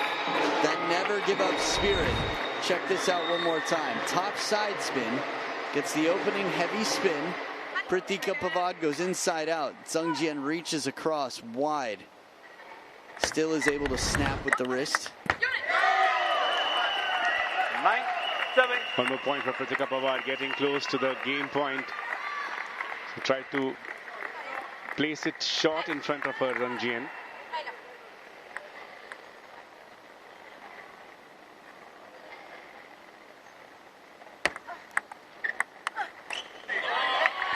Try to play it down the line, Pritika Pawar, but giving away the point to Zhang Jian. Talking about games that go down the wire. This one promises to be one. Just got reminded about the alliteration that you used Adam, I think in table tennis we can say impressive as pimpressive as well. That made it a perfect alteration of P.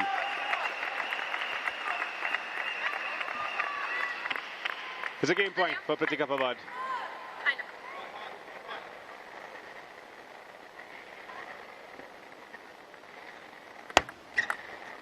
Leg. 8-10.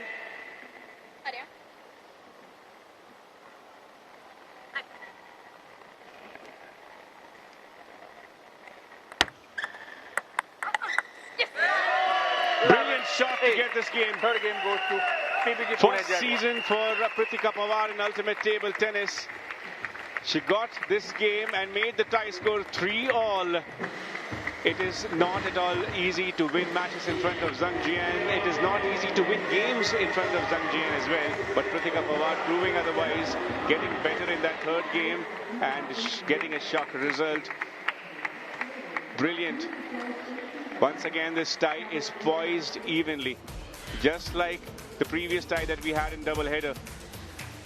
After dropping the first two games, 11-6, 11-7, Pritika Pawar dug deep, found this last game, 24 points, total 1 and 13 on the serve. The French star making her debut in ultimate table tennis got an extremely tough opponent in form of Zhang Jian, who was undefeated in the first 4 matches, did not even drop a single game in the previous season. Eventually she was taken down by Bernie Soch, but started in the exact similar fashion in this new fresh season. It was always going to be difficult in this clash where there was a left-hander in front of a right-hander. Pritika Pawar took some time, but Zhang Jian with her perfect placements got the first 2 games without any trouble, without sweating much. It was a third game when Pritika started getting better with her placements. It was actually her backhand that got her a lot of points in that third game. This one played down the line, completely confusing Zhang and getting her the victory. So 3-all, this tie is evenly paused. Kolkata ThunderBlades dropped the first match, but a good comeback there by Zhang Jian. Now coming the most important phase, the mixed doubles. Ahika Aruado on the other side taking on Pritika and Sneh.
It is time for mixed doubles, where Kolkata ThunderBlades have chosen Ahika Mukherjee as a doubles specialist, and we are going to see the first look of Eduard Ionescu, the 21-year-old Romanian star. In front of them is going to be Pritika Pawar, who just got a game against Zhang Jian in Snehides. Some youngsters in attendance for ultimate table tennis. The reminder that Dream UTT Juniors, a brilliant initiative taken here by Ultimate Table Tennis, and Dream 11 has begun. Dream UTT Juniors, where Youth Table Tennis League happens every day. 2 matches and we see the budding stars, the future stars, showing their talent of table tennis. We just saw Divyanshi Bhaumik in the previous tie, graduated from Dream UTT, became a part of Dabang Delhi T.T.C, got a game in the very first tie, got some important points there. Play in the morning, come in the evening and watch your heroes get better at the game. These kids know the discipline of table tennis. Mixed doubles time. Love one. It's an interesting decision taken here, Adam, by Kolkata ThunderBlades, who have chosen Ahika Mukherjee to play just for the mixed doubles contest. Why do you find that interesting? Considering the fact that recent results of Ahika Mukherjee in the singles category have been stunning. Oh, yeah? Curious to know which ones. I know she beat the world number 1 in 2024, but which was amazing. But that was a few years ago now. Have there been some other big ones since that you found? There have been a few in the regional circuit that Ahika Mukherjee has won, but one would like to believe that the kind of pedigree that Ahika Mukherjee comes with, every team that she's a part of, she'll be given this responsibility to get some crucial points in the singles category as well.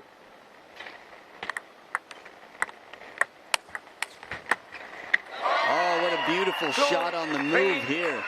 Snehit getting the racket high to counter. This will be one to enjoy and replay. Ionescu right near the table. I like that he gives her a positive head shake. Says it's okay. You did the right thing. We're in this. Take some responsibility. Encouragement. Now Ahika Mukherjee switched to short pips a few years before she beat the world number 1. That right there, the world number 1-year-old. Wow. Choreographed with mom. They've actually never met before. That was just freestyling, and that's not the mom. Can you imagine? 4-3.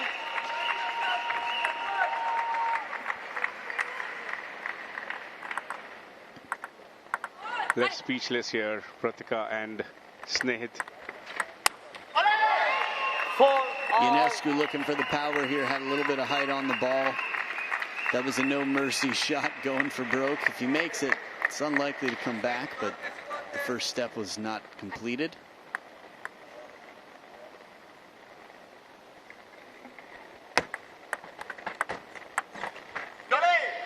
Snehit with the touch, control inside near the net, and with the butterfly timeout, him and Kritika have a 1-point lead. Got 2 points in the opening clash. Snehit is trying to repeat the same with Kritika. How impressed were you by the performance of Snehit in that singles match, Adam? It's one of those situations where on paper you're like, what? He's 2-0 against Ankur? And Ankur made some incredible shots, but Snehit played the percentages and was very tactically smart.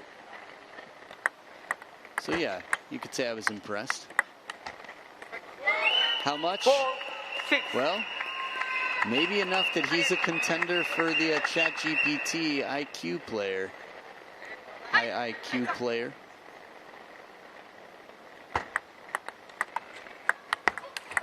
Oh, crushing shot, Ionescu. On top of this one, I thought Pavad put this one to rest. Look at the power and placement on that. Full stroke forehand, and it comes right back at her. That, for me, is a contender for shot of the tie. 5-6.